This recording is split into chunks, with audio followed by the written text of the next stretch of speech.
Chapter 1. The Colorful Clouds and Thunder. Let us part ways. In the CAF, where cheerful melodies danced in the air, Feng Ruixin finally broke the long silence. Her expression transformed, becoming considerably lighter. This phrase had weighed heavily on her heart for far too long, gradually morphing into an insufferable burden that left her gasping for breath. Now that it was finally out, her melancholic spirit seemed to have shed the chill of winter, stepping into the warmth of early spring and the long-lost sense of lightness allowed her to exhale deeply. Opposite her, Jian Yi sat upright, his left hand slowly revolving the coffee cup while his right hand propped up his chin, gazing intently at Feng Ruixin's exquisite visage, lost in thought. Under his vacant stare, Feng Ruixin, who had just begun to relax, felt a sudden wave of discomfort wash over her. Although she had once been accustomed to Jian Yi's gaze, even relishing in his infatuation, at this moment, on the cusp of their separation, his unwavering gaze bore down upon her. Like an unbearable weight, more oppressive than the 5 words she had just uttered. Feigning composure, she lifted her coffee cup and took a delicate sip, attempting to mask her inner turmoil. Jian Yi's expression finally shifted. Tranquility gradually dissipated, replaced by dejection, sorrow, and anguish. He narrowed his eyes, his gaze turning mournful. With a resigned sigh, he softly inquired, "Why did you choose to be with me in the first place?" Feng Ruixin's countenance darkened, an unsettling pallor sweeping over her. She endeavored to steady her hand as she set down the coffee cup, but a few drops escaped. Jian Yi's words ignited a torrent of repressed emotions within her. She felt her heart race, even hearing its rhythm amidst the melodic strains of music. Nevertheless, she strove to control her pace and tone. "Indeed, it was I who pursued you, who wished to be your girlfriend, who longed to enter your life and your world. As it turns out, my initial intuition was correct. Your world is vibrant and resplendent, filled with novelty and wonder. I once found myself utterly lost in your realm, captivated by your leaps of thought, enchanted by your illogical musings, and enamored by your unconventional ways. However, after graduation, as I stepped into society, I realized that your talents were, in fact, of little practical use. I'll put it bluntly, you can satisfy my intellectual cravings but cannot fulfill my material needs. One cannot navigate this world without a solid material foundation, regardless of how imaginative or innovative one's thoughts may be. One cannot forego the necessities of food, shelter, and rest. In our school days, all expenses were covered by my family, and I had no worries about finances. Your world was my refuge, my everything. But now I must consider the mundane realities of life essentials like rice, oil, salt, vinegar, and tea. These tangible needs you cannot provide. That I understand what you might be thinking. I pursued you then, yet now I seek to end things. In your eyes, I must appear capricious. But you are correct, I cannot meet your material needs." Jian Yi interjected, "Do not misunderstand me. The reason I asked why we were together in the first place is not to mock your inconsistency. With our parting imminent, I merely wish to reminisce about the beautiful moments we once shared." Feng Ruixin remarked, "Your unconventional thinking elicits both admiration and frustration within me. Initially, I was captivated by it, but as time progressed, it became tiresome, for I could never quite keep pace with your rhythm of thought. I chose to end our relationship, and while others would undoubtedly inquire why, you seem intent on reminiscing about the past." Jian Yi chuckled bitterly. "Throughout my life, including during my school years, my chaotic thought processes left others at a loss. Had it not been for my commendable academic performance, I fear I would have been dismissed as a madman by my teachers. I have always felt an overwhelming sense of loneliness until I encountered you, someone who truly understands me. Alas, I respect your decision and shall not entangle you further." Feng Ruixin gazed at him in disbelief. "You agree?" Jian Yi forced a smile. "You've already made your choice. What difference does my disagreement make?" Her astonishment stemmed from her awareness that Jian Yi was not one to easily concede. Prior to this meeting, she had anticipated his refusal to accept the breakup, perhaps even expecting him to undertake extraordinary measures to win her back. However, the reality diverged significantly from her expectations. Jian Yi accepted the proposal with a calm demeanor, leaving her with a sense of despondency. An oppressive silence enveloped them, steeped in an almost unbearable stillness. The lilting melody shifted, the once sprightly notes transformed into a mournful lament, echoing like the wails of restless spirits. Jian Yi lifted his coffee cup and drained its contents in one swift motion, grimacing slightly as he remarked, "It's quite bitter."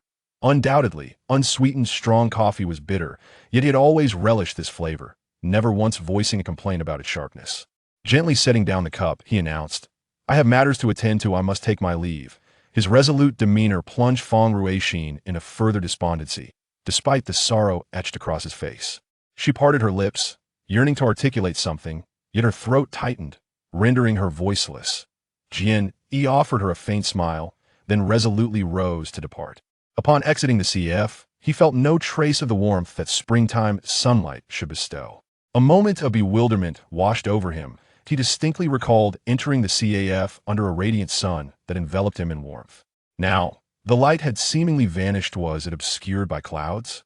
He looked up, and his gaze was instantly riveted. The once clear sky was now shrouded by an extraordinary mass of vibrant clouds, shimmering in a kaleidoscope of colors, more resplendent than a rainbow. At the center of this cloud formation was a vortex the size of a basketball, a dark void resembling the eye of a blind demon. This eerie black hole, enveloped in a rainbow of colors, presented a spectacle rare in this world. Jian Yi tilted his head back, utterly entranced. Not only he, but also the passers-by on the street were captivated by the colorful cloud, turning their heads in wonder.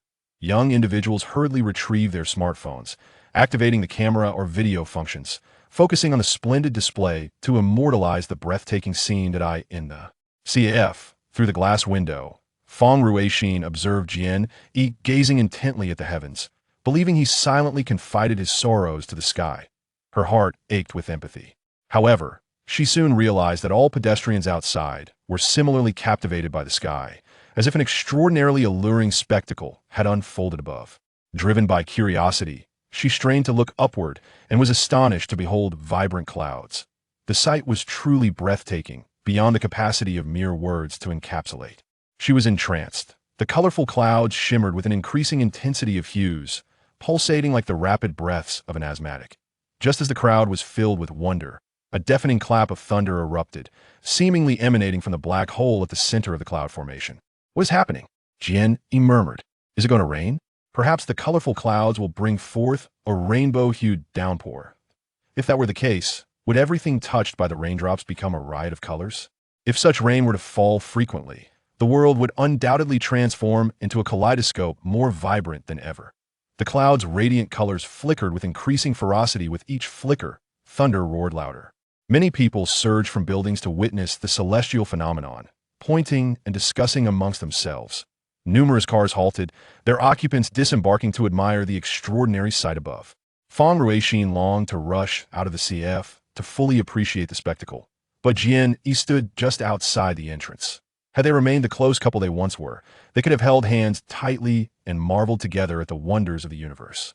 Alas, they were now estranged, destined to become mere strangers, in a state of indecision. She found herself reluctant to confront Jian, even more so to share the experience with him. Thus, she suppressed her curiosity, seated on the plush sofa of the CF, craning her neck to capture as much of the sky's display through the glass as possible. As the crowd expressed their astonishment, the clouds suddenly erupted with a brilliant radiance, the 7 colors converging to form an exceptionally rare lightning bolt that shot forth from the clouds toward the ground. Simultaneously, a thunderous roar deafened the onlookers, rendering them momentarily deaf. Panic ensued as people fled toward the buildings lining the street, seeking refuge from the descending multicolored lightning. Chaos erupted throughout the city's tangled streets, filled with terrified screams and horrified cries. Many rushed past Jian, seeking shelter in the CF. Yet he remained unmoved, seemingly entranced by the dazzling lightning, standing vacantly amidst the throng. Seeing him stand there, dazed and oblivious to the tumult around him, Feng Ruixin was struck with fear. She forgot to breathe, staring at Jian Yi, her mind racing with dread that if he, in despair over their breakup, were to remain unyielding in the face of this extraordinary storm, and were struck by lightning, she would bear the weight of guilt for a lifetime. Before she could ponder further, the brilliant 7-colored lightning surged forth, instantly enveloping the dazed Jian. Everyone who witnessed this scene gasped, including Feng Ruixin. It was not difficult to imagine that after the lightning strike, Jian Yi would become nothing more than charred corpse, or worse, reduced to a handful of ashes. The multicolored lightning lingered on the ground for less than a second, obliterating everything in its vicinity. Trees were incinerated, vehicles exploded, and the glass windows of the buildings shattered. The exquisitely decorated entrance of the CAF was left unrecognizable, charred and blackened. The once neat and tidy street lay in disarray, as if it had just endured the ravages of war. The tempered glass before Feng Ruixin was of decent quality. It had not shattered from the immense energy, but was instead marred with cracks, obscuring her view of the outside world. Amidst the cacophony, as the tempered glass fractured, Feng Ruixin was so frightened that she let out a silent scream, cowering on the sofa with her hands over her head. She kept her eyes tightly shut, fearing that if she opened them, she would behold the sinister smile of death itself. Only after the world seemed to calm did she dare to open her eyes, slowly sitting up. A buzzing filled her ears, rendering her unable to hear anything. She scanned the CAF, noticing that everyone's faces bore not only terror, but also a hint of disbelief. All eyes were wide, fixed on the entrance of the CAF, on the spot where Jian Yi stood. Jian Yi, remembering the name of her former boyfriend, she immediately reacted, rising to her feet and parting the crowd, rushing to the CAF's entrance. Upon seeing the charred figure enveloped in smoke, she froze.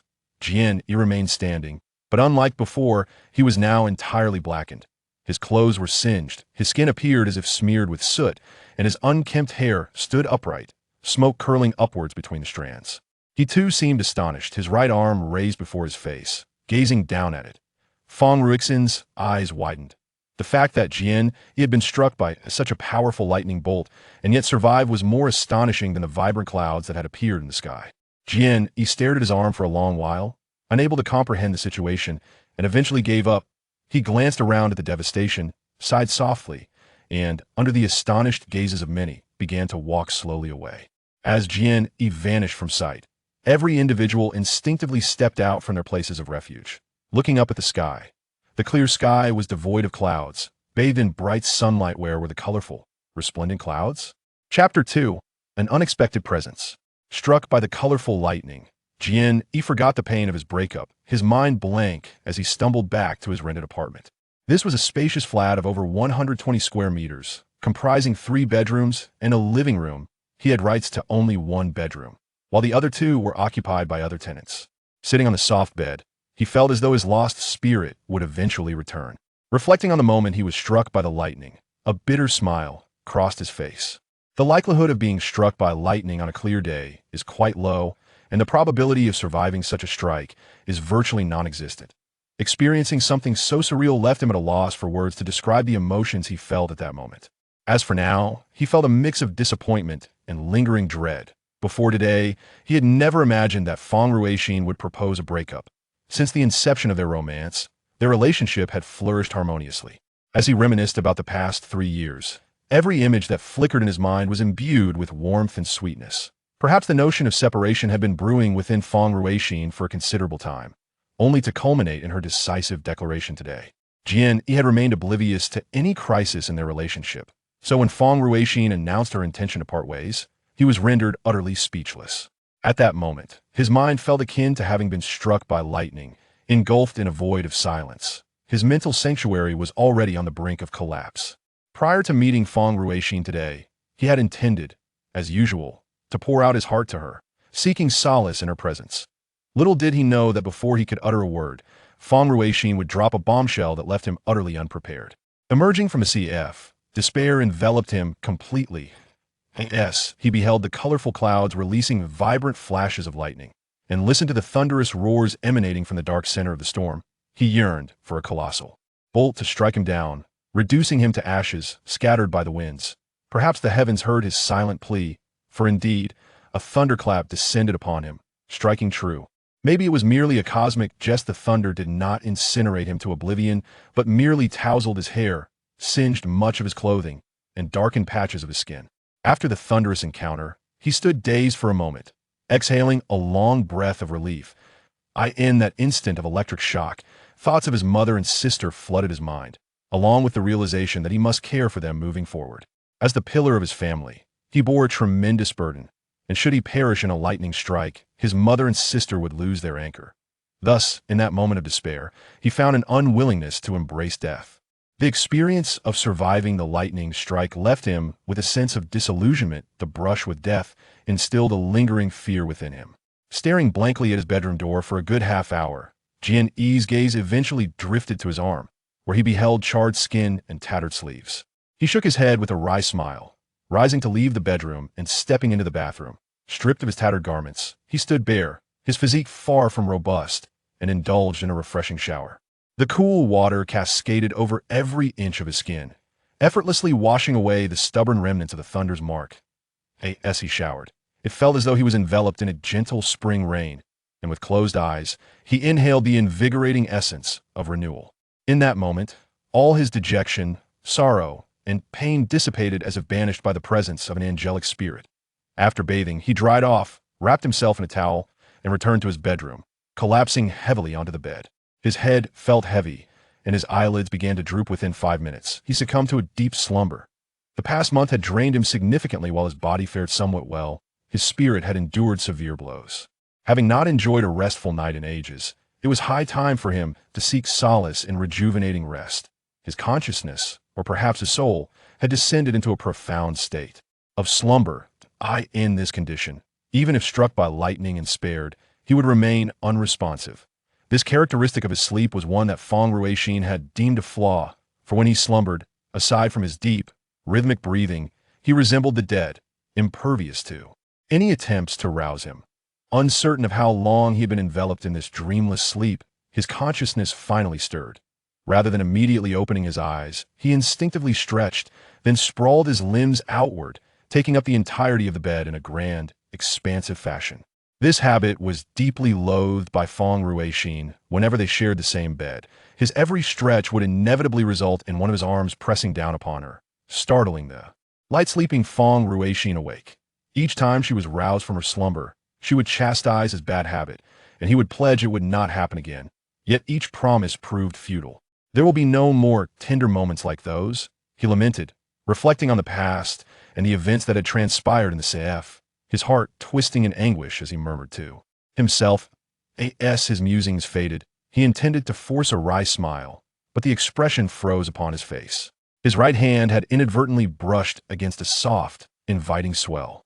A jolt of surprise coursed through him, and he abruptly opened his eyes, swiftly turning his head. Bathed in the gentle, rosy glow emitted by the lamp on the bedside table, he beheld a sight that could drive any man to madness. A graceful figure lay seductively on the bed, her bare upper body bathed in a delicate pink hue, igniting a rush of blood through his veins. Her exquisite face was as flawless as porcelain, with her eyes gently closed and long lashes fluttering ever so slightly.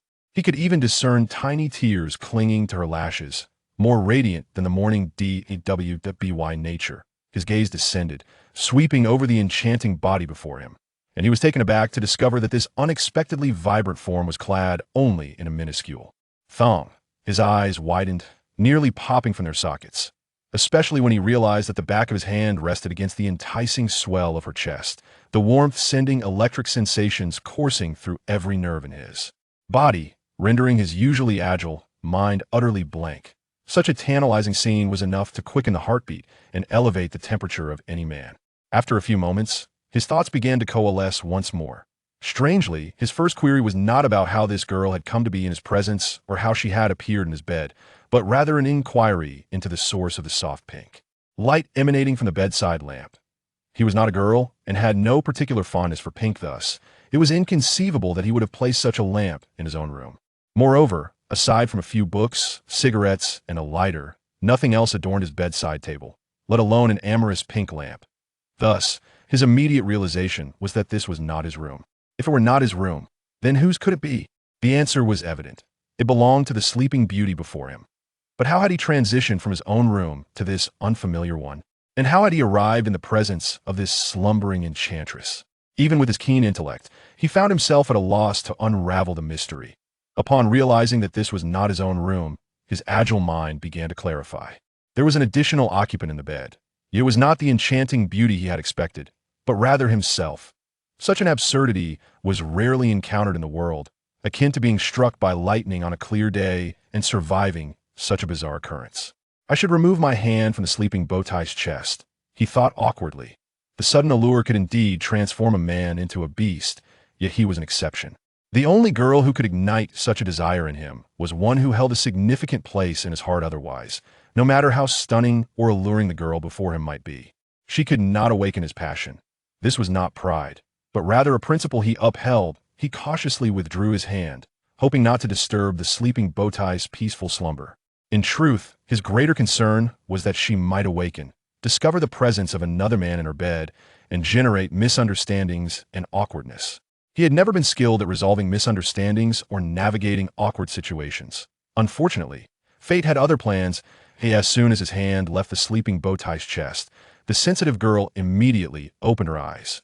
He had to admit, her eyes were extraordinarily beautiful. He had never encountered such a perfect curvature of the eye socket, particularly the subtly upturned corners that sent his heart racing. Her clear, dark irises sparkled with life, reflecting the ambiguous pink light around them. He felt as though his heart had stopped, his breath caught in his throat. As their gazes locked, the intertwining of their stares did not ignite a fierce spark. He could clearly see the confusion in her eyes, her face etched with shock. To his astonishment, the sleeping beauty did not immediately scream. Instead, she reached her right hand behind her back, slowly pulling over a summer quilt adorned with cartoon characters, carefully draping it over her exquisite form. He exhaled a sigh of relief. Firstly, because the girl had not screamed, sparing them both the ensuing awkwardness. Secondly, because she had covered her bare body with the quilt, for her nudity was far too enticing for any man to withstand. In an effort to convey his good intentions, he offered her a gentle smile and softly said, "You must be wondering why there is an extra person in your bed. I, too, am perplexed as to how I ended up in your room and on your bed.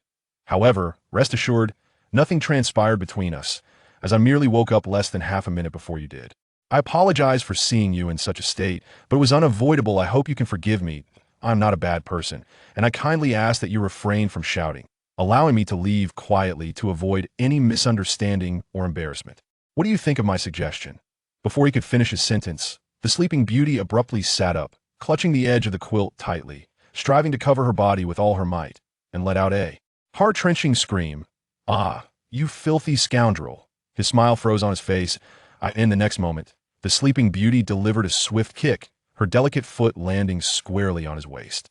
He winced in pain, involuntarily flipping over and tumbling off the bed onto the floor with a resounding thud. Sitting abruptly on the floor, Jian Yi attempted to explain himself. Opening his mouth slightly, yet no words emerged. He discovered a grave predicament. The towel he had wrapped around himself before sleep had inexplicably vanished. At that moment, he found himself completely bare, and it was no wonder that the sleeping Bowtie's reaction was so intense. Jian Yi stood frozen, realizing that even if he were to sprout 1,000 tongues, he could not adequately clarify his situation. The sleeping Bowtie's lung capacity was astonishing. Her scream maintained a piercing pitch, echoing for a full half-minute without interruption. Simultaneously, raucous footsteps resonated from outside the room, accompanied by a man's deep voice. "Xilin, what's wrong? Did you have a nightmare?" The man's voice interrupted the sleeping Bowtie's shriek, allowing her to take a deep breath before she screamed again. "Dad, there's a naked pervert in my room." "What?" The man, now at the door, was taken aback, quickly giving way to fury as he bellowed. "A pervert? Xilin, don't panic. Open the door. We'll make sure to break all 3 of that scoundrel's legs." The man's words sent a shiver down Jian Yi's spine. Being a man himself, he understood the implications of the sleeping Bowtie's father's words. Despair washed over him as he realized he had appeared naked in the young lad's private sanctuary. Her parents' rage was entirely justifiable. In a fit of fury, people often resort to irrational actions. He knew he was trapped and must protect his third leg at all costs. In comparison, that third leg was far more crucial than the 2 that could walk. Chapter 3. Death 20 years ago. Upon hearing her father's voice outside and witnessing Jian Yi's despondent demeanor, the sleeping beauty felt a wave of relief wash over her. She wrapped herself in a light summer blanket and stepped out of her bedroom. 2 figures burst in immediately. One a robust middle-aged man wielding a golf club, and the other a woman with flowing hair clutching a ladle tightly. Jian Yi was taken aback as he focused on the 2 aggressive figures entering, both appearing to be in their 40s, a man and a woman, presumably the sleeping Bowtie's parents. Once inside, the middle-aged woman enveloped her daughter in a comforting embrace. casting a fierce glare at Jian Yi, akin to a feral she-wolf ready to devour the intruding scoundrel. The sleeping beauty nestled in her mother's arms, weeping softly. The sight of a naked man in her room had terrified her, even though this so-called scoundrel did not seem particularly foul or nefarious. The furious middle-aged man approached Jian Yi, and under the dim pink light, he beheld the man sitting stark naked on the floor. Rage surged within him, and emboldened by his anger, he raised the golf club, intending to strike. In any other circumstance, a person would instinctively evade such an impending attack.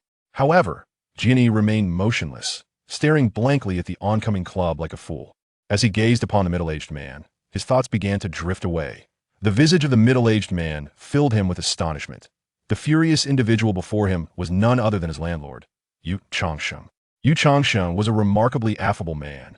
Always amicable and never having quarreled with anyone, he was known for his willingness to assist others, earning an exemplary reputation among the neighborhood residents. As Jian Yi had learned, Yu Changsheng had once enjoyed a blissful marriage, his wife being exceptionally beautiful, and together they had a whimsically spirited daughter. Yu Changsheng doted on his mischievous daughter, bestowing upon her the melodious name of Yu Shirling. The trio lived a life of happiness that many envied. However, fate dealt a cruel hand, as a tragic traffic accident shattered this idyllic family. Starting from the age of 4, Yu Shirling attended kindergarten, and the responsibility of escorting her to and from school fell upon Yu Changsheng. One fateful day, when Yu Changsheng visited a gravely ill friend, he entrusted the task of picking up their daughter to his wife. Little did he know that this decision would haunt him for the rest of his life. His wife was struck by a truck that ran a red light while returning home with their child, resulting in the untimely demise of both mother and daughter. This calamity left the resolute man crumpled on the ground, and after a moment of silence, he erupted into inconsolable tears that Yu Changsheng, having lost both his wife and daughter, never remarried, dedicating himself to the memory of their spirits until this very day. The familiar yet foreign visage of the enraged, middle-aged man bewildered Jian. He refrained from calling out Uncle Yu, as was customary, and instead sought to unravel the mystery that clouded his mind. His landlord, Yu Changsheng, was a bachelor with scarcely any relatives, so how could there suddenly be a wife and daughter by his side?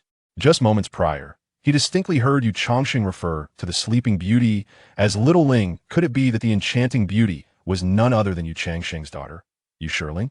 Given that Yu Changsheng's wife and daughter had perished many years ago, how could they possibly be present with him? Were they resurrected, or had both he and Yu Changsheng met their demise simultaneously? As the uncertainties multiplied, Jian Yi found himself increasingly disoriented, his thoughts spiraling into chaos. I could see that moment. A golf club struck his head, sending a jolt of pain through his skull, and the world around him faded to black as he collapsed unconscious. Alas, how could he be so fragile? Exclaimed the middle-aged man, bewildered by the situation after inadvertently knocking the rogue unconscious. Let's hope we haven't killed him, the middle-aged woman, cradling her daughter, expressed her apprehension. Though this man is a scoundrel, if we were to accidentally take his life, we would still face legal repercussions. The husband was thoroughly alarmed by his wife's words. He crouched down, trembling fingers brushing against Jian Yi's mouth and nose, relieved to detect signs of life. Sighing with relief, he turned to his wife and said, "In the future, please refrain from speaking so recklessly. You nearly frightened me to death." Thankfully, this lad has a sturdy head and hasn't succumbed. The woman's expression relaxed immediately, and she chuckled. "You certainly are a timid one." The middle-aged man then glanced at the tearful sleeping beauty and inquired, "Little Ling, did he not bother you? Did he?" "I don't know," sniffed Little Ling, clutched her mother tightly. "When I woke up, I found him staring at me with a lecherous grin, which frightened me so much that I quickly covered myself with the blanket. He even pretended to be very kind, and then I kicked him off the bed." "Indeed, my daughter is remarkably brave," the middle-aged man praised. The middle-aged woman embraced Xiao Ling and sat down beside the bed, her hand exploring the surface. Curious about her mother's actions, Xiao Ling inquired, "Mom, what are you doing?" "Nothing," the middle-aged woman replied gently, offering a soft smile and a slight shake of her head towards the man. Understanding her unspoken message, the middle-aged man nodded, aware that if their daughter had been harmed, the bed would not be dry. After thoroughly inspecting the bed and finding the sheets unsoiled, he felt a wave of relief wash over him. He lightly flicked his simple hairstyle and muttered, "If that scoundrel has done anything to my daughter, I shall ensure he pays dearly." "What should we do with this rogue?" the middle-aged woman asked. "Well, he certainly cannot be set free. The middle-aged man contemplated for a moment before suggesting, "What about Jian Yi from across the hall? She's a police officer. Perhaps she could take this miscreant away." "Let it go," the middle-aged woman replied. "She works for a national security agency and won't involve herself in such trivial matters. Besides, Jian Yi isn't the local police. She has no jurisdiction over local incidents. The police are all part of the same family. Even if she cannot handle local cases, she can still bring this rogue to the local police station. If we report this, it could escalate and become widely known, which would not be good for Xiaoling," the middle-aged man pointed out. "Well," the middle-aged woman pondered for a moment, then said, "All right, I will call Jian Yi. You, find something for this rogue to wear. It is inappropriate for him to be here in the nude, exposed before outsiders." "Understood," the middle-aged man nodded.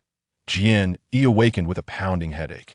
Upon opening his eyes, he realized he was no longer in the sleeping Bowtie's room, but in a bright living room, dressed in an old tracksuit and seated on a slightly warm floor.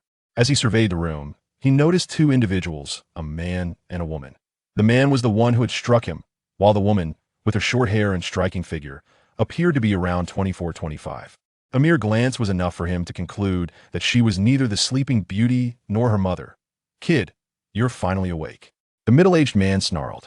Gazing at the familiar face, Jian Yi's thoughts spiraled back into confusion, still grappling with the questions that had plagued him before he lost consciousness. He ignored the man's words entirely. Noticing his dazed expression, the short-haired woman frowned slightly and asked, "Who are you?" Startled, Jian Yi turned his gaze toward her. The woman exuded vitality, her lightly tanned skin radiating energy. Her arched eyebrows and fierce phoenix eyes gave her an imposing presence. Her voice was somewhat gruff, perfectly matching her appearance. Feeling uncomfortable under his vacant stare, the short-haired woman barked, "Stop pretending. Answer my question." As her voice rose, Jian Yi felt unperturbed, though it startled the middle-aged man beside her. Jian Yi blinked and straightened his back, only then realizing that his hands were bound behind him, his wrists feeling a sudden chill that he quickly deduced that he seemed to be handcuffed. From this, he inferred that the short-haired woman before him must be a police officer. He lamented inwardly, reflecting on how he had inexplicably found himself in a little girl's bedroom, leading to this misunderstanding that prompted the family to call the police. Misfortune seemed to follow him, and frustration weighed heavily on his heart. The bitterness of his situation reminded him of being unceremoniously cast aside by Feng Ruixin, leaving his expression even more forlorn. After a moment of silence, he turned to the middle-aged man and asked, "Uncle Yu, do you have a wife and daughter?" The middle-aged man paused in surprise and replied, "You know my surname is Yu? If I'm not mistaken, your name should be Yu Changsheng," Jian Yi stated. The man suddenly stood up, astonished as he gazed at him. "How do you know?" Jian Yi hoped that the middle-aged man would not confirm his identity as Yu Changsheng, as it would at least alleviate some of his confusion. However, the man's reaction left him deeply disappointed, indicating that he was facing a rather intricate dilemma. He sighed and said, "As far as I know, your wife and daughter passed away in a car accident when your daughter was 4 years old." "You're talking nonsense," Yu Changsheng exclaimed angrily, stepping forward to slap him across the face. "My wife and daughter are alive, and while you're cursing them to death." Jian Yi had anticipated the slap and sighed.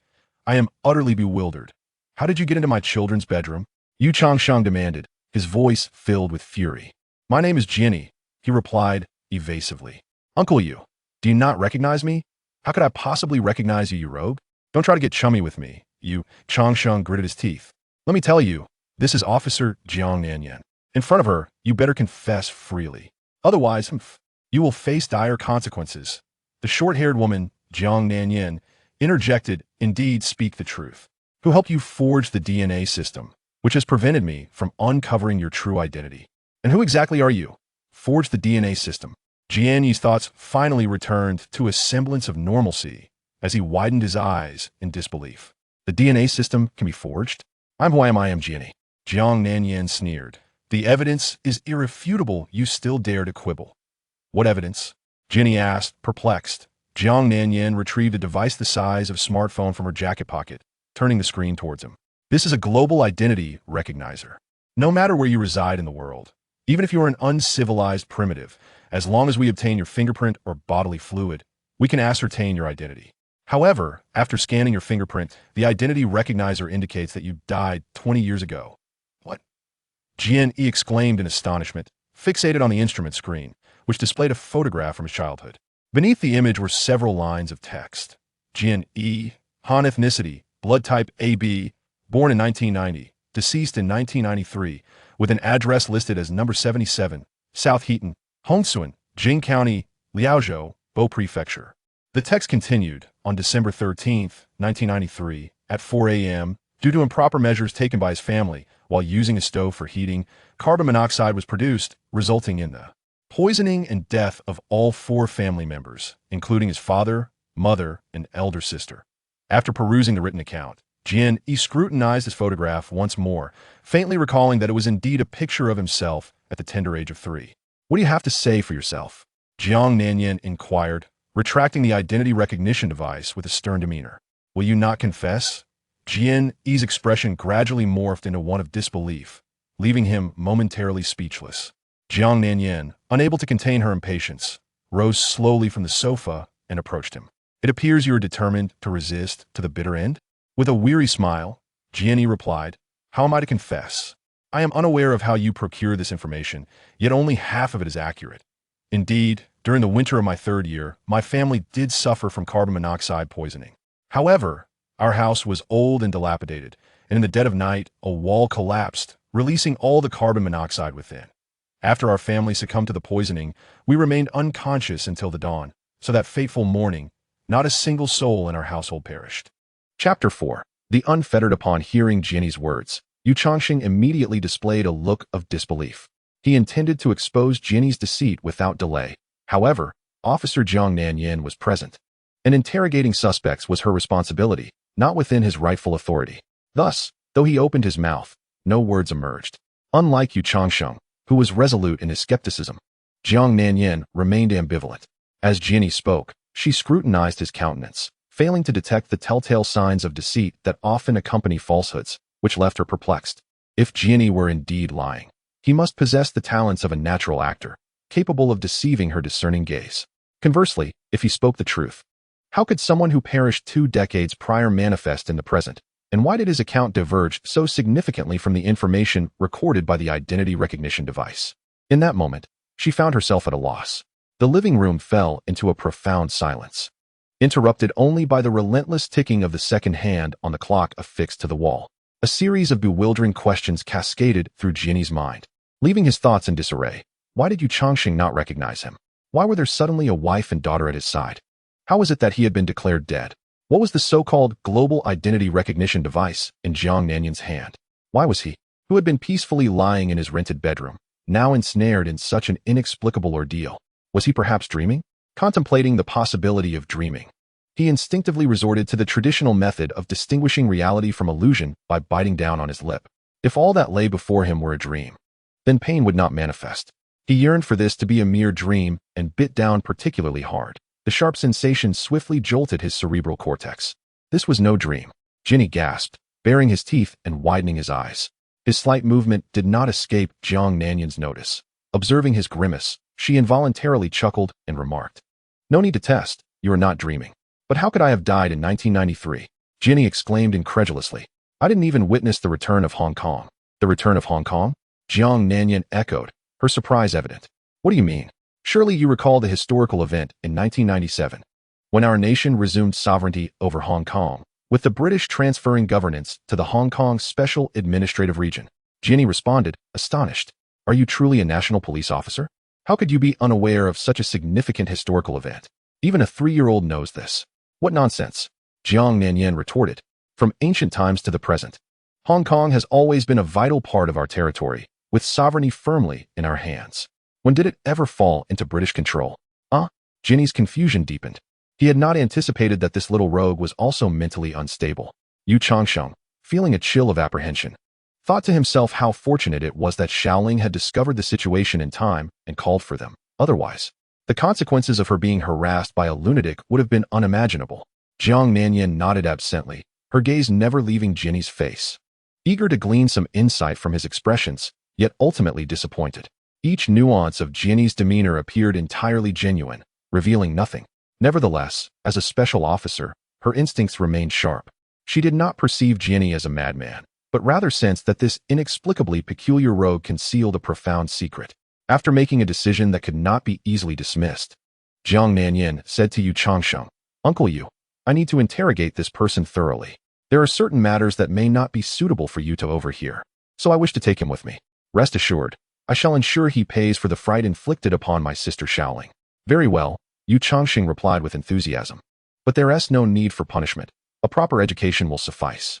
It is apparent that this young man has some mental issues, perhaps a delusional disorder, a minor correction, and he should be sent to a mental institution promptly. Jian Yi, caught in the absurdity of the situation, thought to himself, how have I become a mental patient? He chose not to elaborate further and fell silent. After exchanging a few more words, Jiang Nanyan led Jian Yi out of Yu Changxing's home. Her residence was directly across from Yu's, and upon exiting, she guided Jian Yi into her own home. With his hands cuffed behind his back, Jian Yi walked with a straight posture, surveying Jiang Nanyan's home as if on an official inspection. Upon securing the door, Jiang Nanyan turned to observe Jian Yi's demeanor.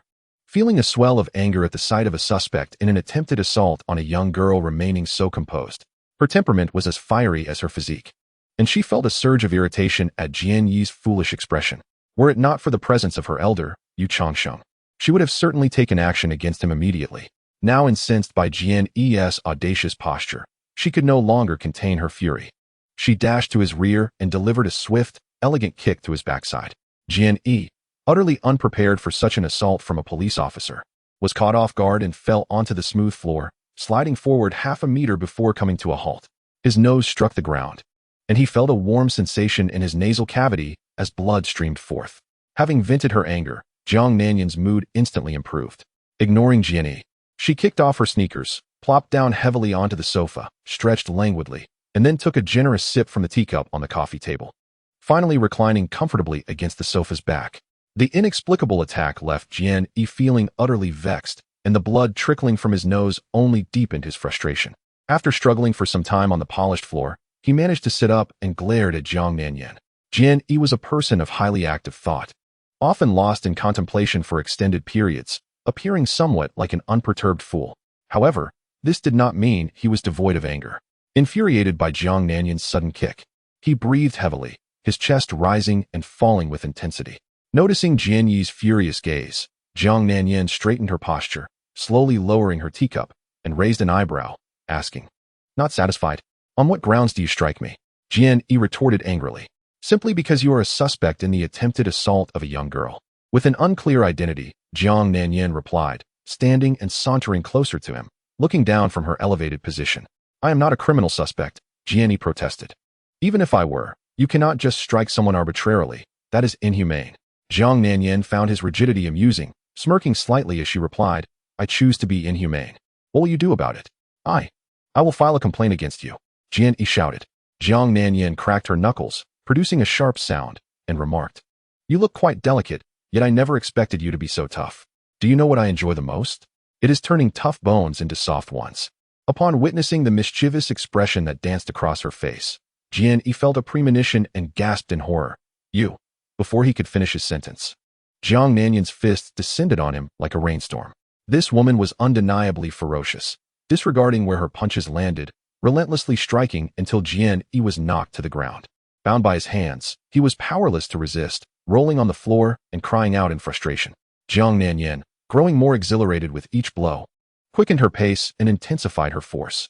A minute later, Jian Yi lay disheveled, with blood streaming from the corners of his eyes and mouth, and his cheeks swollen and bruised, a pitiful sight. Breathless and exhausted, he occasionally emitted soft groans. Standing upright, Jiang Nanyan surveyed the disheveled Jian Yi, nodding in satisfaction. She then produced a petite mobile phone and dialed a number.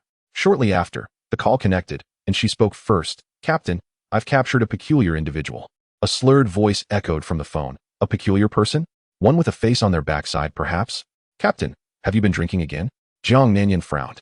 The liquor here in Fengtian County is quite delightful. I couldn't resist, and ended up consuming 2 gin, came the response. Where are you now? I'll come to fetch you, Jiang Nanyan offered. No need, I'm already at your doorstep. Just as the words left the receiver, a knock resounded. With a sense of resignation, Jiang Nanyan hung up, not sparing Jian Yi a glance, and hurried to the door. Upon opening it, a strong scent of alcohol rushed in, causing her to cough repeatedly. A man in his 30s swayed outside, holding a small phone in his left hand and a bottle of wine in his right. Dressed in a dusty suit, upon seeing the door open, He smiled and said, "See? I'm not drunk. I can still find your house. Come in." Zhang Nanyan stepped aside. The man staggered in, and upon noticing Jian Yi lying on the living room floor, bloodied, he smiled kindly and said, "Hello, I am Qin Shizhuan, the captain of the Special Operations Team of the National Supernatural Science Department." Without a doubt, this inebriated man was an accomplice of the fierce Zhang Nanyan. Jian Yi had imagined that this man would be even more ruthless and savage than Zhang Nanyan, yet he was taken aback by the man's amiable greeting. Stunned for a moment, Jian Yi finally regained his composure. Since the man had politely introduced himself, he felt compelled to respond. "Hello, my name is Jian Yi." Jian Yi. A very straightforward name. A simple character, easily dealt with. The drunken Qin Shizhuan chuckled, turning to Zhang Nanyan, who had just closed the door. "What did this kid do to offend you, to leave him in such a state? You know you violated the regulations." Zhang Nanyan replied. "You're also violating the regulations by drinking on the job." Qin Shizhuan, rendered speechless, blinked his bleary eyes and suddenly laughed. "Well, it's fortunate that we are not bound by the rules. Otherwise, we would have lost our jobs long ago. Ha ha." Zhang Nanyan smiled faintly, expressing her fondness for the words spoken by the team leader. Qin Shizhuan's gaze shifted back to Jian Yi as he inquired, "Why did you apprehend this lad?" "It was my neighbor who reported him," Zhang Nanyan replied. This boy appeared silently in the young lady's bed, startling her tremendously. "My neighbor suspects he intended to molest his daughter. Strangely, upon scanning his fingerprints with the global identity verifier, I discovered he should have perished 2 decades ago. Therefore, I initially suspect someone assisted him in forging his identity." Forging an identity, Qin Shizhuan mused, lifting the bottle to take a hearty swig, savoring the taste. "This falls within our jurisdiction." "Indeed," Zhang Nanyan affirmed. "That is why I brought him home rather than to the police station." "Well done," Qin Shizhuan praised. "Your investigative acumen is growing increasingly astute." Zhang Nanyan, undeterred by the team leader's commendation, posed another inquiry. "Team leader, after a day of inquiries, have you uncovered any leads regarding the peculiar corpse case?" Though Qin Shizhuan was inebriated, his mind remained clear enough to engage in thoughtful consideration. Upon hearing her question, his smile faded, replaced by a look of distress as he lamented, "I have scrutinized all information regarding the 4th victim, and like the previous 3, I found no valuable clues." Zhang Nanyan asked, "What shall we do next? Should we continue our investigation in Fengtian County, or return to the basin by Shui County?" Qin Shizhuan waved his hand dismissively. "I shall ponder this further. The effects of the alcohol in Fengtian County are quite potent. I believe a good night's sleep is in order. We can deliberate on whether to stay or return tomorrow." Chapter 5. Another beating. The inebriated Qin Shizhuan navigated expertly into a bedroom, shutting the door behind him, and collapsed onto the bed like a weary soul, utterly drained. Before long, the sound of his resounding snoring filled the air, echoing like thunder, unceasing. In the living room, Zhang Nanyan regarded Jian Yi, stating, "You may sleep on this sofa, but do not attempt to flee. My slumber is light. The slightest rustle will awaken me. If I catch you trying to escape, it will not merely result in a beating." Jian Yi, still harboring resentment towards Zhang Nanyan, felt her words stoke his anger further. Zhang Nanyan remained indifferent to his glare and continued, "Before you sleep, let me offer you a word of advice. Do not dismiss my warnings." Feeling belittled by a girl, Jian Yi's frustration boiled. Despite years of feeling marginalized in his academic pursuits, no one had ever treated him with such disdain. He fixed Zhang Nanyan with a piercing gaze, sharp as a knife, wishing to pierce her heart. Zhang Nanyan smirked dismissively and turned to enter another bedroom, shutting the door with a resounding thud. As the target of his animosity vanished, Jian Yi slumped despondently to the floor, staring blankly at the flickering neon lights outside, lost and bewildered. Over a month prior, he had received a call from his sister, informing him that their father was in the advanced stages of lung cancer. When he heard those words, it felt like thunderclaps detonating in his ears, shattering his thoughts completely. Silently shedding tears for 5 minutes, he finally responded to his sister, instructing her to return home immediately. Upon returning, he accompanied his emaciated father to the hospital for treatment, enduring the harrowing decline of his father's condition. After one course of treatment, his father's life approached its inevitable conclusion. In the 2 days leading up to his father's passing, as he gazed at the 4 drip steadily delivering nourishment, he seemingly perceived his father's tears, unwilling to depart, unable to release the sorrow of his family. He wept, his heart wrenched and tears cascading. Time and again, he hoped for a miracle to manifest in his father's life, wishing that the man he had revered and adored since childhood, now a terminal cancer patient, could emerge victorious from the clutches of illness. Alas, The miracle never materialized, and his father ultimately departed from this world. He had never realized that his father was the cornerstone of his spiritual sanctuary. The moment his father left, that sanctuary crumbled instantaneously. After attending to his father's final affairs and spending a brief interlude with his mother and sister, he returned to the city. Upon disembarking from the train, he eagerly retrieved his phone to call his girlfriend, Fang Ruixin, to share his woes and seek solace and warmth, as was customary. Before he could dial her number, as if by some unspoken connection, Fang Ruixin called him, suggesting they meet today. However, just as the joy of seeing his girlfriend began to swell within him at the CF, Fang Ruixin uttered the words that plunged him into despair. "Let us break up." From her tone, he discerned an unwavering finality.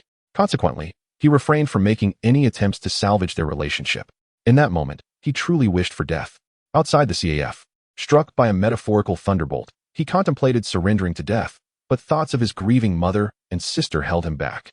When images of their tear-streaked faces flashed into his mind, he was jolted into clarity, realizing that he had emerged from this tempest unscathed, albeit in disarray, and felt a flicker of relief. Upon returning to his rented abode, he took a cold shower and, exhausted, succumbed to slumber in his room. To his astonishment, he awoke in the chamber of a 17 or 18-year-old girl, only to find himself embroiled in a perplexing series of events. The usually solitary landlord, Yu Changsheng, did not recognize him and was accompanied by a wife and daughter. A brusque female police officer whose identity seemed far more complex than that of a mere enforcer of the law. The denial of historical events surrounding Hong Kong's return.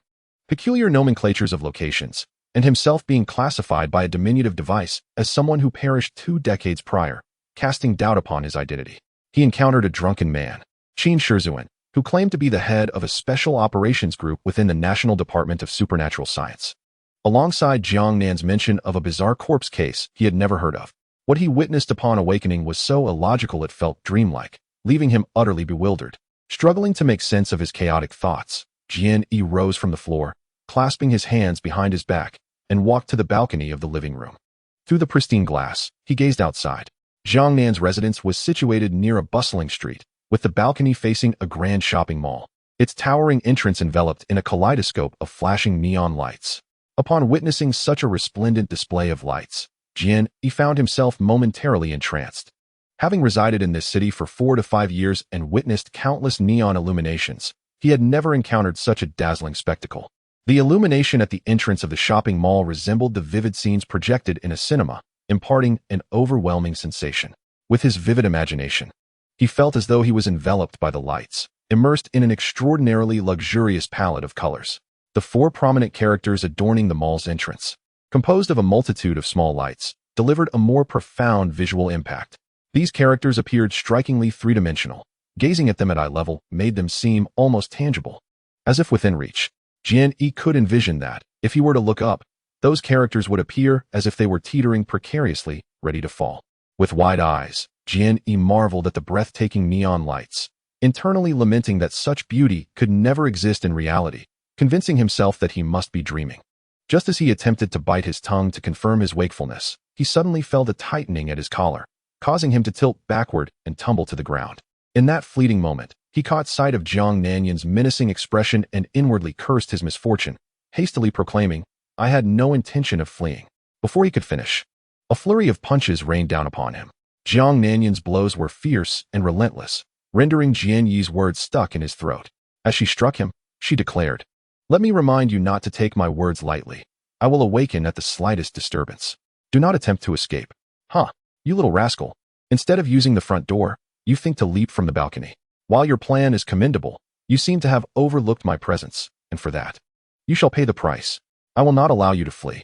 The sensation of each punch landing was a source of undeniable satisfaction for Jiang Nanyan, while Jian Yi suffered immensely. Struck repeatedly, he found himself devoid of any spirit, rolling on the ground and crying out in agony. He had no choice but to evade her strikes, most of which landed squarely on his mouth. He feared that his front teeth, already feeling less sturdy, might soon be knocked out. After a barrage of blows, Jiang Nanyan straightened up, panting, and regarded the battered Jian Yi with an air of regal authority, her gaze piercing. "If I weren't so fatigued today, I would have opted for a knife instead of my fists upon discovering you at the balcony. Consider this a final warning. Should I catch you attempting to escape, it will not be merely a beating." "I had no intention of escaping," Jian Yi stammered. struggling to articulate his thoughts. I merely wish to admire the night view. In my eyes, Zhang Nanyan replied, the moment you approach the doors or windows, it constitutes an attempt to escape. That is excessively subjective. Jian Yi retorted, what I believe to be right is right, and what I deem wrong is wrong. Zhang Nanyan asserted. Ah, come on. Jian Yi, who typically refrained from vulgar language, found himself unable to contain his frustration at Zhang Nanyan's absurd logic. With a disdainful snort, Zhang Nanyan turned and retreated to her bedroom. Jian Yi remained on the floor for a while, regaining his composure before laboriously rising to recline on the sofa. Reflecting on having been thoroughly beaten by a woman not once, but twice, he seethed quietly, muttering, what kind of situation is this? Upon awakening, he was incessantly tormented, utterly exhausted, and ultimately succumbed to fatigue, sinking into a deep slumber upon the plush sofa. A night of tranquility ensued. The following morning, as he lay dreaming, Jian Yi felt a sudden, stinging pain on his cheek and hastily opened his eyes, only to find Zhang Nanyan poised to strike him. He quickly sat up, alarmed. What are you doing? You have quite the audacity to sleep so soundly. I had to slap you thrice to rouse you, Zhang Nanyan replied, impeccably dressed. You hit me again, Jian Yi exclaimed in indignation. You violent maniac. Psychopath. Madman. I revel in such compliments, Zhang Nanyan retorted with pride, especially from my prisoners. Damn it, Jian Yi cursed. At that moment, Qin Shizuan emerged from the kitchen, holding a half-eaten sausage. Yanzi, enough of the antics, hurry up and get ready. We must depart immediately. I just received a call from the head of the Fengtian County Public Security Bureau. They have discovered another peculiar corpse. Unlike the previous 4 victims, this one was found alive. Zhang Nanyan's expression shifted to one of surprise. So, the victim is dead now? Did he or she provide any valuable clues? The victim succumbed on the way to the hospital, uttering a few words before passing. The escorting officers took note of them. The bureau chief was unclear and requested our presence at the hospital for further details, Qin Shizuan explained, shoving the remaining sausage into his mouth. Zhang Nanyan, being impatient, promptly tapped Jian Yi on the head. Get up, kid. Didn't you hear? We're in a hurry. Am I going to? Jian Yi asked, astonished. Before Zhang Nanyan could explode, Qin Shizuan interjected. This morning, I also used the global identity verifier to check your identity, and the results astonished me. You indeed perished 20 years ago and should not be alive. Given the peculiarities surrounding your identity, we must temporarily keep you with us for further investigation. We hope for your cooperation. Jian Yi glanced at Qin Shizuan, noticing that he appeared much more alert than the previous night, his eyes bright, yet lacking sharpness. Yet it was evident from his gaze that he possessed profound depth and composure. After hearing his words, Jian Yi sighed inwardly and nodded in resignation. Zhang Nanyan was not one to indulge in makeup or concern herself with fashion, thus she required no preparation. Qin Shizuan, having finished his sausage, was ready to go. Jian Yi needed no preparation either, as he wore clothes generously bestowed by Yu Changxing, leaving him with nothing to ready. At Qin Shizuan's request, Zhang Nanyan unlocked Jian Yi's handcuffs. She recognized that, despite being a man, Jian Yi was no match for her. Even if he attempted to flee, she could apprehend him within 5 minutes, so she harbored no worries about his escape. As the trio stepped out of Zhang Nanyan's residence, they encountered Yu Changxing and Xiao Ling in the corridor. The 5 of them paused in surprise upon seeing Jian Yi clad in her father's sportswear. Xiao Ling recalled the events of the previous night, her cheeks flushing. The delicate hue of her face captivated Jian Yi's gaze. You lecher, where are you looking? Yu Changxing scolded. Behave yourself. Zhang Nanyan prodded Jian Yi's soft flesh at his waist with his fist. Jian Yi winced in pain, yet his gaze remained fixed on Xiao Ling's face. After a few moments, as if he had made a monumental decision, he took a deep breath and said, It is advisable for girls not to smoke. It is detrimental to health. The crowd was taken aback, unable to comprehend why Jian Yi would address Xiao Ling in such a manner. Yu Changxing looked at his daughter in astonishment, wondering if he had indeed seen Xiao Ling smoking the previous night. Xiao Ling, feeling uneasy under her father's scrutiny, silently chided Jian Yi for his nonsensical remarks, casting him a sharp glare as she replied, I do not smoke. Qin Shizuan and Zhang Nanyan exchanged bewildered looks, both pondering the peculiarity of the conversation. Chapter 6. Shocked to alleviate the awkwardness between Yu Changxing and Xiao Ling, Qin Shizuan and Zhang Nanyan hurriedly led Jian Yi downstairs. Jian Yi's thoughts had shifted from Xiao Ling, recalling the vibrant night view he had glimpsed through the balcony window the previous evening, the dazzling, three-dimensional neon lights that piqued his curiosity. Having resided in this city for 4 to 5 years, he had never witnessed such a splendid display of colors. After the bizarre experience, He was left in awe of a scene that seemed to belong solely to the heavens. He could not fathom it, yet he eagerly anticipated the scenery outside the building. As they stepped out of the building, a refreshing breeze greeted them, invigorating and soothing to the soul. Jian Yi took a deep breath of the crisp air and began to survey his surroundings. He was astounded. This community was the very one he had inhabited for the past year. The layout of the buildings, the variety of fitness equipment in the central square, and the budding green trees were all too familiar. However, in this well-known place, there existed unfamiliar elements. For instance, the buildings he knew to be 6 stories tall now towered over him at over 10 stories, like giants gazing into the distance. The once green fitness equipment had transformed into a blue hue, bluer than the sky itself. Surrounding the equipment was a pool he had never seen before, at the center of which stood a statue of a fairy. At the fairy's feet were clusters of stone-carved flowers, and she held aloft a stone water jug, from which clear water cascaded, showering the floral sculptures below. Is this community truly a warm home? Jian Yi inquired. You recognize the name of this community? Zhang Xilin responded in surprise. Jian Yi did not reply, instead gazing intently at the stone fairy, remarking, I heard from the residents that the original design blueprint for this community indeed included a pool with a fairy watering flowers. However, due to insufficient funds, the developer had no choice but to abandon this concept. Yet, how did the fairy pool suddenly reappear in the square overnight?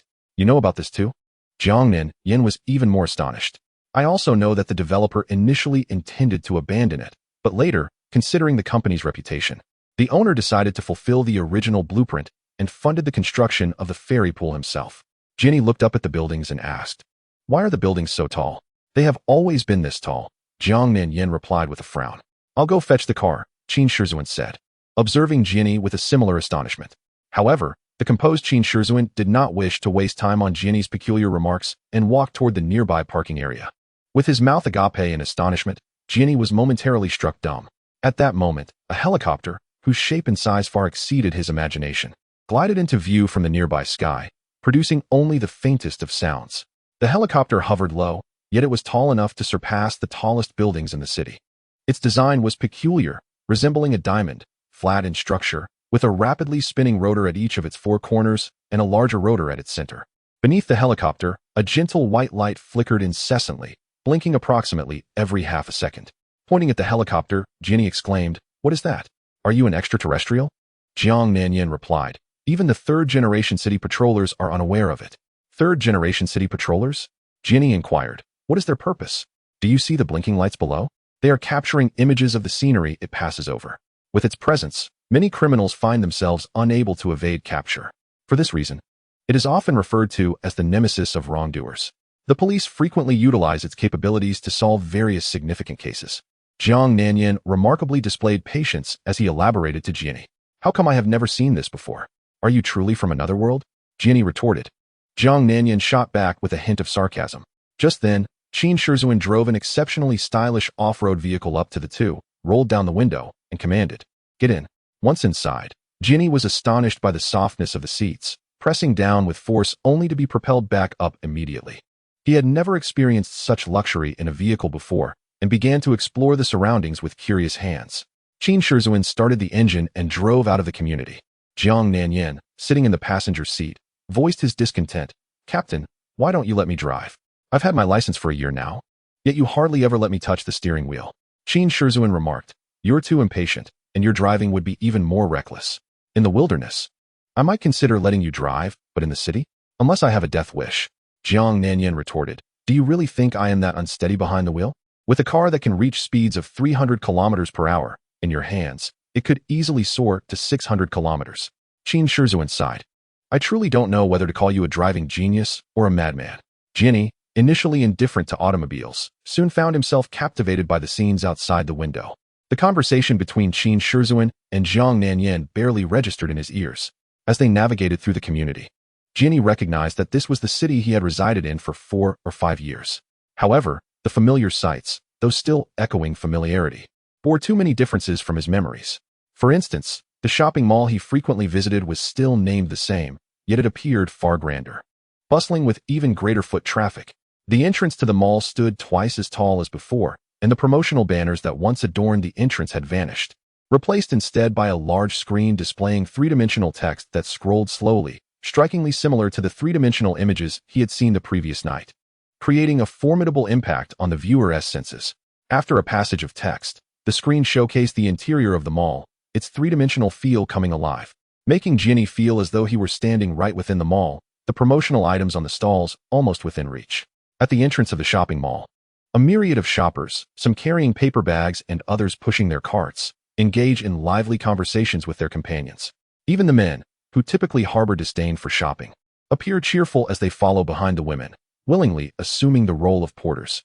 It is needless to say that the women are fully immersed in the experience, while the men seem to exhibit a considerable interest in the act of shopping as well. The parking lot outside the mall is filled with an eclectic array of vehicles, showcasing a vibrant palette of colors, some of which are so unique that they defy easy description. Moreover, among those cars, one finds a scarcity of familiar brands. The vehicles are exquisitely designed, their lines fluid and harmonious, as if they have never undergone the assembly process.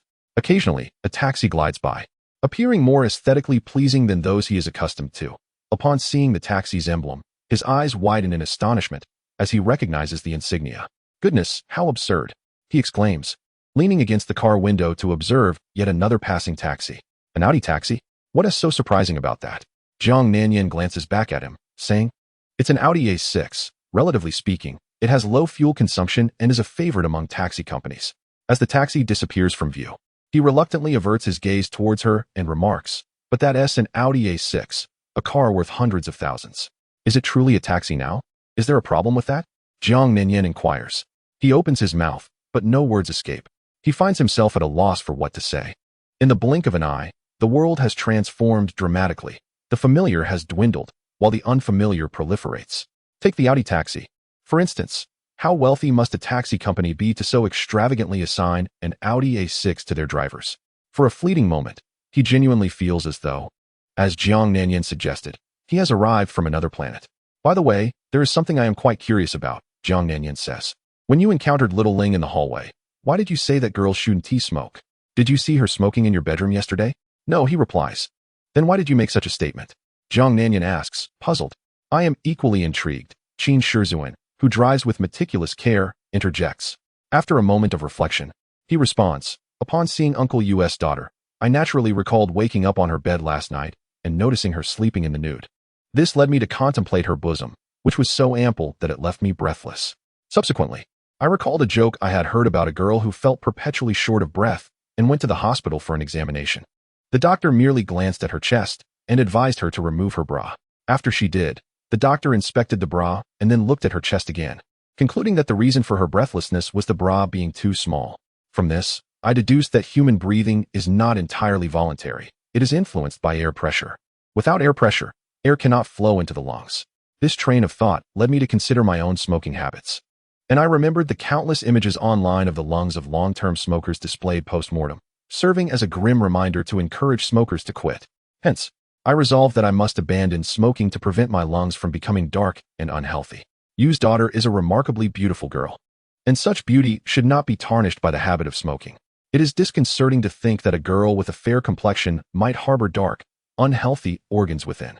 Therefore, regardless of whether Yu's daughter smokes or not, it is prudent to advise her against it. Such a habit is detrimental to one's health." Zhang Xilin stared at him vacantly, resembling a wooden figurine. After a prolonged silence, Qin Shizhuan finally spoke with difficulty. "Your thoughts are quite intricate and chaotic. Is your imagination overly vivid?" Zhang Xilin replied, "I often fall into such a trap. Ever since childhood, my mind has wandered from one unrelated topic to another." Both Qin Shizhuan and Zhang Xilin fell silent, sensing the elusive nature of Jian Yi's thought process.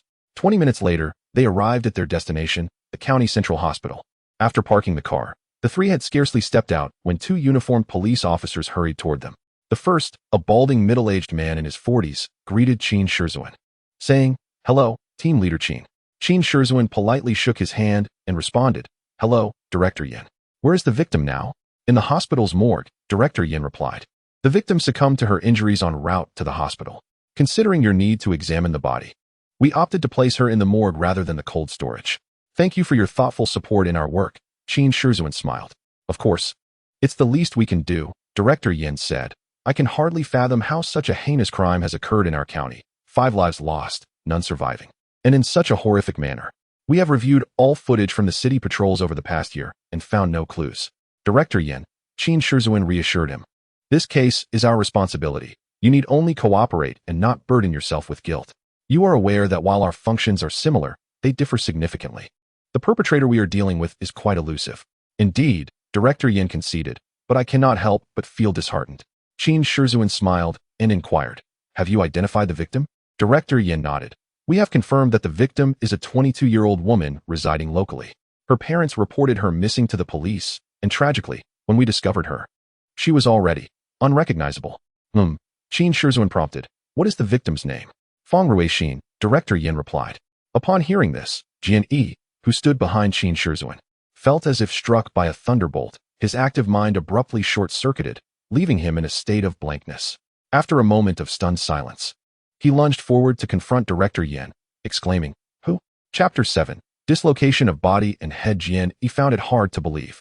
Just yesterday, Feng Ruixin had met with him to discuss their breakup, appearing perfectly well. How could she have become a victim overnight? Moreover, throughout the course of accompanying his father for treatment at the hospital, he had been in frequent contact with Feng Ruixin, confidently asserting that she had not gone missing during the past month. Yet, Director Yin's assertion was unwavering and filled with conviction, indicating he was not lying. After a brief inquiry, before anyone else could react, his heart began to tremble. Feng Ruixin had ended their relationship, and they were no longer even friends. However, they had once been intimate lovers, deeply entwined in affection. It was not something one could simply let go of. He could not bear to imagine how shattered his heart would be upon seeing Feng Ruixin lying in the morgue.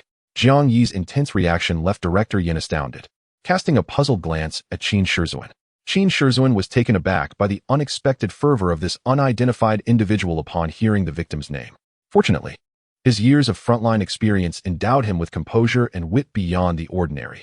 Maintaining his unflinching demeanor, he calmly stated, This is a provisional member of our team, still in the evaluation phase. We brought him along to conduct a comprehensive assessment of his capabilities to determine his eligibility for joining us. The Feng Ruixin you mentioned is his acquaintance. Zhang Yi, grappling with his unstable emotions, regarded him with confusion, pondering how Qin Shizuan could so hastily conclude that Feng Ruixin was his friend simply based on his reaction. Ignoring Zhang Yi's gaze, Qin Shizuan addressed Director Yin. Shall we proceed to the morgue? Certainly, Yin replied, then turned to Zhang Yi, saying, This young man has great potential. Ordinary individuals do not catch Captain Qin's attention. You must strive to prove yourself worthy of joining his ranks. By the way, if you confirm that the victim is indeed your friend after seeing her, please accept my condolences. Zhang Yi forcibly suppressed his emotional turmoil, politely nodding to Director Yin, responding, Thank you for your concern, Director Yin. Another officer accompanying Yin led the way, while Qin Shizuan and Yin walked in the center, with Jiang Nanyan and Zhang Yi trailing behind. Do you know this Feng Ruixin? Jiang Nanyan tugged at Zhang Yi's sleeve, her curiosity piqued. Jiang Yi nodded gravely. Jiang Nanyan smacked him on the back of the head, whispering angrily, Speak. Having been reprimanded twice the previous night, Zhang Yi was terrified of her, fearing that she might unleash her wrath in public and embarrass him further, compelling him to respond softly, Yes. Is that really speaking? Jiang Nanyan fumed. Indeed, Zhang Yi replied, feeling utterly miserable, yet having to yield to the intimidating presence of this violent woman. Sensing his submission, Jiang Nanyan felt a surge of triumph.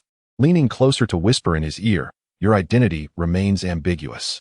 Just now, the captain assigned you the status of a provisional member of the Special Operations Division of the Department of Supernatural Sciences. Remember this, and be careful not to reveal your true self. If others discover that the captain has lied to a district director, it could tarnish his reputation. I understand, Zhang Yi replied. If the captain's reputation is compromised because of you, Jiang Nanyan threatened, you will come to know just how terrifying my fists can be. Jiang Yi shivered, nodding slightly. Upon entering the hospital, his dismal mood rendered him oblivious to his surroundings, as he fervently prayed that the victim lying in the morgue was merely a stranger sharing the same name as his ex-girlfriend. In less than 10 minutes, 5 individuals arrived at a nondescript corner beneath the central hospital, led by a taciturn police officer to the second floor. At the entrance of a morgue on that floor stood 2 tall, middle-aged officers, who hastily greeted them upon seeing Director Yin's arrival. After a brief exchange of pleasantries, Director Yin left 3 officers outside and entered the morgue with Qin Shizuan, Jiang Nanyan, and Jian Yi. Inside the morgue, the decor was exceedingly minimal. For tables designated for bodies, a metal cabinet, a movable shadowless lampstand, and a sterile stainless steel rack housing surgical instruments. As the four entered, they immediately spotted a female forensic pathologist clad in a white coat, diligently adjusting the lamp to scrutinize a corpse on one of the tables. The arrival of the four did not capture her attention. Jian Yi's heart raced, and he was suddenly overwhelmed with an urge to flee the room. He could not bear to confront the body, especially since it was highly likely that the lifeless figure on the table belonged to the girl he had once ardently adored. Director Yin approached the table and inquired, "Yu Wei, have you found anything?" The forensic pathologist, Yu Wei, looked up in surprise and replied, "Director Yin, Team Leader Qin, you are here." Qin Shizhuan nodded and leaned closer to examine the corpse, asking, "What have you discovered?" Yu Wei shook her head.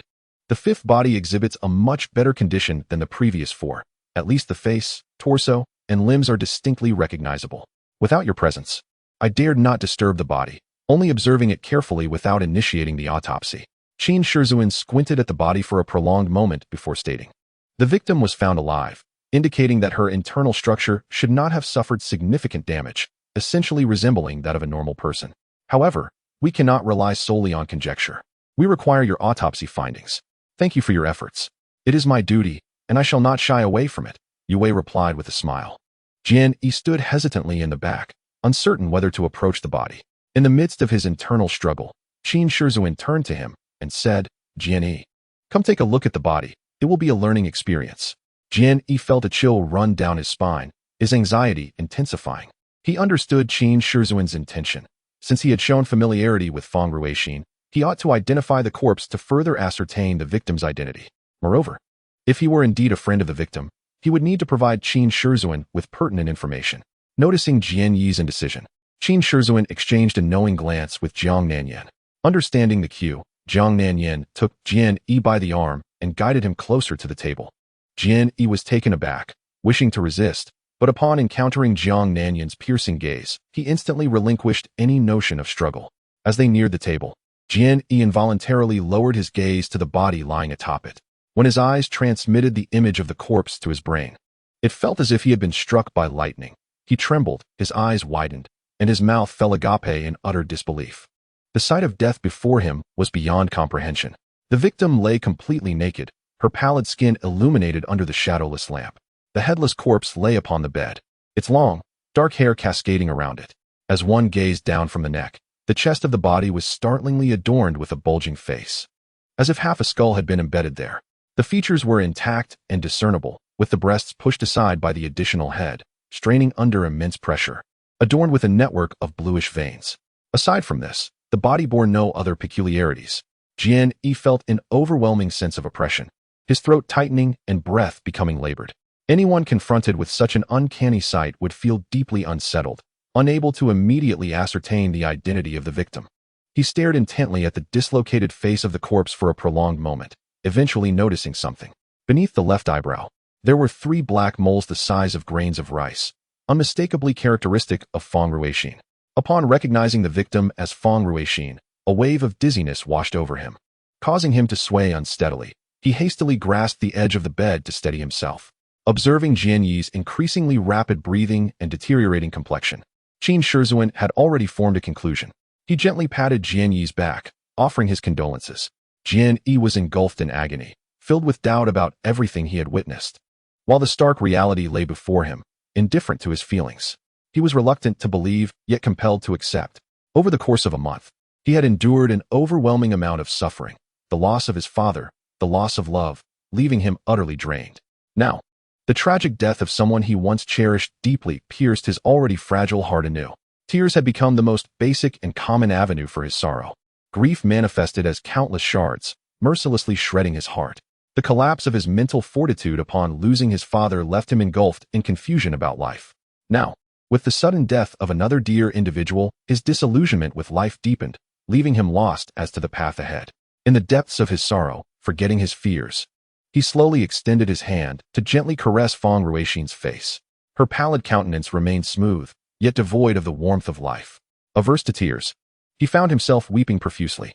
Zhang Nanyan observed Jian Yi's trembling figure, immediately sensing his anguish, a mysterious sadness coiling around her heart like a venomous serpent, gnawing at her soul. She pressed her hand to her chest, regretting her harshness towards him the night prior. Yue looked at the weeping Jian Yi in confusion and remarked, Who is this? Qin Shizuan replied. The deceased is his friend. Oh, Yue realized, sighing softly. As Jian Yi caressed Feng Ruixin's face, he became oblivious to his surroundings, lost in a world that seemed to belong solely to him and her. He gazed at her with rapture, memories of their joyful moments together flashing through his mind in an unending cycle. When his hand brushed against the junction of Feng Ruixin's cheek and chest, it recoiled as if shocked, stepping back in disbelief, exclaiming, "What is happening?" The other four were startled by his sudden reaction, gazing at him in astonishment. Qin Shizuan inquired, "What is it?" With a perplexed expression, Jian Yi stared blankly for a while before finally articulating, "It resembles modeling clay. I shaped it into a small cat, but the tail was too short." Unpleased, I kneaded the clay into a ball and began anew. Yinju, Yue, and Zhang Nanyan were momentarily taken aback, pondering how this individual could transition from a peculiar corpse to the notion of modeling clay. Qin Shizuan, quick-witted, immediately grasped the significance. Having already witnessed Jian Yi's leap of thought on the way to the central hospital, he surmised that the seemingly unrelated comment about the corpse must hold substantial relevance. Thus, he inquired, "What do you mean?" Jian Yi regained his focus, his tear-brimmed eyes now sparkling with clarity. He addressed Qin Shizuan, upon first seeing Xin's bizarre death pose. "I assumed that a meticulous surgeon had detached her head with great precision and then made an incision in her chest to fit the head back in place. However, upon touching the area where Xin's face met her chest, I was astounded to find it seamlessly fused. It was a flawless integration, as if she were always meant to be this way. The hair on her neck appeared entirely natural. No matter how skilled a surgeon might be, achieving such a level of natural perfection is unattainable. This led me to contemplate disassembly and reassembly. The only way to achieve such a flawless misalignment of head and body would be to completely disassemble the individual and then meticulously reassemble them. This concept is akin to molding with clay. For instance, when I was a child, I fashioned a small cat out of modeling clay, but dissatisfied with its form, I reshaped it. The newly crafted cat bore resemblance to the previous one, yet was more perfect. Yinju Yue and Zhang Nanyan found themselves bewildered by his peculiar discourse, gazing at him as though he were an enigma. Qin Shizuan, however, discerned a vital clue within his words, albeit vaguely, and remained unclear about the investigative direction.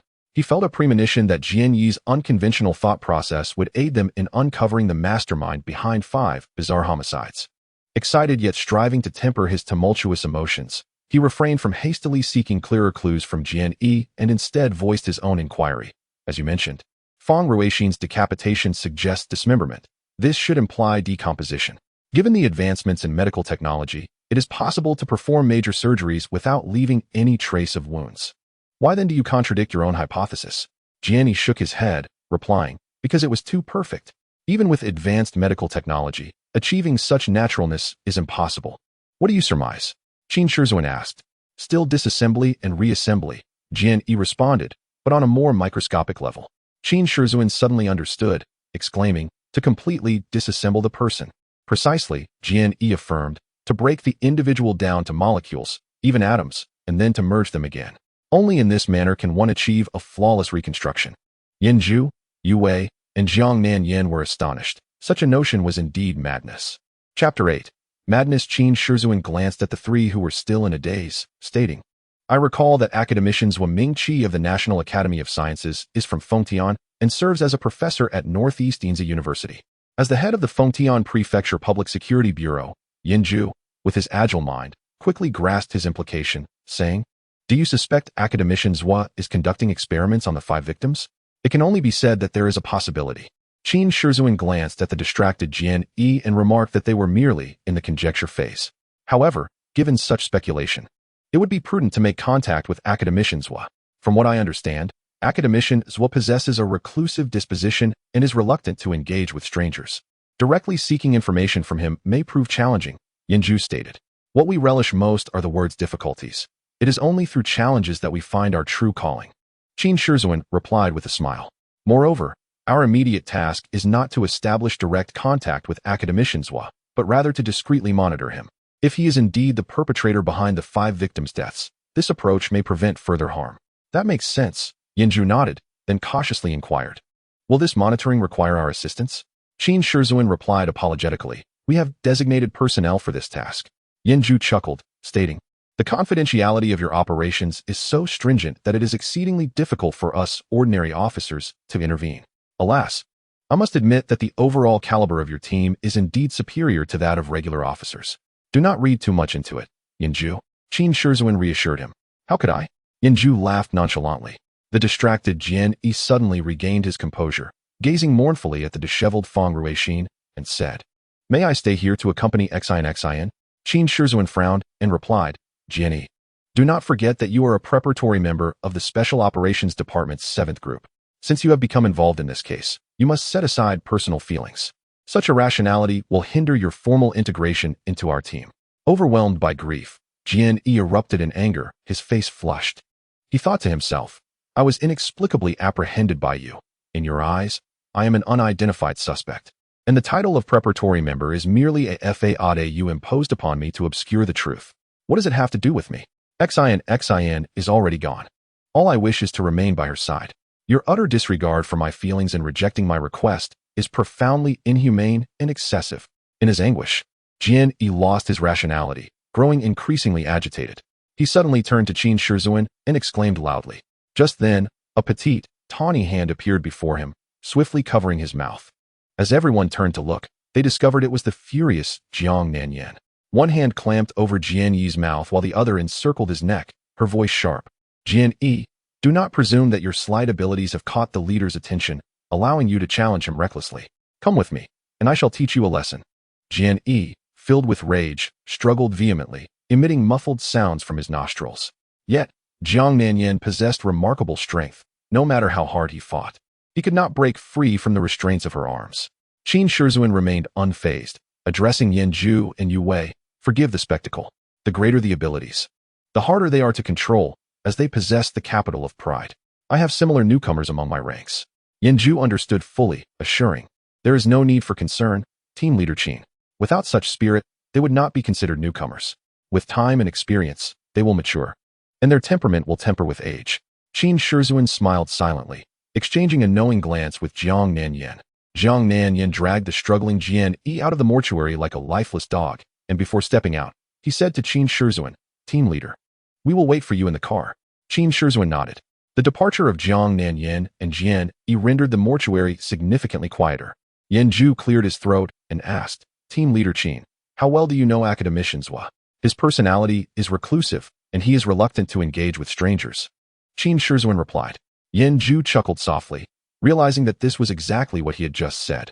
He was surprised to see this distinguished team leader so adeptly echoing his words, and to do so without a hint of embarrassment was both amusing and peculiar. Yu Wei laughed and remarked, team leader Qin is quite humorous. Allow me to provide you with some background on academician Zhua Mingqi. Yanju continued. He is an expert in material decomposition and reassembly, having successfully decomposed objects into atoms and then reassembled them a decade ago. This experiment created quite a stir nationwide. I presume team leader Qin is already aware of this. Otherwise, you would not have suspected him so readily. At the time, he collaborated with academician Zhang Xilin on this experiment. Both academicians gained fame from it and were subsequently inducted into the National Academy of Sciences. However, their subjects were inanimate objects such as metals, wood, and plastics, not living organisms. Later, they ventured into the realm of decomposing and reassembling living beings, attempting to use this method to address incurable congenital diseases. Unfortunately, a divergence in their methods regarding the decomposition and reassembly of living organisms led to a rift between Zhua Mingqi and Zhang Xilin. Both were stubborn and unable to convince each other with their theories, resulting in an increasingly strained relationship until they parted ways. Zhang Xilin's departure profoundly altered Zhua Mingqi's character, rendering him exceedingly reclusive and indifferent to others. If there is anyone he still cares about in this world, it is his daughter, Zhua Tianyue. Zhua Tianyue, Qin Shizhuan remarked. I recall that she seems to suffer from a congenital disease. Perhaps this is the impetus behind Zhua Mingqi's experiments with material decomposition and reassembly. Indeed, Yanju affirmed. Zhua Tianyue suffers from a congenital vascular malformation in her legs. Externally, her legs appear normal, yet there are significant issues with the blood vessels. Zhua Mingqi has traveled extensively to seek treatment for his child, but to no avail. Perhaps this is why he resorts to testing his still immature techniques on others. Should he succeed, his daughter could walk like a normal person, Qin Shizhuan suggested. From the results, 5 trials have all ended in failure, Yanju noted. Perhaps not merely 5 times, Qin Shizhuan remarked with a meaningful tone. Both Yin Zhu and Yu Wei, being astute individuals, understood the truth in his words. Scientific experiments, particularly in their early stages, often yield low success rates. Some scientists face failure thousands of times. Moreover, the decomposition and reassembly of living organisms is an exceedingly advanced field of science. Achieving success cannot simply be a matter of a few trials. An experiment involving the human body, conducted without safety guarantees, could lead to dire consequences for many subjects. Upon contemplating this issue, both Director Yan and Yu Wei found beads of sweat forming on their foreheads. With a clear direction for the investigation, Qin Shizhuan no longer tarried. He bid farewell to Director Yan and Yu Wei and hurried downstairs to the parking lot. As he approached the vehicle, he heard a desperate cry emanating from within. "Let me go. I want to get out. Do you wish to die?" Zhang Nanyan's voice was filled with fury. Qin Shizhuan chuckled as he opened the rear door, discovering Jian Yi pinned to the seat, bruised and glaring angrily at Zhang Nanyan. Zhang Nanyan was straddling him, her hands firmly gripping his arms. Qin Shizhuan remarked, "Yanzi, next time you take action, refrain from striking his face. It's too conspicuous. You left him battered yesterday, and his swelling hasn't subsided." When I departed just now, Director Yin inquired about the bruises on Jian Yi's face. He suspects we impose stringent demands on our trainees, resorting to violence for disobedience. Be mindful next time. Strike where it's not visible. Moreover, he ought to be dressed in proper attire. This oversized clothing is not his, and we must not allow others to think we mistreat our trainees. "What trainee?" Zhang Nanyan retorted angrily. "He is merely an unidentified suspect. His identity remains unverified. We must not hastily draw conclusions," Qin Shizhuan replied. "Just as we are set to investigate Zhuo Mingqi, we cannot label him a criminal without concrete evidence. We can harbor suspicions, but we must remain objective." "Understood." Zhang Nanyan nodded. "Team leader, what shall we do next?" "You contact Fang Long and instruct him to arrive promptly. We need to surveil Zhuo Mingqi, as he is skilled in this domain," Qin Shizhuan stated. "As for me, I shall indulge in another taste of Feng Tian's exquisite wine." Zhang Nanyan shot him an exasperated glance and inquired, "What about this fellow?" "You take him to buy clothes, then return to your residence," Qin Shizhuan directed. "Our current task is to await Fang Long's discovery of a breakthrough in the case." Before Zhang Nanyan could respond, Jian Yi, who had been subdued beneath her, suddenly surged with unexpected vigor, propelling her off him and onto the seat. In quick succession, Jian Yi scrambled out from under Zhang Nanyan. His head lowered as he charged toward Qin Shizhuan. The suddenness of the event caught everyone off guard. Jian Yi, seemingly frail, retaliated with astonishing speed. Zhang Nanyan, momentarily stunned atop the seat, and Qin Shizhuan, with his mouth agape in surprise, were both taken aback. Jian Yi collided headfirst into Qin Shizhuan's chest, causing him to lose his balance and fall backward. Successfully escaping the vehicle, Jian Yi's eyes were ablaze with determination as he glanced at Qin Shizhuan and Zhang Nanyan, exclaiming, "I want to go see Xin." It was only then that Zhang Nanyan regained her composure, her anger boiling over as she sat up and bellowed, "Come back here." Jian Yi did not look back, racing toward the building housing the morgue. A seemingly powerless individual had evaded capture right before the team leader. Zhang Nanyan felt utterly humiliated and, consumed by rage, leaped from the vehicle in pursuit of Jian Yi.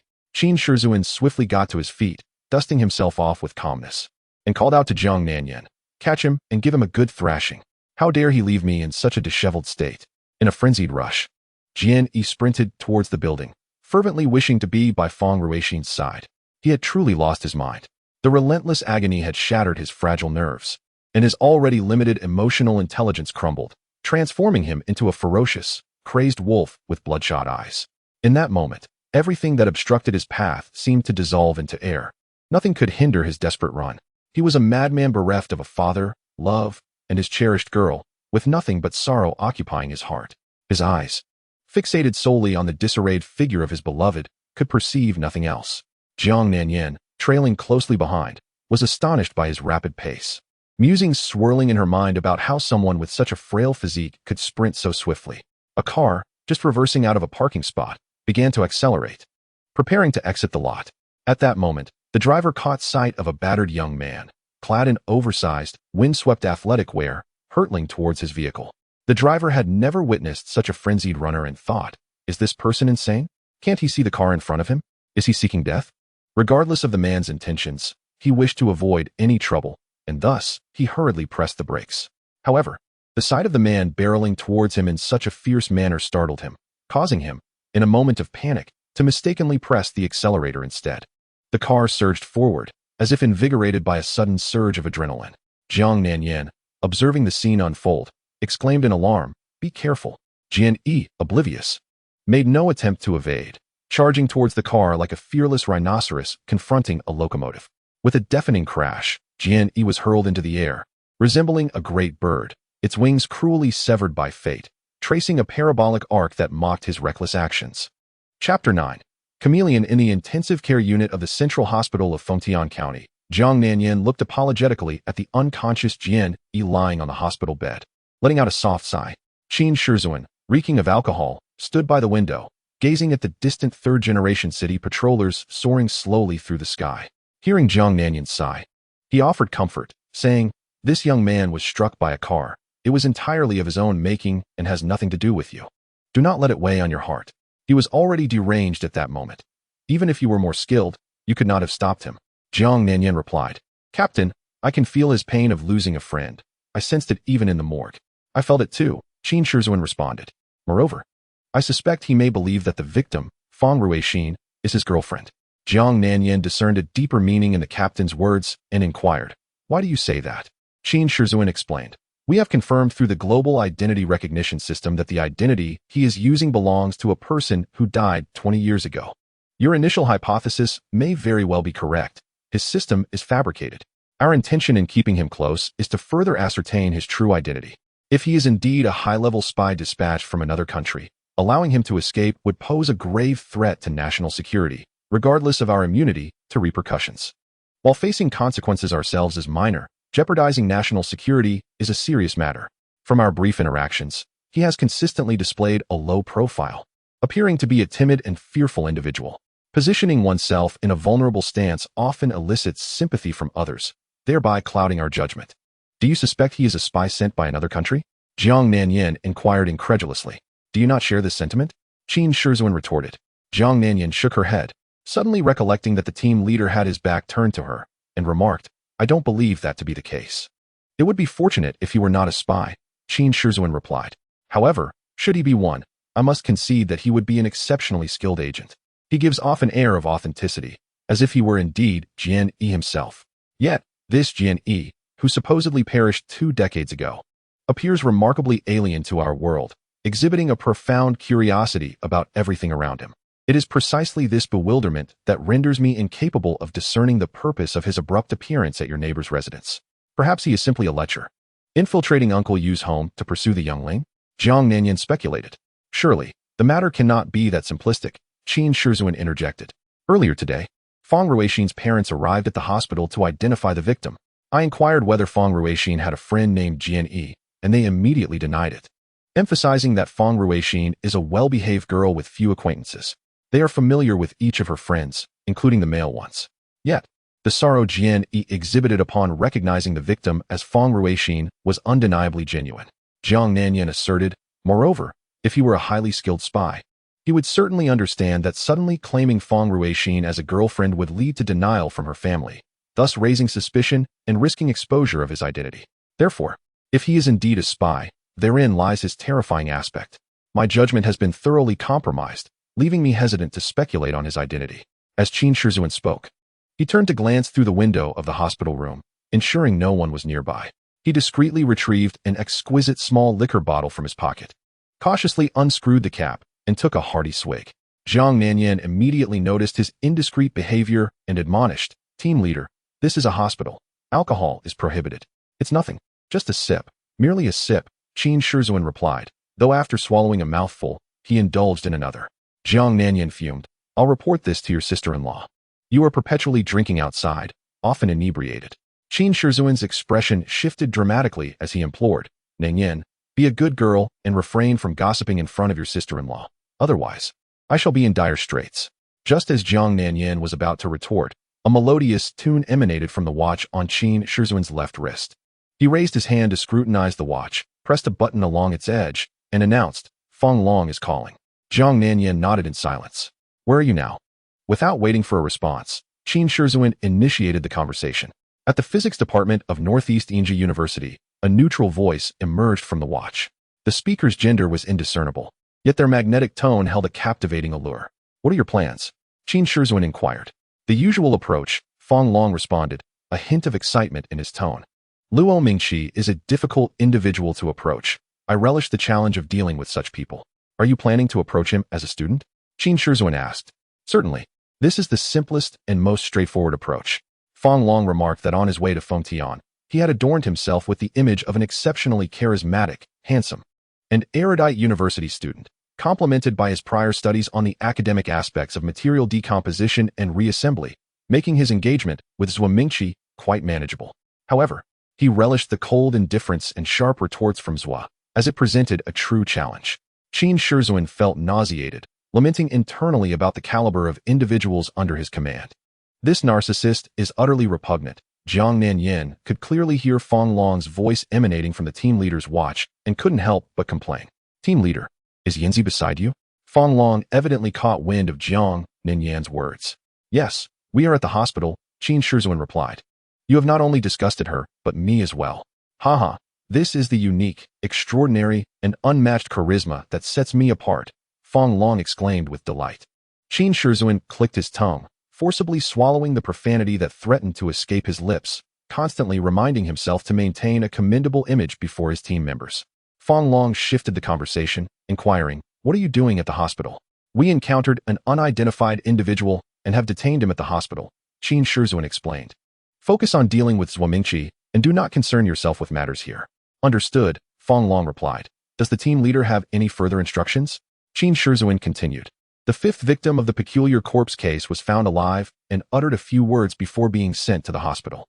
When we examined the body, Director Yin conveyed these words to me verbatim, and I relay them to you now. After you successfully engage with Zhou Mingqi, observe his daily life closely to see if it aligns with these statements. Fong Long affirmed. Understood, please proceed. Qin Shizun stated. The first sentence is, I know I am going to die. Before I die, I want to see my parents. This statement is not a significant lead and holds little value. Fong Long interrupted. That's of little consequence. Let me finish. Qin Shizun retorted in frustration. As the team leader, please continue. Fong Long, startled, softened his tone. Qin Shizun elaborated. The second sentence is, I was deceived. That person assured me that the experiment was completely safe and that there would be no issues. Moreover, after the experiment, I would receive a substantial reward. The third sentence states, the experiment took place in the basement of a villa, which was quite spacious. The fourth sentence reveals, I was placed in a container filled with water. The fifth sentence indicates, the person conducting the experiment wore a human skin mask. I could not see his face, but I could ascertain that he was male. Have you noted these statements? Fong Long confidently replied, with my impeccable memory. I shall retain every word. Now, hasten your actions. Unable to tolerate Fong Long's overwhelming narcissism any longer, Qin Shizun interrupted. Remember, if you discover any other test subjects, you must find a way to rescue them. We cannot allow any more innocent lives to be harmed. Understood. Fong Long stated, I have spotted Zhou Mingqi. He has just exited the office building, likely finished for the day. I will approach him immediately. Exercise caution. Do not assume that scientists are mere frail scholars. Their capabilities far surpass your imagination. Cautioned Qin Shizun with concern. Rest assured, leader, with my skills, I shall execute the task, responded Fong Long confidently. Qin Shizun sighed. Very well. He held back the narcissistic remarks that threatened to escape his lips, feeling a wave of frustration wash over him as he ended the call. With a wry smile, Qin Shizun let his left hand drop, muttering about the insufferable vanity of this chameleon, a sentiment echoed by Jiang Nanyan. This is precisely why I have struck him every time we meet. Casting a glance at Jian Yi, who lay on the bed, Qin Shizun continued. Yue has completed the autopsy on Fong Ruixin's body and determined that her cause of death is consistent with the first 4 victims, allowing us to consolidate this into the peculiar corpse case for unified investigation. The relevant autopsy information will be compiled tonight. Fong Ruixin's body has just been claimed by her parents and is expected to be cremated tomorrow. Well, Yanzi, if this Jian Yi is not a spy, but rather a close friend, perhaps even a boyfriend of Fong Ruixin, should we resort to forceful measures to remove him from her side? Jiang Nanyan, known for her traditionally assertive demeanor, frowned and replied, I do not know. With a deep sigh, Qin Shizun discreetly extracted a bottle of liquor. Not far from the main entrance of the Northeast Inzi University Physics Department, beneath a towering pine tree, stood a young man with flowing hair, delicate features, and a medium build, dressed in slightly worn attire. Chewing gum as he observed a middle-aged man hastily exiting the office building. A slight smile crept upon his lips. After a brief moment, he tilted his head, spat out the gum, and rummaged through his pockets to produce a pair of black-rimmed glasses, hastily donning them. His previously carefree smile transformed into one of fervent admiration, a countenance brimming with an insatiable thirst for knowledge. He then bent down to pick up his heavy backpack, slinging it over his shoulder, and hurried towards the middle-aged man. The middle-aged man, though lacking the young man's length of hair, sported a disheveled mane, clearly in need of a trim. He too wore glasses, albeit a pair of thick, rimless ones. Clad in a wrinkled suit and worn-out leather shoes, he walked briskly, his gaze fixed on the ground, oblivious to his surroundings. Suddenly, a figure darted into his peripheral vision, startling him. Turning, he found a student with black-rimmed glasses rushing toward him. Captivated by the student's appearance, he halted to scrutinize the young man. The lad's hair was tousled, his clothes neat, yet far from new, and he wore travel shoes that could be purchased for a mere 20 yuan at a street vendor. However, it was not his attire that drew attention, but rather his visage. Anyone who beheld this face would find it impossible to look away, for it was undeniably exquisite. The contours of his face were clear and fluid, with well-proportioned features. His elongated, bright eyes sparkled with life, complemented by a flawless nose, while his lips and ears appeared pleasantly rounded. His cheeks were remarkably clean, devoid of any hint of facial hair. Although it is immediately apparent that this individual is male, the moment one lays eyes upon him, all cannot help but exclaim that he possesses the visage of an unparalleled beauty, tragically misplaced upon a man's form. Nevertheless, despite the bittersweet sentiment this exquisite face evokes, one cannot refrain from acknowledging his extraordinary handsomeness and exceptional charisma, undoubtedly rendering him the prince charming of dreams for the majority of young women. This young man is none other than Fang Long, whose narcissism is intolerable to Qin Shizhuan and Zhang Xilin, a member of the Special Operations Department's 7th Group. He is nicknamed Chameleon. He excels in disguise and is a master of performance, capable of assuming the guise of individuals from all walks of life. A truly rare talent in the annals of acting. When the 7th Group investigates supernatural cases, he often leads the charge, as his abilities in disguise and performance play a significant role in the investigative process. Fang Long hurriedly approached the middle-aged man, adjusting his slipping glasses with a respectful yet excited demeanor, inquiring, "Are you Professor Zhuangmingqi?" Despite his astonishment at Fang Long's beauty, Professor Zhui's expression was less than amiable as he glanced sideways and replied curtly, "What do you want?" This single remark implicitly acknowledged his identity. Fang Long, brimming with excitement, extended his right hand and introduced himself. "Hello, Professor Zhua. I am Fang Long, a sophomore from the physics department of Hangzhou University, and I have a deep passion for physics. I am aware that you are a leading expert on molecular and atomic research in the country, and I have numerous questions I wish to discuss with you." The middle-aged man, Professor Zhuangmingqi, glanced at the proffered hand but made no move to accept it, coldly responding, "Molecules and atoms are quite trivial. What is there to inquire about? I am very busy, consult others." Fang Long awkwardly retracted his hand, feeling rather embarrassed, muttering, Goodbye." Zhuangmingqi brusquely tossed out 2 words before turning away, completely disregarding the feelings of the striking young man. Fang Long remained rooted in place, watching Zhuangmingqi depart, a slight smile curling at the corners of his lips as he silently mused, "Intriguing. It seems I must engage my mind further to draw closer to you. Alas, more mental exertion is indeed vexing." Chapter 10. Dream. Having finished the exquisite liquor from the small flask, Qin Shizhuan tucked the bottle into his coat, exhaling a contented breath laden with the aroma of alcohol. Zhang Xilin shot him an exasperated glance, but remained silent.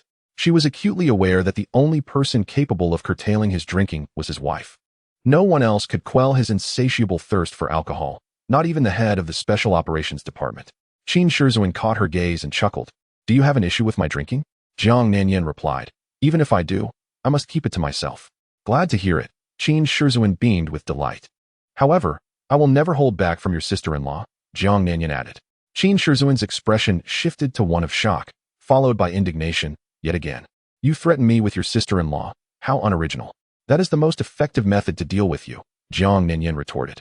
Qin Shizhuan sighed despondently, his mind racing as he pondered how to manage Zhang Xilin. A sudden burst of urgent music interrupted his thoughts. Instinctively, he glanced at his watch, which displayed no incoming calls. He immediately realized it was a call on his mobile phone. Hastily, he retrieved the exquisite device from his pocket. the caller ID displaying Fong Long's name. What could that rascal be up to? Qin Shizhuan wondered, perplexed, as he answered the call. Upon connecting, Fong Long's excited voice burst forth from the receiver. Boss, I failed. One should be disheartened by failure. What does your excitement signify? Qin Shizhuan scolded. For work-related calls. You ought to use your watch. Has your brain rusted? Why contact me on your phone? Fong Long paused before responding. Boss, I'm reaching out not for work, but for life. Is your failure a matter of life? Qin Shizhuan fumed. I just said that in a moment of excitement. Fong Long replied nonchalantly. I haven't eaten since I got off the plane. I'm starving. I wanted to ask you about the local delicacies in Fengtian.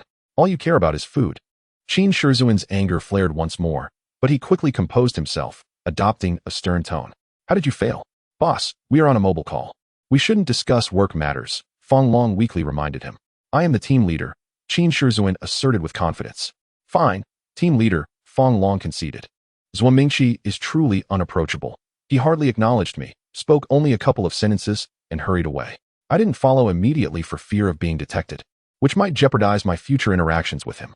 However, being exceptionally clever and extraordinarily gifted, I discreetly attached a nano camera to his glasses without him noticing. Now, wherever he goes, as long as he wears those glasses, I can retrieve various audiovisual information about his work and life through my handheld computer. Qin Shizhuan nodded approvingly. Well done. All right. Wait for me at the Qianqing restaurant on Beihai Street, and we shall meticulously discuss how to proceed with our subsequent tasks. Fong Long exclaimed, Boss, I'm not accompanying you for drinks. I still need to strategize on how to approach Zhuo Mingqi. Less chatter, just go and wait for me. Qin Shizhuan instructed before promptly hanging up. He turned to Zhang Nanyan, saying, I'm off to meet Fong Long. You stay here and keep an eye on that fellow. Zhang Nanyan cast a glance at the still unconscious Jian Yi and remarked, Off to drink again? Qin Shizhuan, with utmost seriousness, corrected her. I am going to assign the next tasks to Fong Long. With a resigned wave of her hand, Zhang Nanyan dismissed him, choosing not to look his way again. Qin Shizhuan chuckled and swiftly exited the ward. Zhang Nanyan scrutinized Jian Yi's face closely, realizing that although he appeared quite ordinary at first glance, a detailed observation revealed his features to be impeccably symmetrical, as if meticulously sculpted by a masterful plastic surgeon. With his eyes tightly shut, his eyelids occasionally fluttered, indicating that he was not in a deep coma, perhaps lost in some dream. In her mind, the image of Jian Yi trembling upon seeing Fong Ruixin's corpse surfaced, and she felt that he was genuinely engulfed in sorrow, devoid of any pretense. That subtle yet frequent tremor was something even the highly skilled Fong Long could not replicate. In that moment, Zhang Nanyan felt a twinge of pity for the once despised lecher. Perhaps his presence in Little Ling's room was not entirely intentional. She resorted to an utterly irrational and scarcely believable conjecture as a feeble justification. The harrowing image of Jian Yi being struck by a car and falling heavily to the ground sent a shiver through Zhang Nanyan's heart, making her recoil at the thought of the immense agony Jian Yi must have endured. In her eyes, Jian Yi became increasingly pitiable. Overcome by emotion, she instinctively reached out, gently placing her hand upon Jian Yi's forehead, which was dampened with a sheen of sweat. In her unconscious state, Jian Yi seemed to sense Zhang Nanyan's hand, quivering violently and murmuring in a sorrowful tone, Xin, please don't leave me. Zhang Nanyan felt her heart shatter at the sound. Jian Yi found himself in a dream, situated in a CAF, facing Fong Ruixin, whose expression was fraught with turmoil. Let us break up. After a prolonged silence, Fong Ruixin bit her lip and spoke softly. Her words struck Jian Yi like a thunderclap, instantly dispelling the joy he felt at seeing his beloved girlfriend. He gazed at her enchanting visage, his face betraying a deep sorrow. He longed to ask why, at his lowest point, this girl, who once loved him more than herself, would plunge a knife into his heart. Why? When he needed her comfort the most, she was so eager to sever their profound bond, and why so many questions plagued him, yet when he opened his mouth, no words emerged. Despair enveloped him. I'm sorry. Fong Ruixin's face was a portrait of regret as she extended her slender hand to rest upon his forehead. Jian Yi trembled violently, the sorrow conveyed through her apologetic touch electrifying him. Closing his eyes, tears, long held within, streamed down his face unrestrained. He choked out a desperate plea. Xin, please don't leave me. The melodious music in the CAF ceased as he shut his eyes, and the warmth from her forehead gradually dissipated. To his astonishment, he opened his eyes to find himself seated upon a soft bed, surrounded by a rosy glow. Astonished, he wondered how he had returned to the Sleeping Beauty's chamber. Glancing at the plush bed, he noticed the absence of the Sleeping Beauty and sighed. hoping not to incite any unwarranted trouble. However, upon raising his gaze, he was startled to find Yu Changsheng and his family standing at his bedside. Yu Changsheng glowered at him, while the sleeping beauty wept in her mother's embrace. "Who are you?" Yu Changsheng demanded. "Uncle Yu, don't you recognize me?" Jian Yi hurriedly explained. "I'm your tenant. I rented a room from you. Have you forgotten?" "I have never rented out a room," Yu Changsheng replied sternly. "Why are you here?" "Here?" Jian Yi looked around in confusion. "Where's this?" "This is, of course, our world," Yu Changsheng retorted coldly. "You do not belong to this world. How did you come to be in our realm?" A tremor of apprehension coursed through Jian Yi as he pondered the possibility that, having not seen Uncle Yu for over a month, he might have already passed into the afterlife. Had he himself been struck by the thunder of the colorful clouds, surviving only to perish in the rented bedroom? Was that why he was now encountering Uncle Yu and his long-deceased wife and daughter? Their world was the realm of the dead. His thoughts were a whirlwind of uncertainty, leaving him too frightened to speak.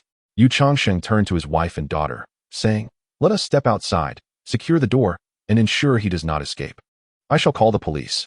The mother and daughter nodded in agreement, following Yu Changsheng as they exited the pastel-hued bedroom, firmly closing the door behind them, leaving Jian Yi in a state of daze upon the bed. He lamented inwardly about the trouble he had found himself in, yet quickly reassured himself that as long as he had not committed any wrongdoing, there was no need to fear the arrival of the police. After all, he believed that law enforcement would not wrong an innocent person. This self-encouragement calmed his anxious heart considerably. However, after waiting for what felt like an eternity, the bedroom door remained shut. Puzzled, he could no longer contain himself. He leapt from the bed and approached the door, cautiously turning the doorknob. To his astonishment, the door emitted a soft click and swung open. Upon stepping out of the bedroom, Jian Yi found himself in the living room, which was not that of Yu Changsheng's home, but rather that of Zhang Xilin. To his surprise, he saw the inebriated Qin Shizhuan reclining on the sofa, alongside the scowling Zhang Xilin. The two scrutinized Jian Yi, and with bleary eyes, Qin Shizhuan spoke. "He is not a relic from 20 years ago. The system did not fabricate him. He is who he is, Jian Yi. However, he does not belong to this world." Zhang Xilin added, coldly, "Indeed. He is not part of our realm."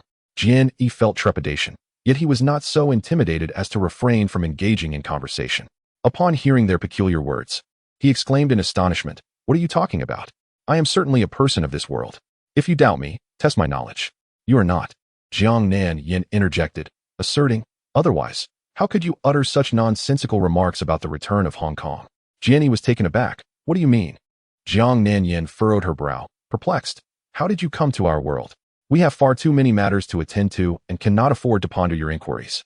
Since you do not belong to our world, we could simply eliminate you without wasting energy on deliberation." As he spoke, Qin Shizhuan raised a handgun, aimed directly at Jian Yi. Jian Yi's countenance turned pale with fear, and he quickly retreated back into the bedroom, forcefully shutting the door. Gripping the doorknob tightly, he closed his eyes, bracing himself for the sound of gunfire. Yet, after waiting for what seemed like an eternity, silence prevailed. Confounded, he thought. Could it be that the drunken Qin Shizhuan was merely trying to frighten him? At that moment, laughter rang out behind him, bright and cheerful, akin to that of a child. Jian Yi's heart jolted, and he turned to see, to his shock, that the once familiar bedroom had transformed into his childhood home. In the center of the room stood 4 figures, 2 men and 2 women.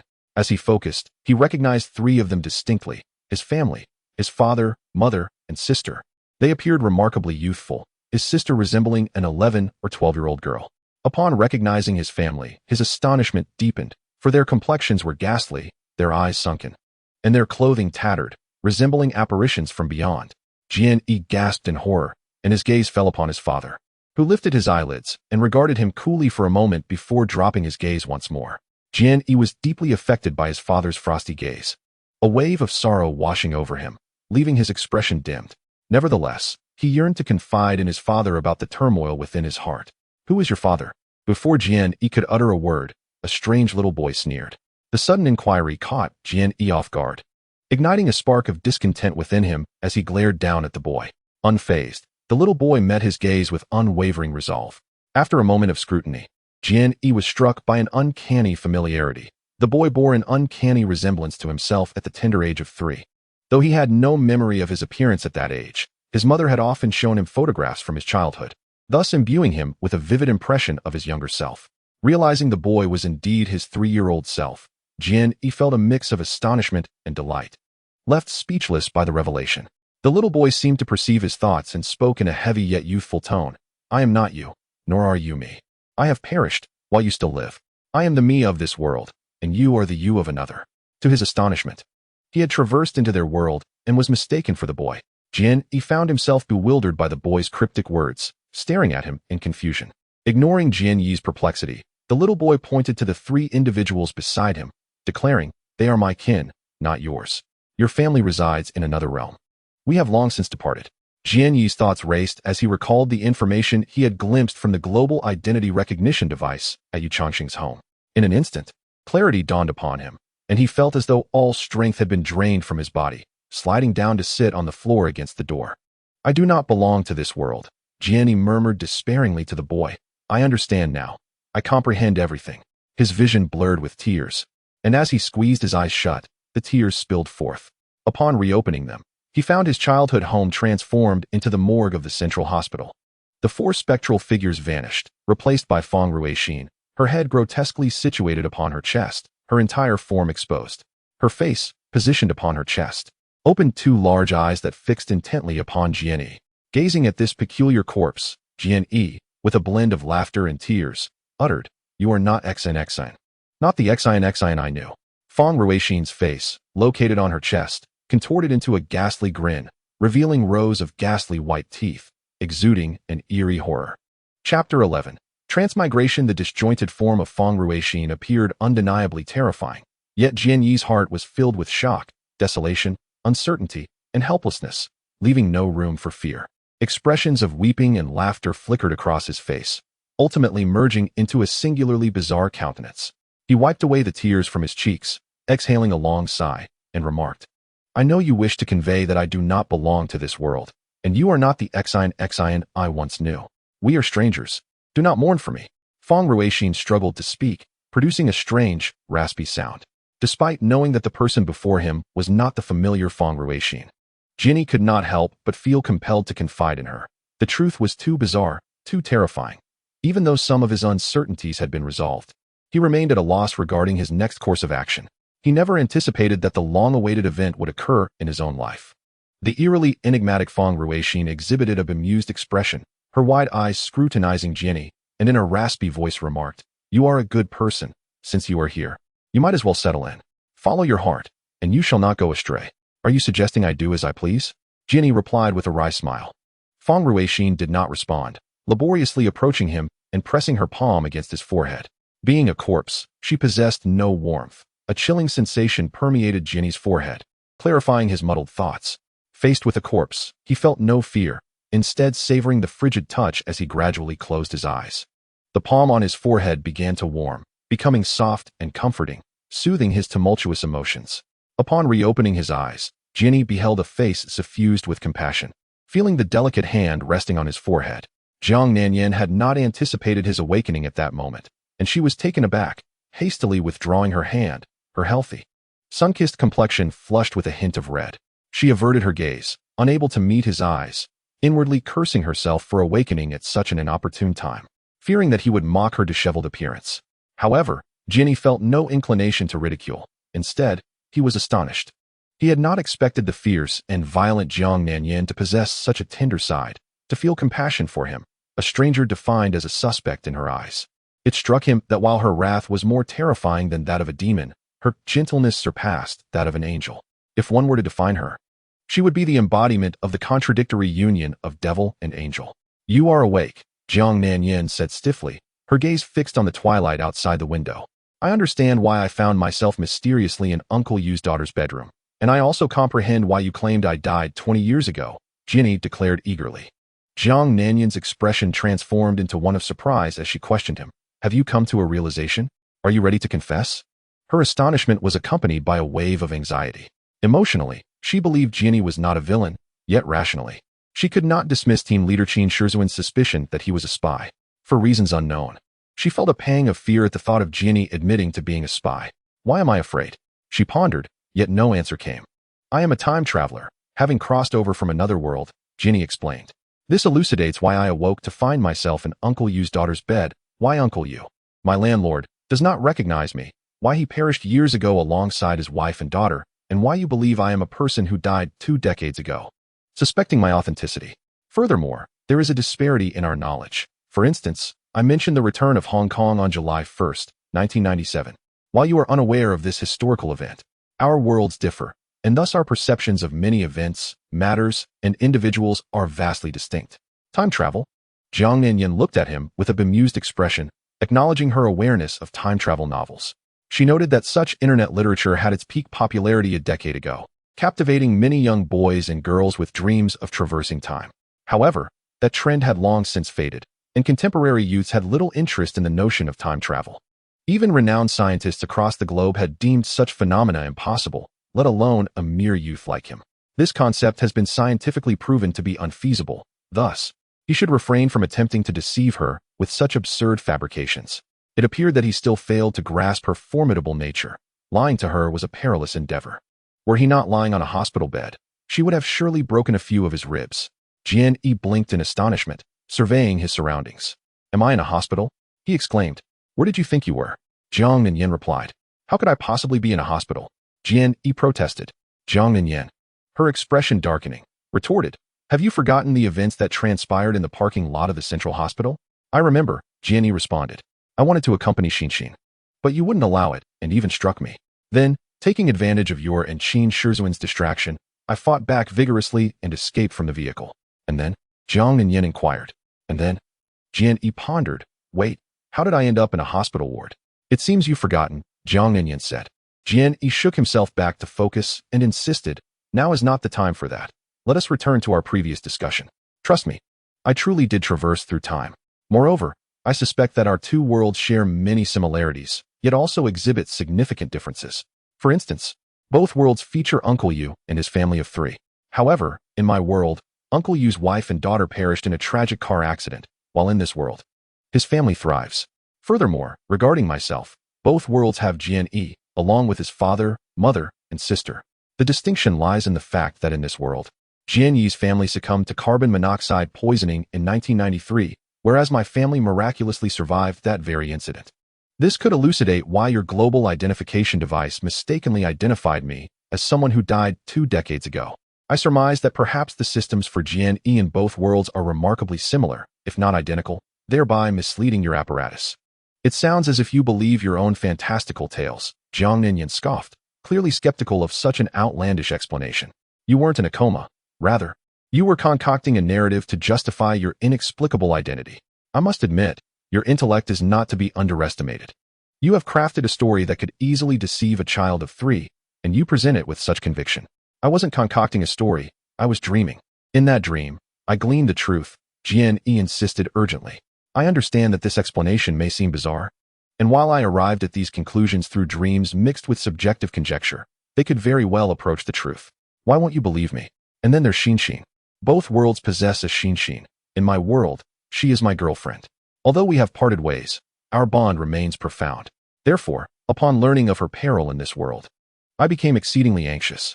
When I heard from Director Yin about Xinxin's previous disappearance, I found it peculiar, and now it all begins to make sense. My understanding of the world remains confined to the realm I once inhabited, rather than this current reality, which is why I perceive numerous peculiarities. For instance, the warm haven of my previous world lacked ferry pools, the triad of city patrollers, a company utilizing Audi 6 as taxis, the 3 advertising screens adorning shopping mall entrances, the dazzling and vibrant neon lights, and certainly, the Central Hospital. My former world possessed prefecture-level cities, yet it did not recognize the concept of a county. The term county refers to an ancient Chinese designation for administrative divisions that has long since fallen into disuse. Zhang Xilin, taken aback, listened intently until Jian Yi concluded, then inquired curiously, "Prefecture-level city?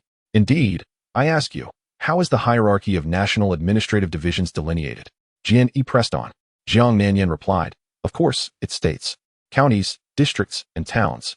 You see, there are indeed similarities, yet also differences," Jian Yi exclaimed. "In my world, we have provinces, cities, counties, towns, or townships. This indicates that this world still retains the nomenclature of ancient administrative divisions, albeit seemingly altered." Zhang Xilin, noticing his excitement leading him to lose himself, could not help but ask, "Can you fabricate more?"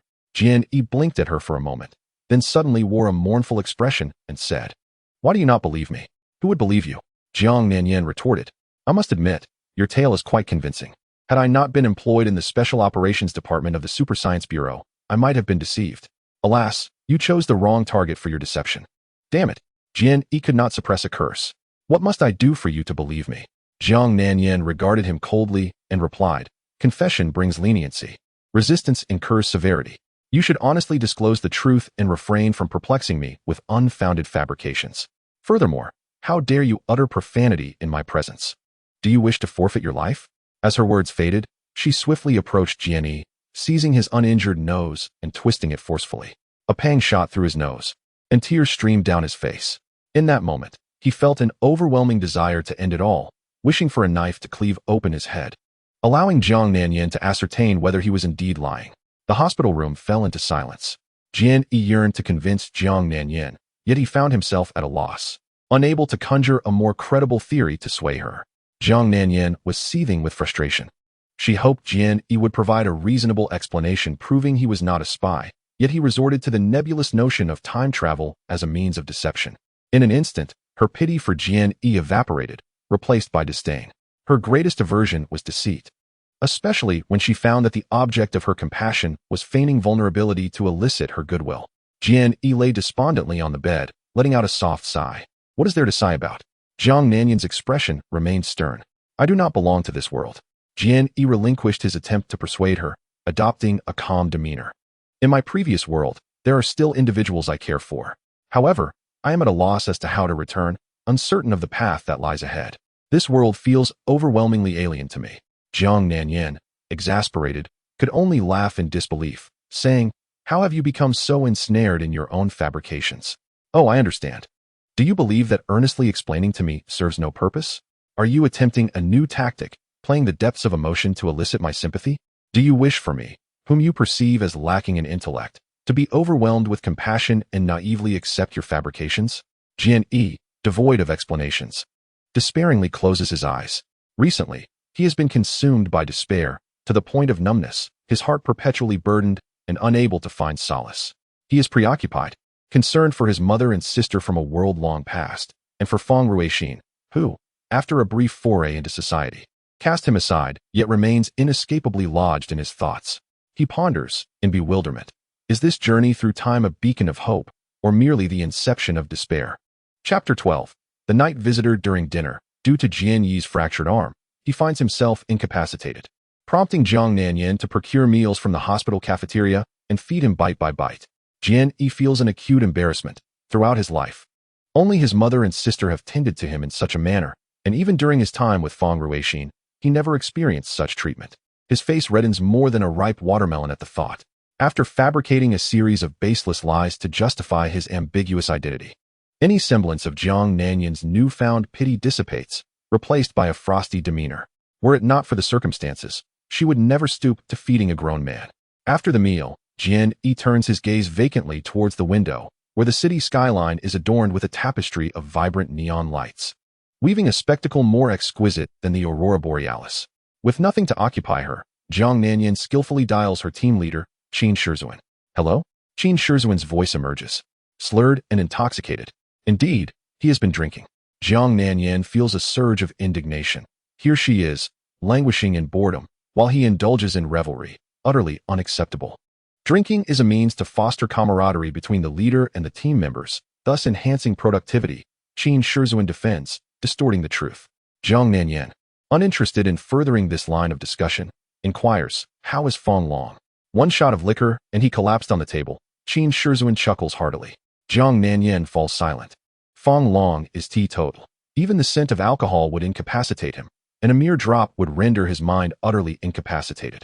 All members of Team 7 are aware that Feng Long harbors a profound fear of Qin Shizuan, not out of dread for his authority, but rather for his relentless persuasion to drink. Though Feng Long is articulate, he shrinks from speaking at the table, terrified of being ensnared and forced to imbibe. Yet, even with his caution, he cannot escape Qin Shizuan's clutches. At every Team 7 gathering, he is invariably plied with drink until he loses autonomy. Qin Shizuan revels in this, finding endless amusement in making Feng Long succumb to intoxication. How can we possibly carry on with work like this? Zhang Nanyan remarks. Rest assured, Qin Shizuan burps contentedly. Everything is under control. Very well, Zhang Xilin replies, I have no pressing matters. I merely wish to ascertain what you all are up to. Keep an eye on that kid. Don't let him escape. Qin Shizhuan, though inebriated, retains a sharp mind, offering a word of caution. Escape? Zhang Xilin laughs. He has a broken arm and 3 fractured ribs. Although they have been set, they will not heal swiftly, and he is currently on an 4 drip. How could he possibly run? A fracture is hardly a grave ailment. Within 3 days, one is certain to recover. If he possesses a resilient spirit and can endure excruciating pain, then his desire to run is entirely feasible. Nevertheless, it is prudent to exercise caution, as Qin Shizhuan advised. Acknowledging this, Zhang Xilin concluded the call. As she stowed her phone away, she cast a glance at Jian Yi, who had tilted his head towards the window of the ward. His eyes were closed, and his breathing was steady and elongated. He had already succumbed to slumber. With a cold huff, she shot him an indignant glare, suddenly beset by a wave of fatigue. She had not had a moment of rest since morning, and now, with nightfall upon her, she found herself overwhelmingly drowsy. Despite it not yet being bedtime, weariness enveloped her. Momentarily disoriented, she leaned back against the soft chair and gradually drifted into sleep. In her dreams, she sensed Jian Yi quietly rising from his bed, his uninjured hand grasping a dagger that seemed to have materialized from nowhere. Observing her deep slumber, he stealthily descended from the bed, brandishing the weapon towards her throat.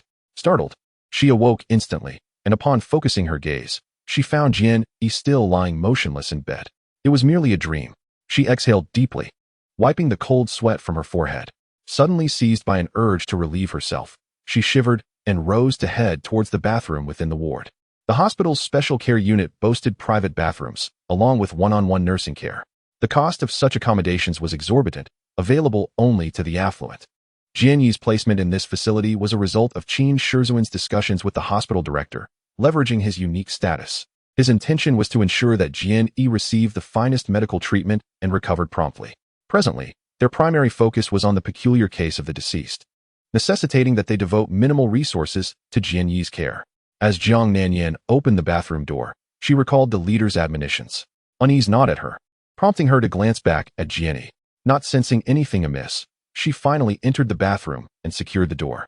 Half a minute after Zhang Xilin entered the bathroom, the locked ward door was opened from the outside. 2 individuals clad in black suits stealthily entered. The latter of the 2 left the door ajar. They approached Jian Yi's bed and stood side by side. The shorter of the 2 whispered, "That's him. It's hard to fathom that we have truly succeeded." The taller one murmured, "The traveler, though he bears no significant difference from us, possesses a value that rivals that of extraterrestrials." Extraterrestrials, the shorter one chuckled softly. "When will humanity truly discover aliens? But I feel that parallel universes and worlds are far more astonishing than aliens," the taller one replied. "And we have managed to achieve it," the shorter one declared with pride, having successfully brought a being from a parallel world into their own, thus affirming the existence of parallel universes. "I believe that once this experiment is revealed, it will undoubtedly cause a sensation worldwide. If aliens truly exist, I suspect it would create a stir throughout the entire universe," the taller one remarked. The shorter one silently laughed, extracting from his jacket pocket a transparent tubular object, the length and girth of a middle finger, one end adorned with a short, gleaming silver needle.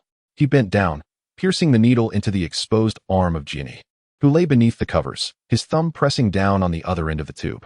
Jian Yi let out a muffled groan, seemingly aware of the pain, yet remained asleep.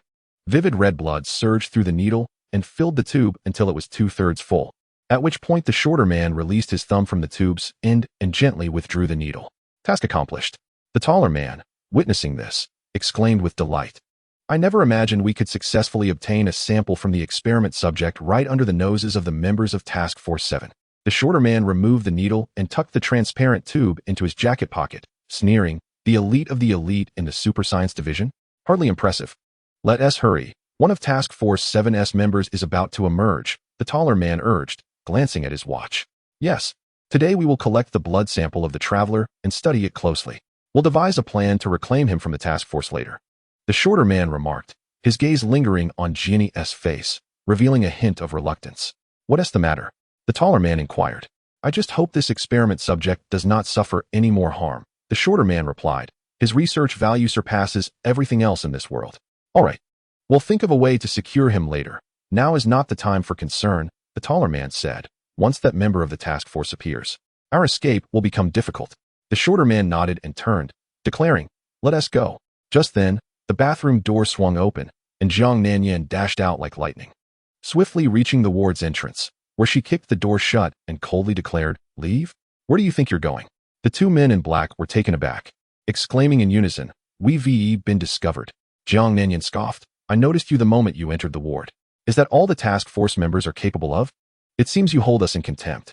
The shorter man chuckled awkwardly, deliberately raising his voice. "Indeed, to us, those from the Supernatural Science Division are mere clowns." Zhang Nanyan's expression grew colder as she demanded, "Who are you?" The shorter man smirked, "Guess." Enraged by the provocation, Zhang Nanyan could no longer contain herself. Without a word, she swiftly closed the distance to the shorter man, delivering a powerful punch aimed at his abdomen. The shorter man was caught off guard by her sudden attack and quickly attempted to dodge. Simultaneously, the taller man reached out with his large hand, intending to seize Zhang Nanyan's fist, thinking her weak and easy to capture. However, he was astounded to find that her punch carried far more force than he had anticipated, shattering his underestimation in an instant. As her fist connected with his palm, the impact coursed through his forearm, leaving it numb and powerless. Surprised, he realized that the members of the task force were indeed formidable, contrary to the shorter man's disparaging words. With one arm incapacitated, he clenched his other hand into a fist, retaliating with a powerful punch of his own. Zhang Nanyan, proud yet not arrogant, was naturally cautious and did not underestimate her opponents. As she observed the opponent's punch being thrown, she swiftly pivoted, evading the tall figure and maneuvering herself close to the shorter one. With a deft motion, she seized the shorter man's neck, applying a firm grip as she declared, "Let me show you who the real fool is." The two men in the hospital room were taken aback simultaneously. The tall man was astonished by Zhang Nanyan's remarkable agility, which allowed her to bypass him in an instant, leaving him no time to react. The shorter man, on the other hand, was filled with terror, realizing he had fallen into Zhang Nanyan's grasp. Her initial target had always been the shorter man, and his disdain and taunts had thoroughly provoked her. With a swift 180-degree turn, she lifted the shorter man and hurled him towards the tall one. The two men were left dumbfounded by the sheer strength of this woman. The shorter man collided against the taller one, and they both crashed to the ground. The force exerted on the shorter man's neck was immense. He felt as if his head might separate from his body, gasping for breath. Fortunately, having learned a lesson, he abandoned his arrogance, recognized the gravity of the situation, and quickly made a judgment. Coughing, he scrambled to his feet, saying, "I'll run, you cover me."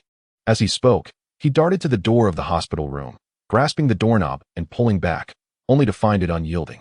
In a state of panic, he exclaimed, "The door is locked from the inside." Seeing the shorter man at the door, Zhang Nanyan's heart raced. These two unfamiliar individuals, who disregarded the super science department and had arrived at the makeshift hospital, were undoubtedly up to no good. Moreover, she had overheard their conversation in the bathroom, which seemed eerily consistent with the absurd explanations regarding the makeshift facility, suggesting a deeper connection. If she allowed these two to escape, discovering the truth about the enigmatic identity of the makeshift hospital would become an even more daunting task.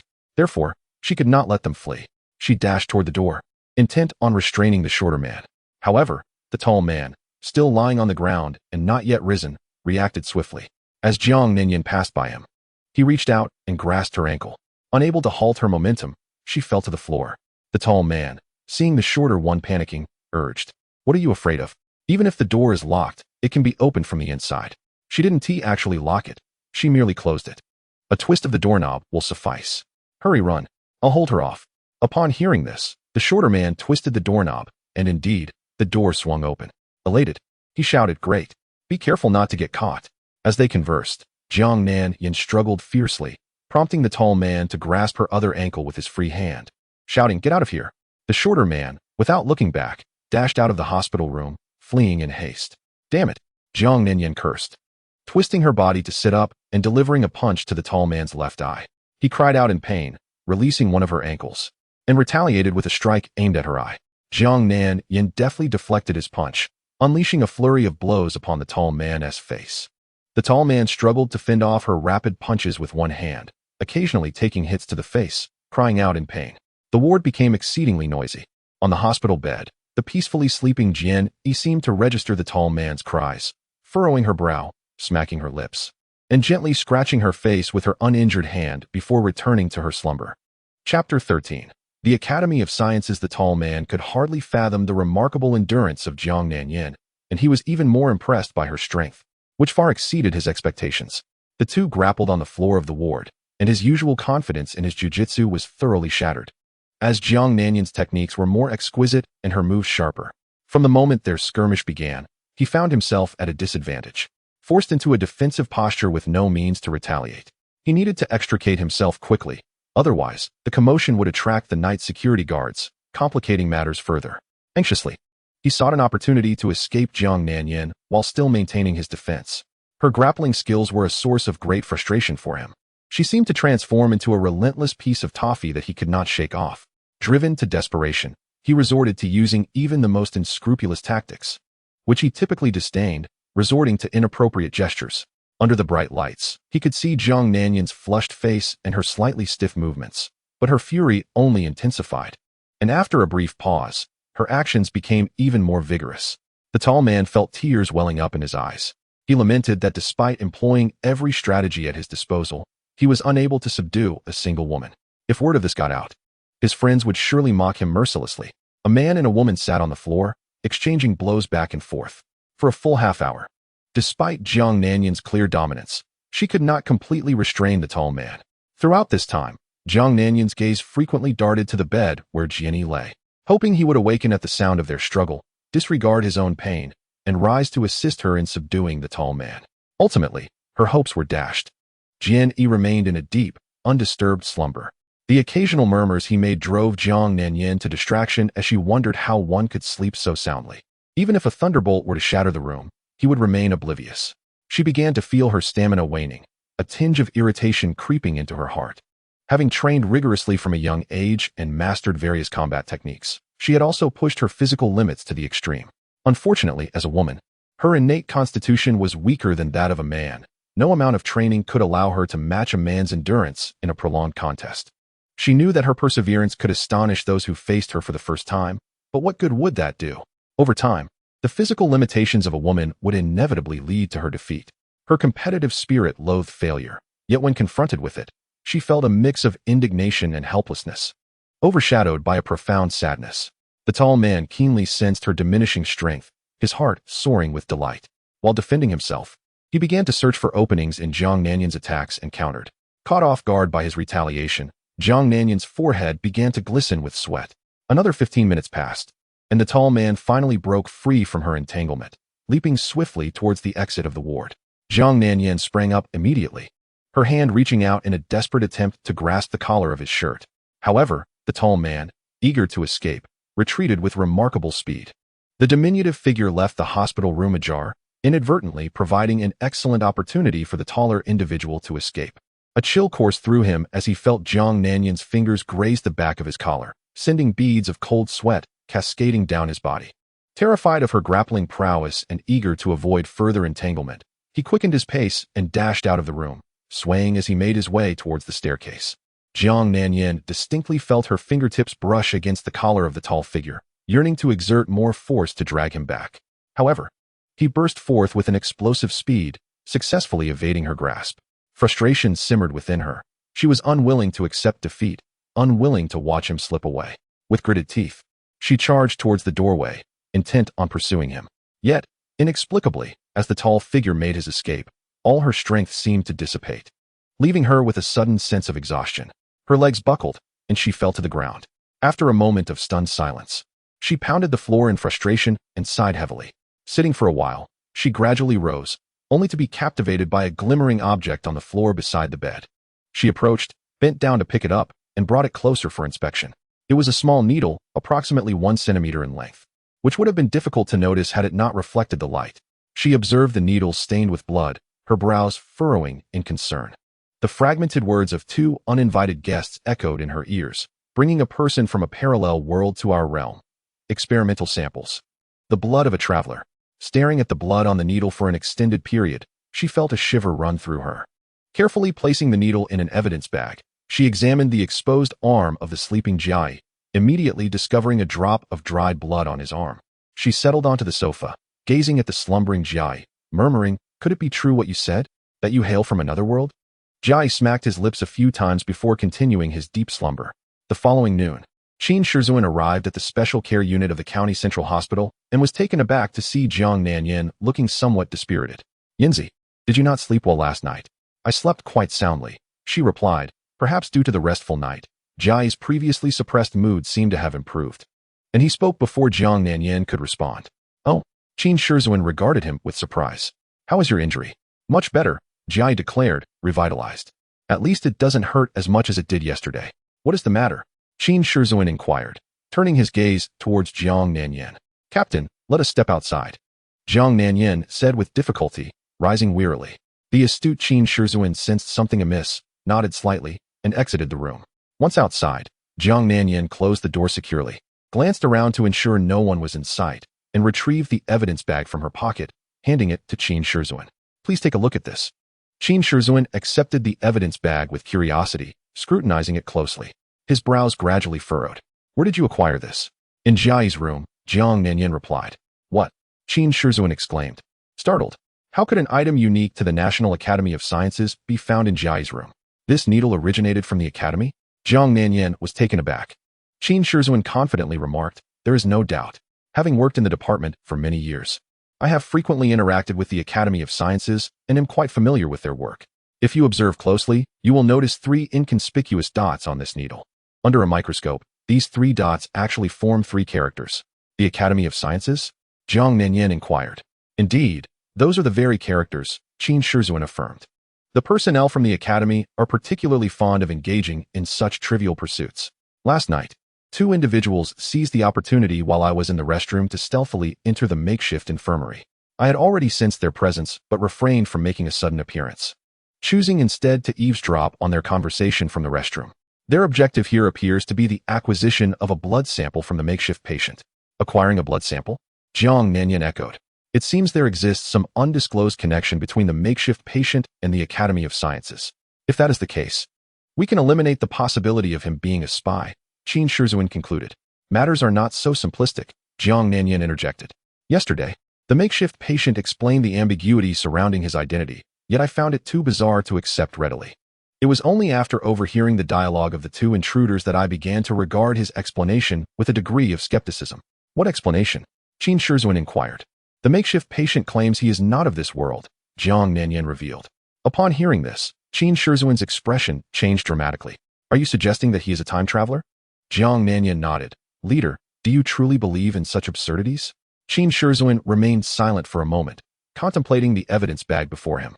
As members of the Department of Supernatural Sciences, we must, of course, entertain various absurdities. Jiang Nanyan was left speechless. If the makeshift patient is indeed a time traveler, and the Academy of Sciences is already aware of such arrivals, then their intent in drawing blood samples from him must be for scientific research. The night before last, he inexplicably appeared in your neighbor's home, and he himself cannot articulate why he was there. Thus, it can be inferred that he traversed dimensions that very night. Perhaps his system is similar to that of a makeshift patient who perished 20 years ago, leading to a misidentification of his identity. The Academy of Sciences located him precisely 1 day after his arrival, indicating a significant connection between them and the event of his traversal. The leader's deductions left Jiang Nanyan in awe, and her thoughts became much clearer. If that is the case, the makeshift patient was compelled to traverse, and the force behind this was indeed the Academy of Sciences. Precisely, Qin Shizuan concurred. The scientific research value of a time traveler is immeasurable, transcending monetary worth. What the Academy did not foresee is that upon the makeshift patient's arrival in our world, it was we who first discovered him. Oh, yet another conflict between the Department of Supernatural Sciences and the Academy of Sciences is about to unfold. Leader, do you genuinely believe the makeshift patient is a time traveler? Jiang Nanyan asked. At this moment, certainty eludes us. But if we safeguard the makeshift patient and bring him back to the headquarters of the Department of Supernatural Sciences for a comprehensive examination, the conclusion will be readily apparent. Qin Shizuan replied. Should the Academy of Sciences treat the makeshift patient as a mere guinea pig, must we do the same? Jiang Nanyan suddenly felt pity for Jian Yi and expressed his dissatisfaction, questioning the difference between them and the group of mad academicians at the Academy of Sciences who regard human life as trifling. What exactly should we do? We must heed the minister's directives, Qin Shizuan remarked. However, you know the minister's character. He will not be overly harsh on this lad. Furthermore, I have an idea that I intend to propose to the minister and hope for his approval. What idea? Zhang Yin inquired. To have Jian Yi join Group 7. Qin Shizhuan replied. Yesterday, through keen observation, he assisted us in determining the investigative direction for the peculiar corpse case. Such talent is not something we can afford to overlook. You wish to recruit him merely based on his conjecture? Zhang Yin questioned. Qin Shizhuan continued. You must have noticed his remarkably vibrant and unorthodox thinking. I can say with pride that after many years in the Special Operations Team, I have solved numerous bizarre cases, relying on my exceptional intellect. Yet, when faced with a seemingly endless array of bizarre murderers, my mind often falls short. Many leaders within the Special Operations Team excel at solving straightforward cases. But when confronted with intricate ones, they struggle. This is precisely why the resolution of supernatural cases tends to be prolonged. Moreover, resolving supernatural cases cannot be achieved through conventional investigative methods. Even the most experienced individuals cannot swiftly unravel them. If we were to have someone with a rich imagination and a lively, unconventional thought process, it might greatly aid in solving supernatural cases. Zhang Yin nodded repeatedly, and once the leader had finished speaking, she remarked, but if he truly hails from another world, would he even be interested in ours? Sometimes, interest must be cultivated. Qin Shizhuan smiled. By the way, did you not keep those two individuals from last night? Zhang Yin sighed softly and shook her head. Did you leave anything related to them? Qin Shizhuan asked. Zhang Yin replied. Nothing was left behind. That is quite normal. The people from the Academy of Sciences are exceedingly cautious. They have developed a potion that, once consumed, conceals their identities. Even if their hair, saliva, or blood is found in the ward, we cannot utilize the identity recognition system to retrieve their information. What perplexes me is why, given their meticulousness, they would so easily leave behind a needle that could reveal their identities. Zhang Yin pondered and said, perhaps after extracting Jian Yi's blood. They hastily removed the needle from the storage tube and did not have time to collect it. I rushed out from the restroom and quickly attacked them. I believe it was inadvertently left behind in their panic. Qin Shizhuan nodded. That makes sense. Do not dwell on this matter. You did your best, and there is no need for regret. Zhang Yin lamented, but I clearly had the opportunity to keep one of them. Do not be too harsh on yourself. Do not place undue pressure on yourself. Qin Shizhuan interjected. In my eyes, aside from your driving speed being somewhat unacceptable, you are already quite exceptional in all other aspects. Such as the leader of Group 7, a person who would never impose undue burdens. One who can empathize with and comfort his team members. Zhang Yin, with reddened eyes, nodded slightly. Recalling a matter, she inquired, how is the progress on Fong Long's side? He had awakened that morning with the intention of first approaching Zhuo Mingqi's daughter, hoping to find a breakthrough through Zhuo Tianyue to get closer to Zhuo Mingqi. Qin Shizhuan remarked, are you utilizing the girl? Zhang Yin felt a deep disdain for such sordidness. He has always been so despicable. What can I do? Qin Shizhuan shrugged, expressing his helplessness. Chapter 14. The dream of breaking out of the cocoon and becoming a butterfly based on the investigations conducted prior to coming to Fengtian County regarding Zhuo Mingqi. Fong Long swiftly arrived in the vicinity of Zhuo Mingqi's residence. After being coldly rebuffed the previous day, he meticulously re-examined the pertinent information concerning the aloof professor. Zhuo Mingqi's daughter suffered from a congenital ailment affecting her legs, a condition that had long resisted treatment, rendering her unable to walk like others and reliant on a high-performance wheelchair. Zhuo Mingqi was exceedingly indulgent towards her. Thus, Fong Long designated Zhuo Tianyue as his entry point to approach Zhuo Mingqi, planning to first engage with her before attempting to connect with the professor.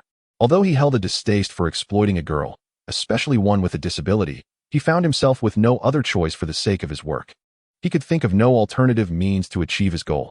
After meeting with the team leader before dinner last night, Fong Long proposed this plan. Qin Shizhuan offered high praise from a rational standpoint, but expressed deep disdain for it on an emotional level. He mentioned that he would later inform Zhang Yin, inviting her to join him in contempt for Fong Long's sordid approach. Fong Long felt a sense of frustration. The very notion of devising such a plan filled him with self-loathing, and Qin Shizhuan's disdain was entirely anticipated. What caught him off guard was Qin Shizhuan's desire to involve Zhang Yin in this shared scorn. One must recognize that Zhang Yin, possessing a male temperament while being a woman, was a staunch advocate for feminism. The verbal and visual reprimands he would endure from her were secondary. The primary concern was that this fierce woman might resort to physical confrontation. The thought of Zhang Nanyin's fists and feet sent a chill down his spine. Having been inebriated by a drink from the team leader the previous night, Fong Long awoke with a splitting headache in the morning, hastily washed up at the hotel, and rushed to the vicinity of Zhuo Mingqi's home without pausing for breakfast. His investigations revealed that no matter how busy Zhang Mingqi was, he would always accompany Jian Yi for a stroll near their home on Saturday and Sunday mornings for approximately 1 hour. After that hour, Zhang Mingqi would head to the laboratory at the Northeast Inja University Physics College to work. Today, being Saturday, presented a perfect opportunity for Fang Long, as both Zhang Mingqi and Jian Yi would likely appear, allowing him to approach the father-daughter duo. Zhang Mingqi's residence was situated in an upscale community in the Eastern District. Outside the southern gate of the neighborhood lay a bustling main road, across which flowed the famous Sun River in Liaozhou. The river was wide, with a tranquil current, its clear waters revealing fish and aquatic plants beneath. Platforms for relaxation were constructed along both banks, adorned with verdant willows.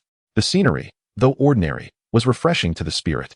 Fang Long, burdened with a heavy backpack and donning black-rimmed glasses, gazed at the fish swimming in the river and the water plants swaying gently. He imagined the impending confrontation with Jiang Nanyan, feeling a chill of dread creeping up his spine, cold sweat beating on his forehead. As he was lost in thought, a voice, tinged with a hint of severity and surprise, broke the silence from behind. "Is it you?" Fang Long recognized the voice of Professor Zhang Mingqi and immediately snapped back to reality, adopting a look of astonishment and delight. Turning around, he met Zhang Mingqi's unfriendly gaze, which made him feel a twinge of guilt. "Hello, Professor Zhang," he managed to say, though his eyes were fixed on Zhang Mingqi. His peripheral vision was drawn to the girl seated in a wheelchair before him. She appeared to be around 21 or 22 years old, her hair tied back in a neat ponytail. With delicately arched eyebrows and large eyes, her lightly tinted lips stood out vibrantly in the bright sunlight. Dressed in simple, slightly oversized clothing, she exuded an air of refreshing elegance and extraordinary grace. Such a quiet and beautiful girl, had she not been disabled and impeded in her movements, would undoubtedly attract the attention of many suitors. Upon catching a glimpse of Jian Yi's face and recalling that this girl had lost her ability to walk since birth, Fang Long felt a surge of compassion and further disdain for his own plans. However, having already been discovered by Zhang Mingqi, he had no choice but to continue with his charade. Zhang Mingqi, observing Fang Long's unwelcoming gaze, scrutinized him for a while before glancing down at his daughter and attempting to soften his tone. "How is it that you are here?" Fang Long, having lost the desire to exploit Jian Yi to approach her father, cast aside the lies he had previously concocted and returned to the topic from yesterday. "I know that Professor's was home is nearby, and I came here hoping to chance upon you. I genuinely wish to seek your guidance in physics." Zhang Mingqi let out a habitual cold snort. "So you investigated me and ventured to my neighborhood?" It was out of necessity. I inquired at school about your home address," Fang Long replied, his voice laced with trepidation. Zhang Mingqi, hands resting on the handles of his daughter's wheelchair, seemed somewhat moved by Fang Long's persistence. After a moment's consideration, he said, "Very well, let me ask you, what is physics?" Fang Long replied swiftly, "Physics pertains to the intrinsic laws and principles governing phenomena. Physics is the natural science that studies the structure of matter, the interactions between substances, and the laws of motion." "Did I ask you what physics is?" Zhang Mingqi challenged. No, that I did not," Fang Long stammered, feeling at a loss and reflecting inwardly that this old fellow was quite peculiar and exceedingly difficult to deal with. "What is your perspective on molecules and atoms?" Zhang Mingqi inquired further. Fang Long, having prepared thoroughly, was not easily intimidated. He answered without hesitation, "A molecule is the smallest particle that can exist independently while maintaining the chemical properties of a pure substance. An atom refers to the fundamental particle in a chemical reaction, indivisible during such reactions." "Did I instruct you to provide their definitions?" Zhang Mingqi retorted coldly. "Chemical properties? Chemical reactions? Is this your understanding of molecules and atoms?" The early spring morning was not particularly warm, and a refreshing breeze wafted by the riverside. However, after being subjected to a few probing questions, Fang Long was drenched in sweat, involuntarily wiping the beads of perspiration from his forehead. He had prepared thoroughly, but his preparations had been rushed, relying solely on his exceptional memory to memorize some principles and definitions of physics. To articulate his views on the subject was akin to scaling a mountain. As he felt his cover begin to slip, how could he not break into a sweat? Seated in the wheelchair, Jian Yi couldn't help but chuckle at Fang Long's visibly tense demeanor. Fang Long gazed at her in trepidation, increasingly at a loss. No one could discern from his expression that his mind was racing, contemplating how to maintain his composure and what words to employ in response to Zhang Mingqi's provocations. Jian Yi, observing the panic-stricken visage of the handsome young man before her, realized that her laughter was ill-timed. She quickly stifled her amusement and spoke softly, "Dad." He is here solely to pursue his studies. Please do not make it more difficult for him." Upon hearing his daughter's words, Zhuo Mingqi's stern countenance softened immediately. "If you wish to learn from me, you must endure my trials. Alas, it seems that, aside from you, no one else in this world shares my views on physics. Isn't it also what you have taught me throughout my life to reach a consensus with your perspective?" Zhuo Tianyu replied. "If I were to enter school and receive a conventional education like everyone else, perhaps I would not agree with your views." Zhuo Mingqi sighed deeply, falling silent. With her keen perception, Zhuo Tianyu, although facing away from her father, sensed the weight of his sigh and hurriedly reassured him, "Dad, I apologize. I do not mean to reproach you, so please do not take it to heart. I merely wish to state a fact. In truth, if I were to enter school, I would no longer yearn for campus life. Beautiful things remain enchanting only in the realm of aspiration. Once encountered, one may lose interest." Zhuo Mingqi tenderly caressed his daughter's ponytail, declaring, "I will surely cure the ailment in your legs." From his resolute words, Fong Long felt a stirring within. He mused that Zhuo Mingqi was exceedingly indulgent toward his daughter. The team leader's assertions were not without merit. It appeared that the drive to persistently conduct scientific experiments on material decomposition and reconstruction stemmed from a fervent desire to heal Zhuo Tianyue's congenital condition. This seemingly indifferent man toward others might well resort to unlawful means to recruit experimental volunteers for the sake of his daughter, potentially endangering lives. Yet, all of this remained conjecture. Whether Zhuo Mingqi was indeed a nefarious scientist awaited robust evidence for confirmation. "Dad, one cannot force every situation. Please do not burden yourself too much," Zhuo Tianyu said. "I am living quite well at present, writing sentimental novels online from home, receiving much recognition, and earning enough to support myself. I do not know what you think, but I am quite satisfied." Zhuo Mingqi smiled affectionately, reflecting, "Perhaps when you were younger, I should have refrained from teaching you physics and instead encouraged you to immerse yourself in classic literature from both past and present, nurturing you to become a renowned novelist." Zhuo Tianyu chuckled joyously and, turning her head, noticed an iced drink stall opening nearby. "Dad, did you bring any money?" Zhuo Mingqi's expression stiffened as he replied, I forgot. Could you possibly return home to fetch some money so you can buy me ice cream?" Zhuo Tianyu expressed her innocent longing with a child's earnestness. "Do you expect to be alone here?" Zhuo Mingqi inquired. Fong Long, who had been silent for some time, silently cursed under his breath, feeling invisible. Did this old man have his eyes on the back of his head? Zhuo Tianyu pointed at Fong Long, exclaiming, "Isn't he a person? He can keep me company. I do not trust him. What if he harbors ill intentions toward you?" Zhuo Mingqi gazed at Fong Long with suspicion. Fong Long was at a loss, unsure how to respond. Zhuo Tianyu remarked, "He doesn't seem like a bad person." Zhuo Mingqi gazed at Fong Long for a long while, unable to discern anything, and finally said, "All right, if something feels amiss, just shout for help. I am no longer a child," Zhuo Tianyu replied with a smile. "Indeed," Zhuo Mingqi said, directing an emphatic finger at Fong Long, warning him against harboring ill intentions towards Zhuo Tianyu. Seeing Fong Long nod innocently, he felt reassured and turned to leave. "Do you think my father is peculiar?" Zhuo Tianyu initiated the conversation. No, not at all." Fong Long hastily shook his head. Zhuo Tianyu maneuvered her wheelchair closer to the railing by the riverbank, gazing at the crystalline waters, as if speaking to herself or confiding in Fong Long. "I was born with a severe congenital vascular malformation in both legs, which prevents me from walking like an ordinary person. Throughout my life, my father has taken me to renowned hospitals and doctors, hoping that I could live as joyfully as other children, bouncing around with carefree exuberance. However, my condition is genetically linked and differs from regular congenital vascular deformities, leaving little hope for a cure. My father feels immense guilt, regretting bringing me into this world only to confine me in my inability to walk freely. In truth, I yearn to shop with friends, learn to dance, wear beautiful dresses, or run wildly without purpose, just like other girls. Yet, I cannot express even the slightest hint of this longing in front of my father, fearing it would deepen his remorse. At present, I feel like a pupa, ensconced in a cocoon, devoid of freedom. I long for the day when I can emerge like a butterfly, soaring freely. I have never blamed my father, for the love I have received from him far exceeds that of my peers. He has given me life, and I cannot ask for more." Fong Long was deeply moved by her words, his lips quivering, yet he found himself at a loss for words. After a moment of silence, Zhuo Tianyu collected herself and said, "All right, let us not dwell on such weighty topics. Now, tell me about yourself. What is it about physics that captivates you so much? And why did you seek out my eccentric father?" Fong Long did not answer her question, but instead asked, "If your legs were healed, allowing you to fulfill your dream of breaking free like a butterfly, what would you do? Zhuo Tianyue paused, then smiled ruefully. How could that ever happen?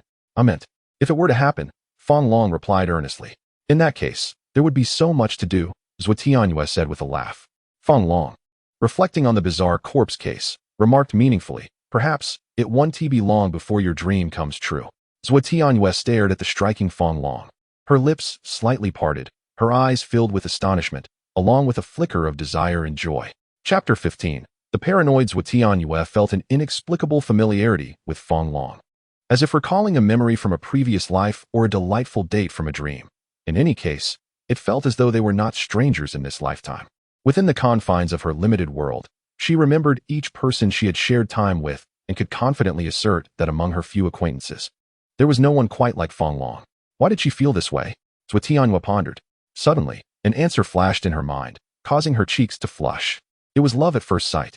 Having always held a skeptical attitude towards these four characters, she found herself involuntarily contemplating their meaning in her mind. As she pondered, doubt crept in. If her feelings for Fang Long were indeed love at first sight, what precisely captivated her? Was it his appearance? Certainly not. She understood herself well enough to know that she was not easily swayed by mere beauty. Stealing a glance at Fang Long, she noted his unkempt hair, tattered clothing, and anxious expression. None of these attributes could attract her. What was it then? The answer eluded her, and she couldn't help but display a faint, bitter smile. Fang Long, noticing her wry smile, assumed she doubted the possibility of her leg condition being treated, and he sighed inwardly. From birth until now, Zhuo Tianyue must have undergone numerous treatments. Each time, she likely harbored immense hope, only to be met with disappointment from modern medical practices. The accumulation of such disappointments had led her to lose faith in the possibility of her legs being healed, and in her ability to walk like a normal person.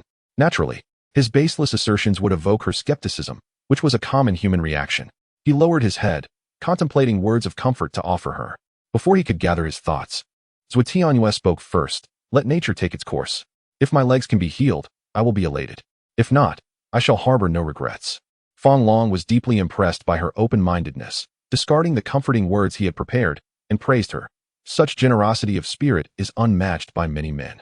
In a moment of whimsy, Zhuo Tianyue glanced down at her chest and jested.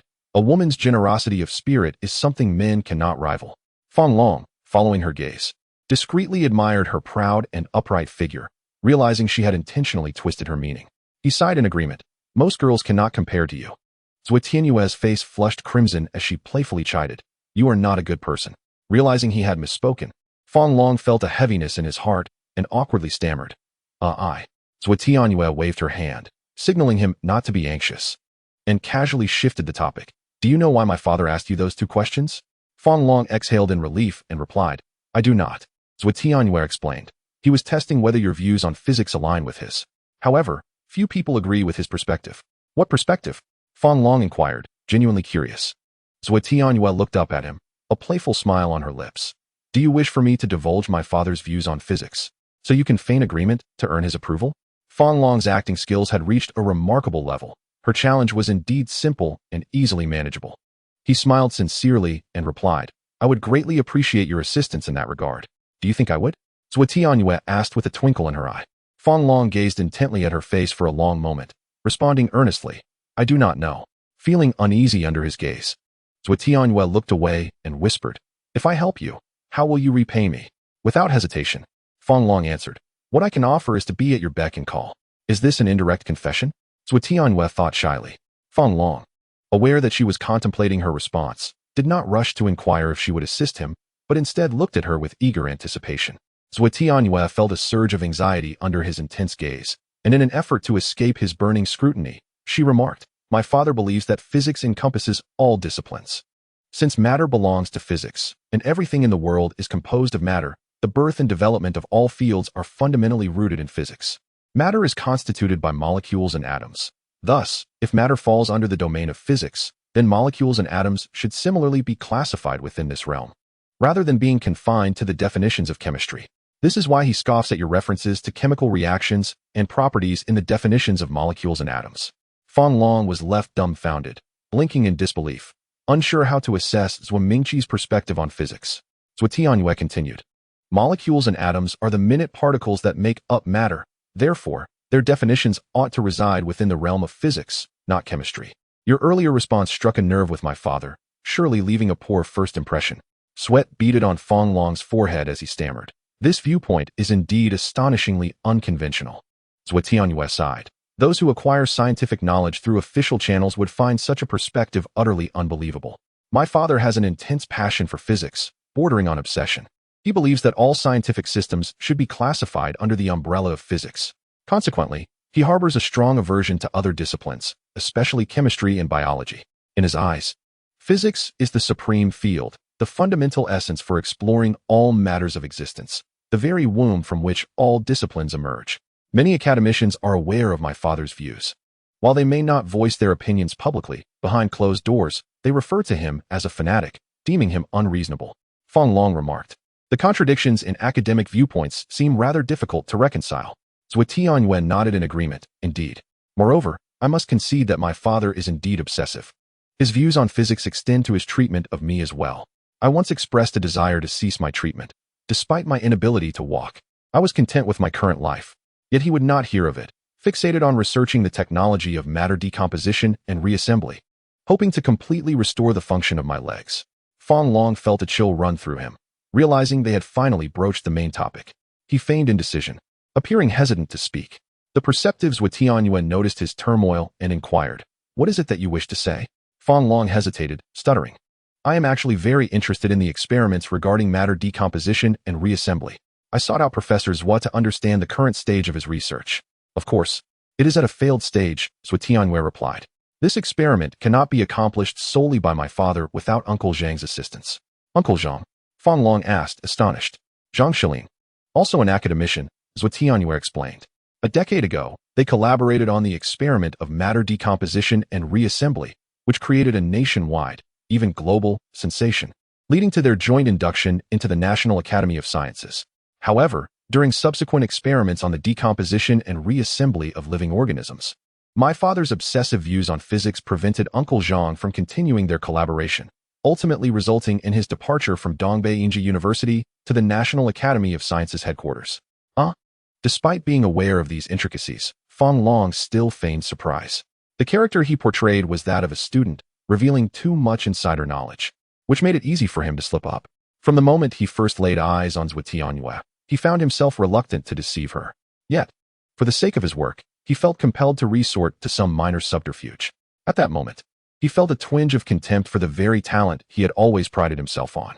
Zhuo Tianyue, with a sense of resignation, remarked, "As you mentioned, the conflicts arising between scientists due to differing academic views can sometimes be exceedingly sharp and irreconcilable."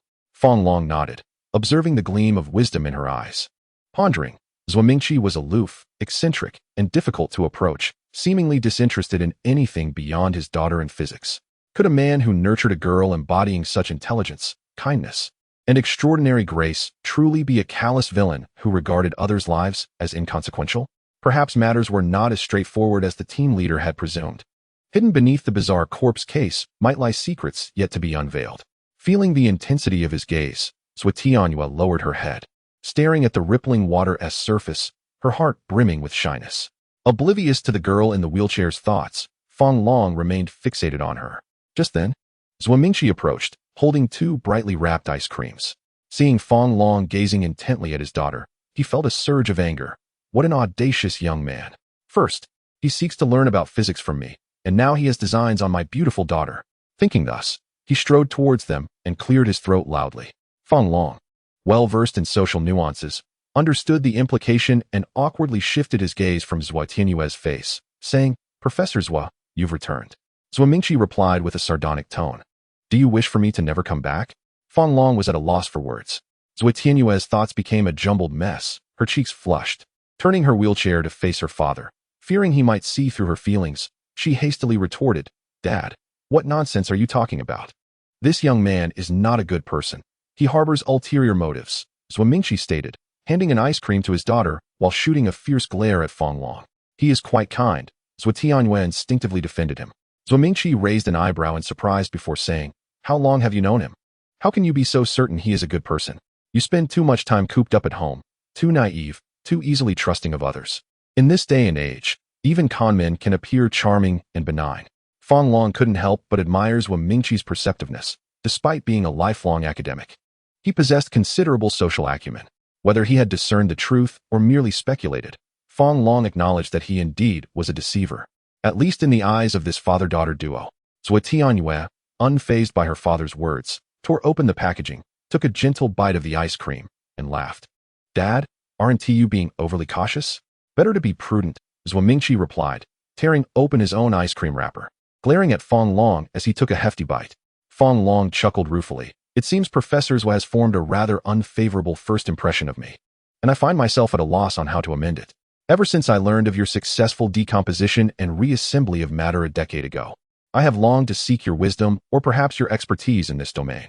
I even went so far as to skip class to come to Fengtian, only to find myself utterly disheartened. Spare me the sentimental appeals.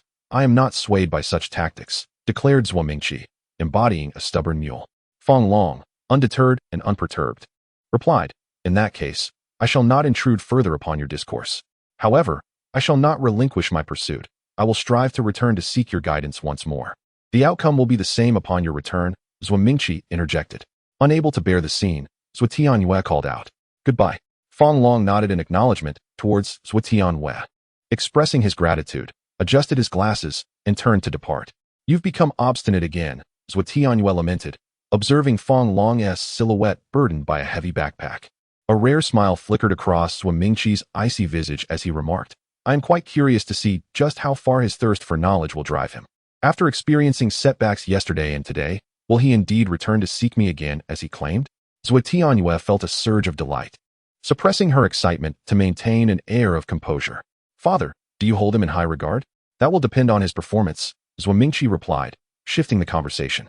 "Tianyue, I shall not dictate the company you keep, but I wish to remind you that those with striking appearances may not possess clarity within. Exercise caution in your friendships. Do not be beguiled by superficial facades." Zhuo Tianyue blushed deeply, stammering, "Father, what are you saying?"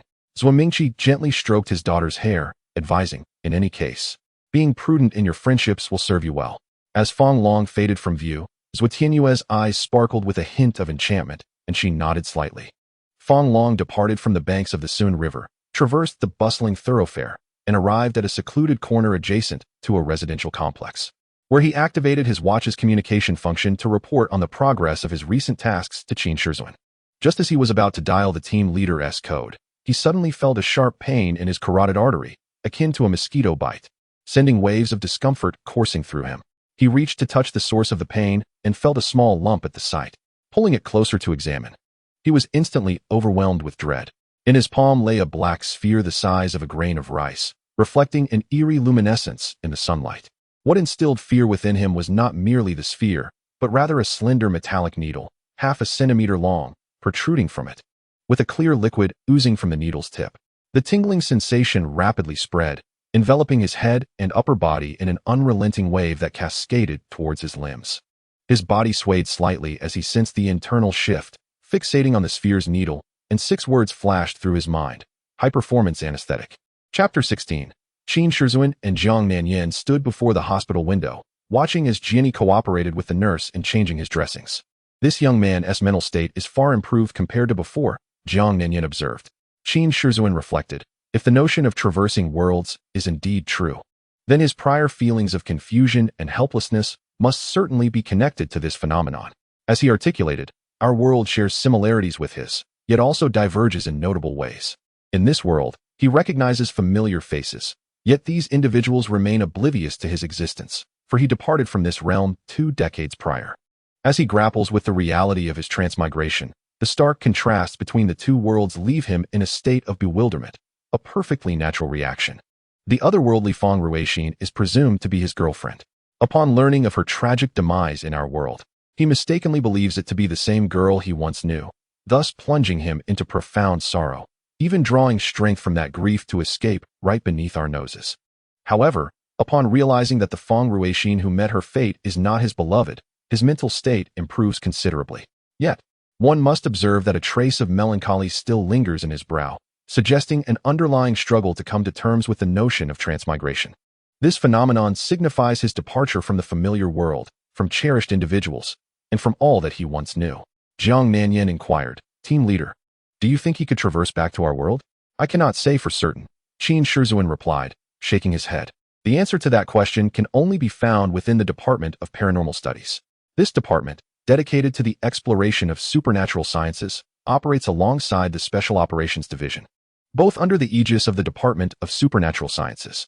Jiang Nanyan nodded slightly, observing the unconscious figure of Jian Yi lying in bed, pondering the enigmatic nature of his existence as a being from another realm. She recalled the conversation between the tall and short individuals the previous night, realizing that Jian Yi, the time traveler, possesses scientific value beyond imagination. If he were to fall into the hands of scientists, his fate would be 100-fold more tragic than that of a mere laboratory mouse.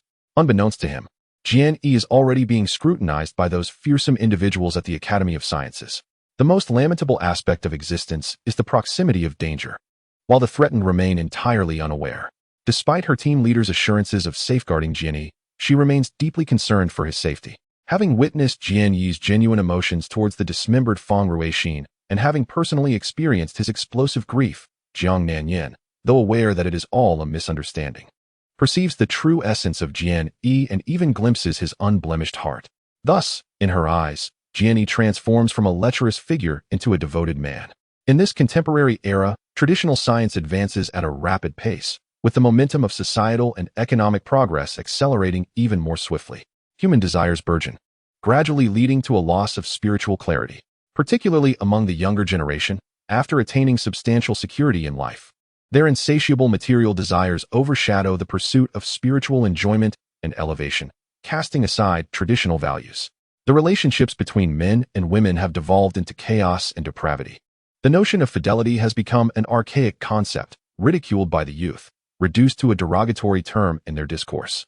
Throughout her university years, she has witnessed rampant promiscuity, gradually eroding her belief in love, which now appears to her as a distant myth.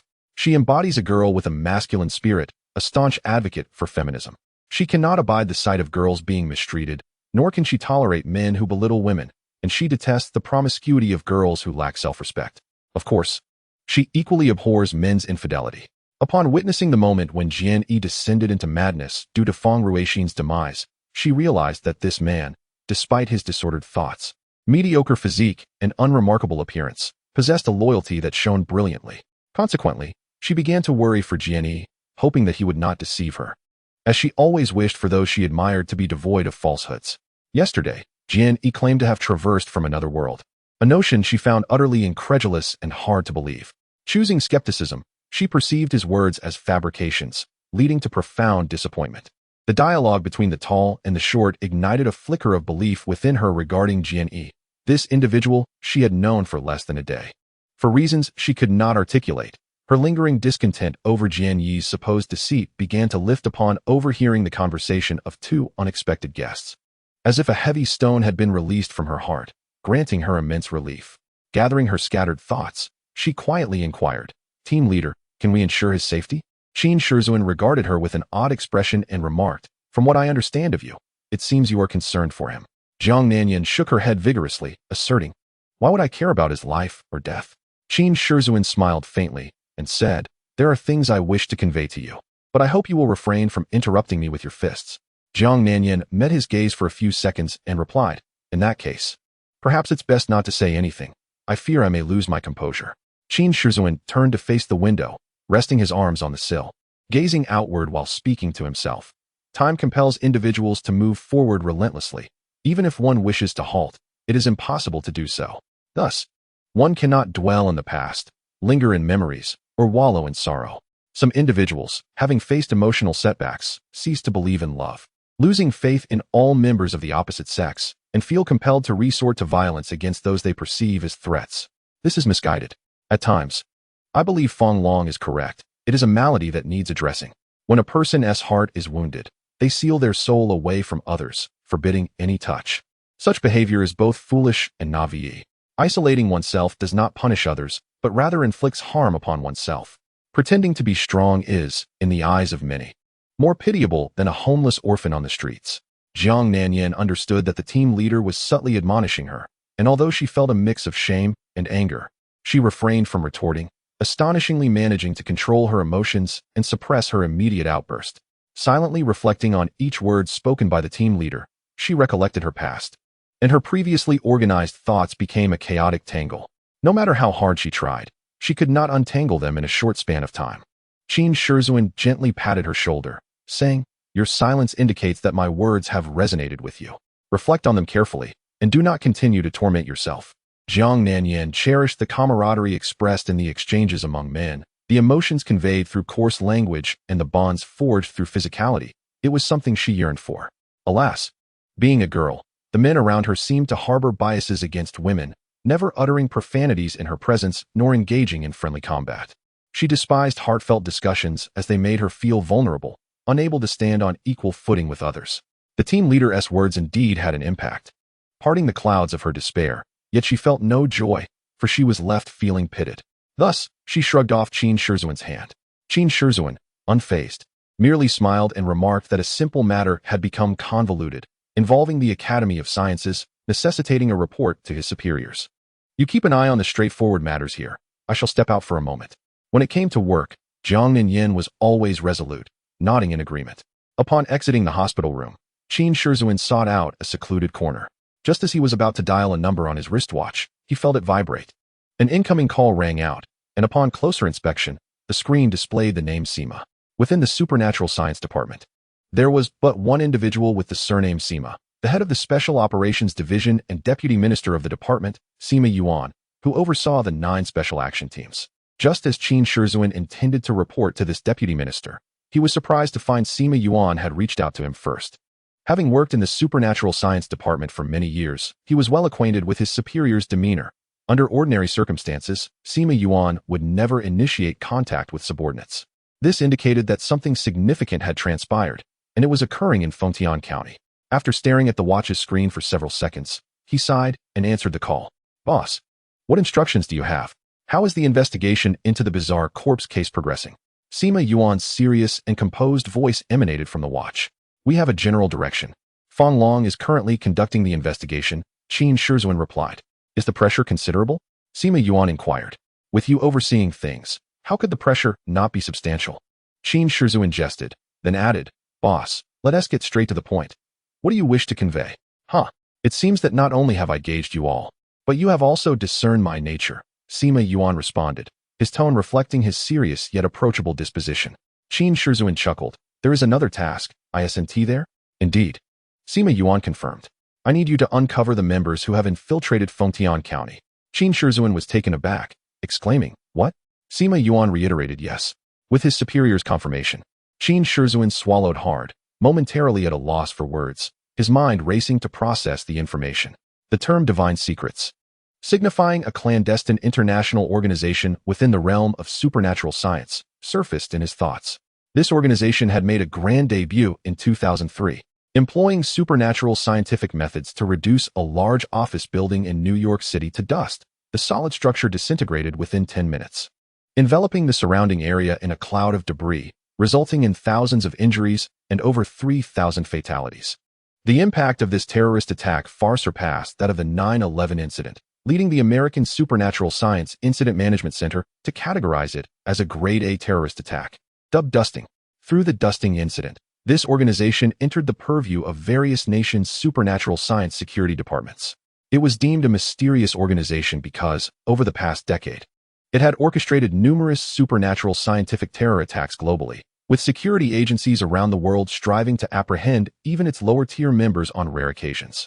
According to these lower-tier members, there was a clear hierarchy within the organization, with the highest rank being level 1 and the lowest being level 5. Among the captured members, the highest rank is merely a lower tier. Many nations possess some information regarding members of lesser ranks, yet these individuals remain elusive and difficult to apprehend. Despite being internationally wanted criminals, none have been apprehended. It is said that this organization is comprised of a group of exceptionally intelligent and emotionally astute scientists, rather than being ruled by a single individual.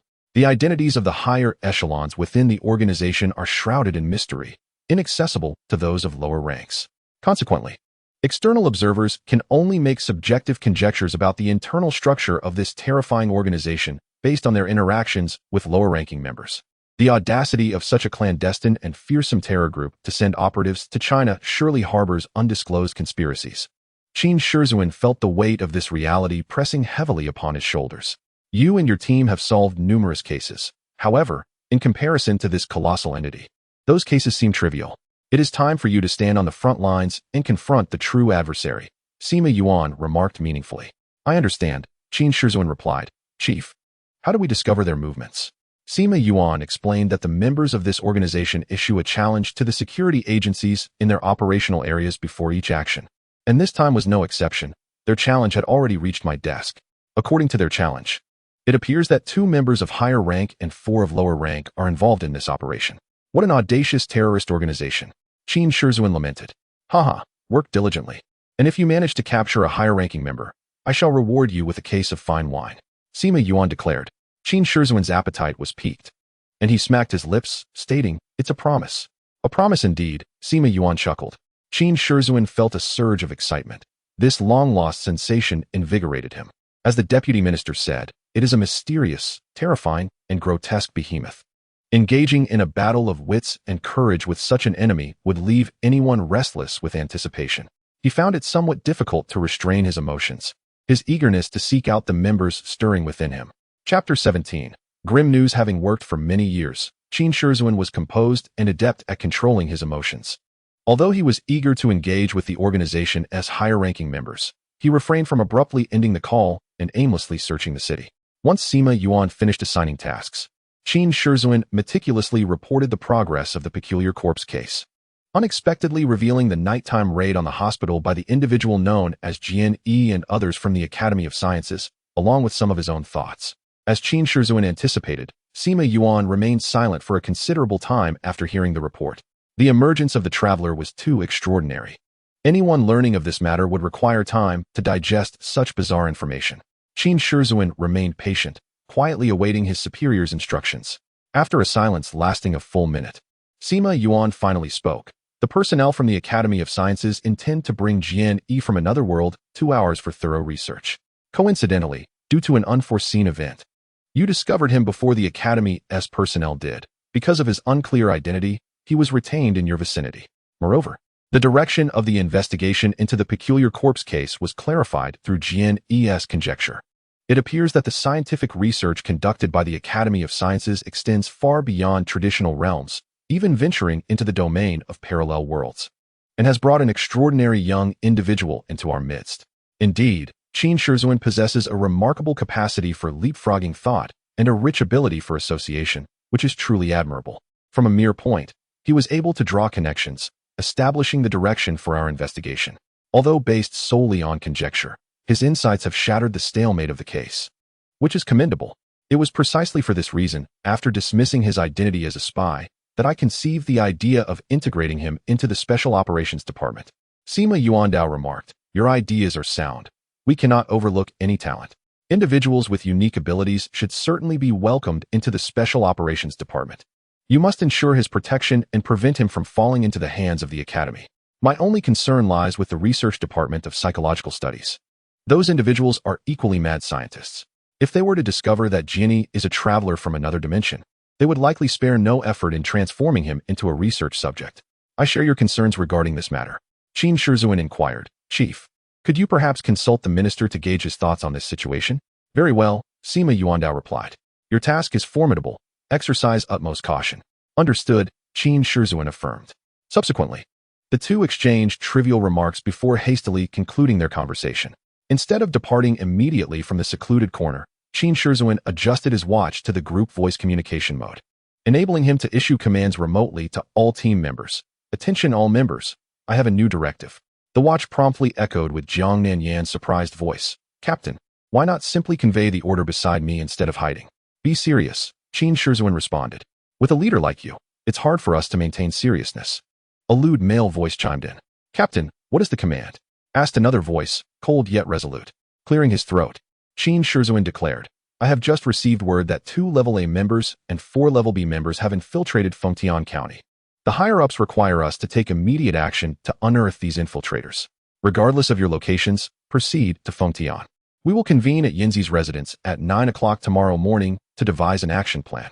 Ah, what delightful news! Exclaimed the lewd voice, brimming with excitement. I have longed to make contact with them. There was a hint of enthusiasm in the cold voice as well. Am I also included? Inquired yet another male voice. I am only interested in the deceased. Living individuals hold little intrigue for me. If those members were to become corpses, I would eagerly examine the structure of their brains to discern how such madmen are constructed and why they possess such talent. How dare you label others as madmen? The lewd voice retorted loudly. You are a complete and utter perverse lunatic.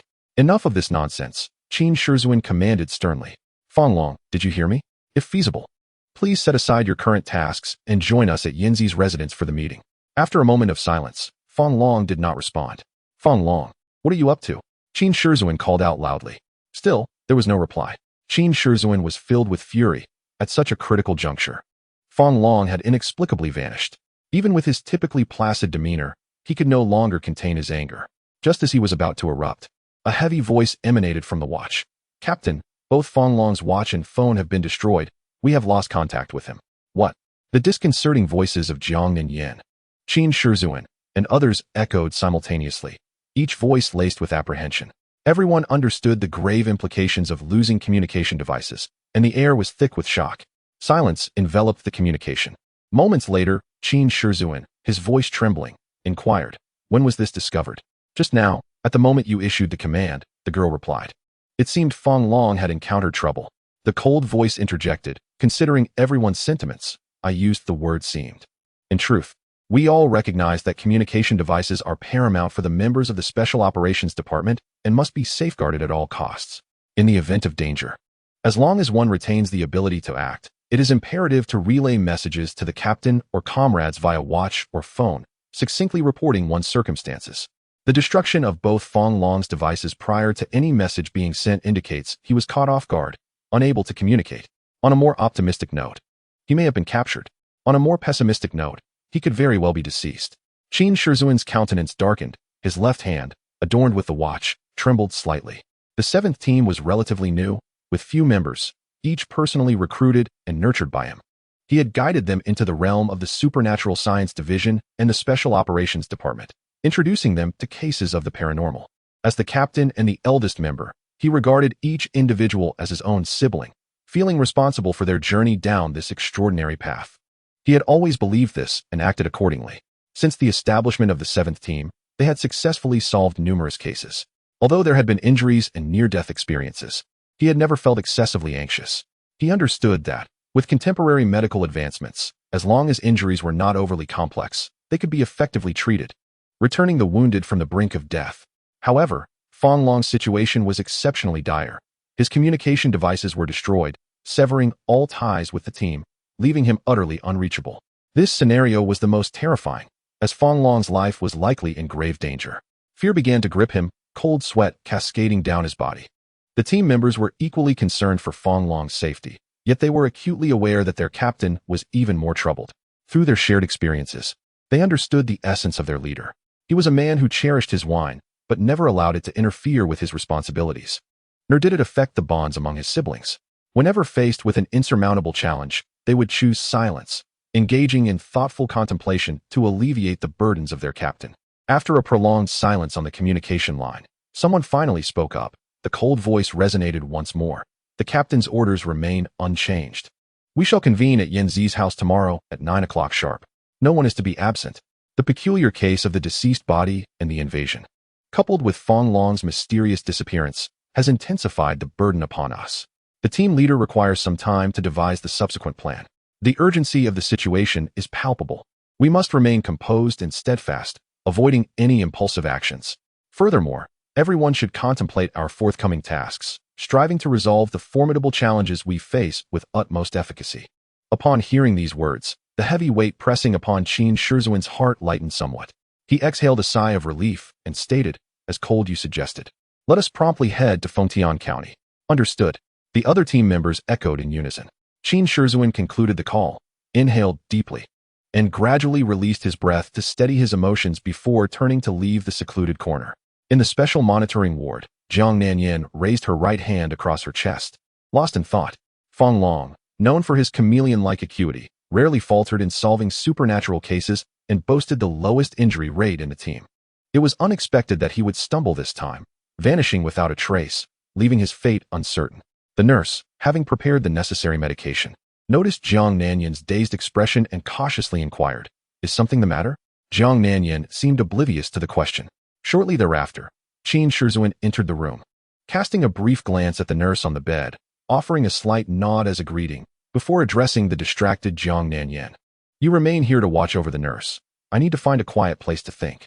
Awakened from her reverie, Jiang Nanyan observed the team leader's visibly troubled demeanor and felt compelled to offer words of comfort, yet her proficiency in consolation was lacking. She opened her mouth, but no words emerged. Qin Shizuan continued, "Your current task is to ensure the nurse's safety.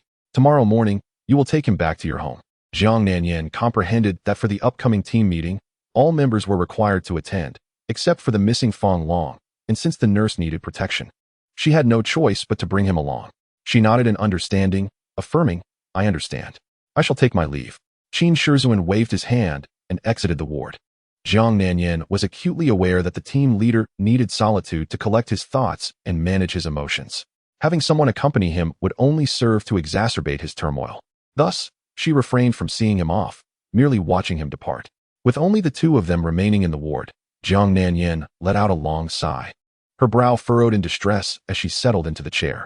The nurse cautiously asked, "Have you encountered a difficult situation?" Jiang Nanyan, lost in her thoughts, instinctively nodded. "Can you share it with me?" The nurse suggested, "Perhaps I can be of assistance." Only then did Jiang Nanyan realize he was speaking to her. She lifted her gaze, glaring at him, and retorted, "I am in a tumultuous state of mind. Do not speak to me, or I shall respond with force." The nurse, intimidated by her piercing glare, fell silent, retreating into the safety of his blankets. Silence enveloped the ward, and time flowed like a tranquil stream within the oppressive stillness. After dinner, Jiang Nanyan tidied the utensils but remained seated in her chair, motionless, resembling a stone-carved beauty. The stifling atmosphere weighed heavily upon the nurse, leaving him breathless and suffocated. As the sun finally set, the city lights gradually illuminated, weaving a tapestry of dazzling scenery. Just as the nurse felt he could endure no longer, a knock resonated at the ward door. The sound of knocking resonated like a meteor streaking across the pitch-black night sky, shattering the oppressive silence within the hospital room.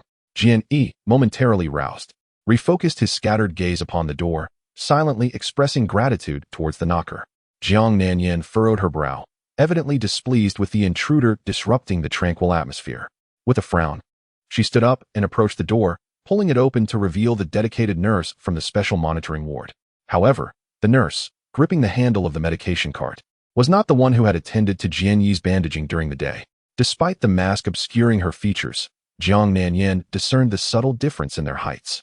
"It is time for the patient's medication," the nurse declared, assuming a posture ready to push the cart. "Has there been a change in personnel?" Jiang Nanyan inquired as she stepped back to allow entry.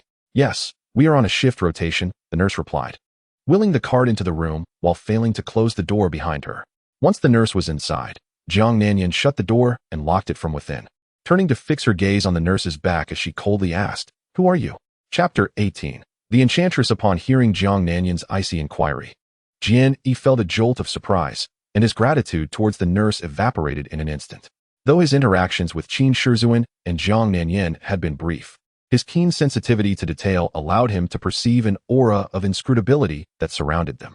This sensation hinted at their backgrounds being far from ordinary. He recalled their affiliation with the Department of Supernatural Sciences. Before his crossing into this alternate world, he had found the existence of such a department peculiar, having never encountered it before. Now, he recognized it as one of the many differences between this world and the one he had known. This realm had established a Department of Supernatural Sciences, an institution that did not exist in his original world, presumably dedicated to the study of supernatural phenomena. In his former life, he had acquired some knowledge of supernatural occurrences and was aware that certain individuals attempted to explain these bizarre events through scientific inquiry. However, most explanations of supernatural incidents were dismissed by mainstream scientists, leading to these scientific theories being classified as pseudoscience. This line of thought piqued his curiosity. Had the scientific community in this world accepted the study of the supernatural, thus prompting the creation of the Department of Supernatural Sciences? He did not linger on this question, as his thoughts swiftly transitioned to the courteous demeanor exhibited by the county police chief towards Qin Shizuan and the entire 7th team. It was evident that the personnel from the Department of Supernatural Sciences wielded greater law enforcement authority than the county police. Understanding that the county in this world corresponded to a prefecture-level city in his original world, Jian Yi began to gauge the power dynamics of the county police chief. If a mere team leader from the Department of Supernatural Sciences commanded such deference from the county chief, one could only imagine the latter's attitude towards the department's minister. From the actions of Qin Shizun and Zhang Xilin, it was clear that they were investigating an extraordinary case that left the county police powerless, as evidenced by the bizarre circumstances surrounding Feng Ruixin's death in this world. Thus, it was apparent that the nature of Qin Shizun and Zhang Xilin's work bore resemblance to that of criminal investigators, yet the cases they handled were peculiar and enigmatic, far beyond the capabilities of ordinary detectives. From the aforementioned observations, it is evident that the overall caliber of Qin and Zhang surpasses that of ordinary criminal investigators by a considerable margin. It is precisely for this reason that Zhang Xilin's inquiries instilled a sense of trepidation in him, rendering him vigilant towards the nurse who entered the ward. He was acutely aware that Zhang Xilin must have uncovered something significant, prompting her to question the nurse's identity. Upon hearing Zhang Xilin's icy interrogation, the nurse paused, halting the medication cart, and turned to her, stating, "I am. No need to respond.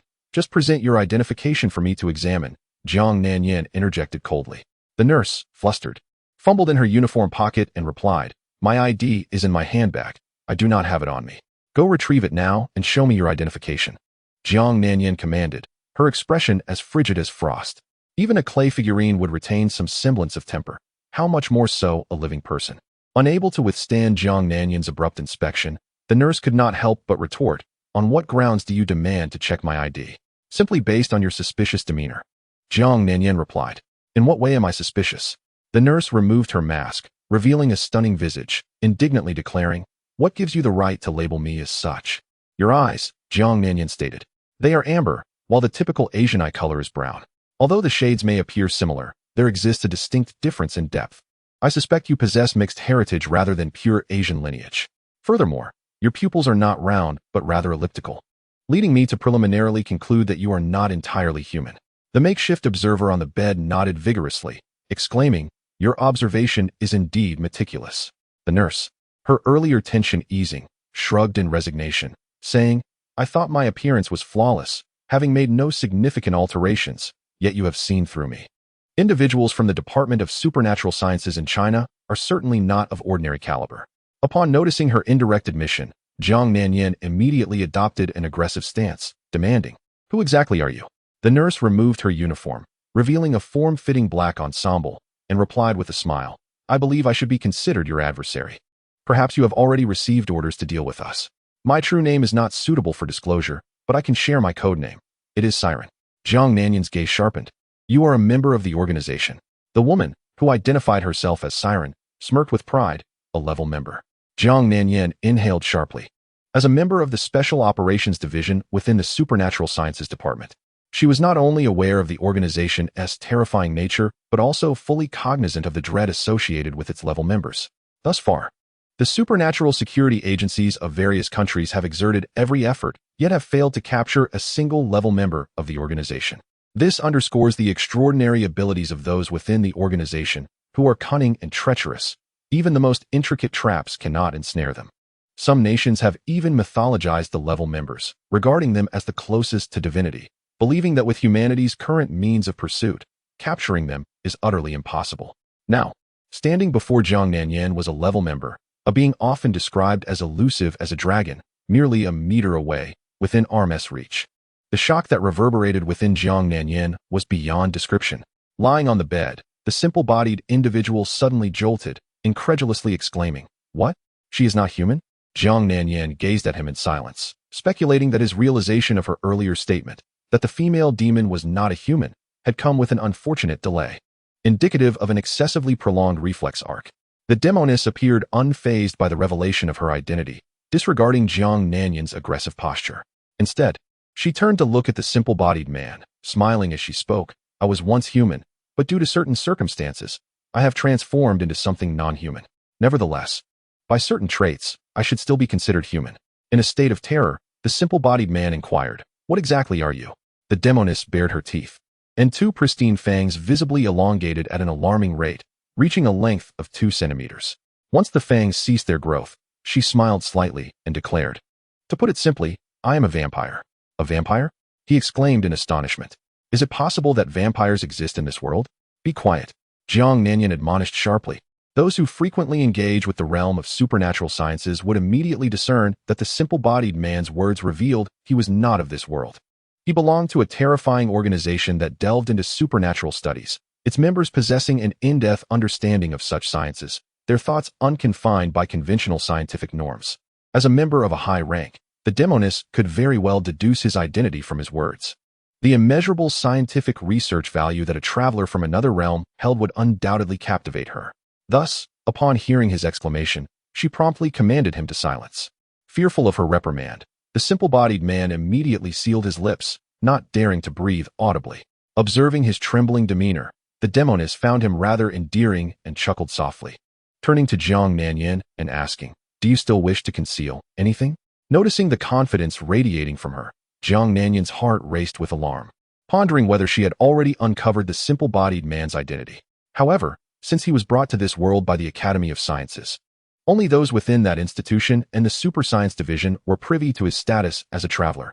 How could a member of the organization be aware of his identity? Unless there was a mole. Was it an informant from the Academy or the Super Science Division? Who could it be? Her mind was tumultuous.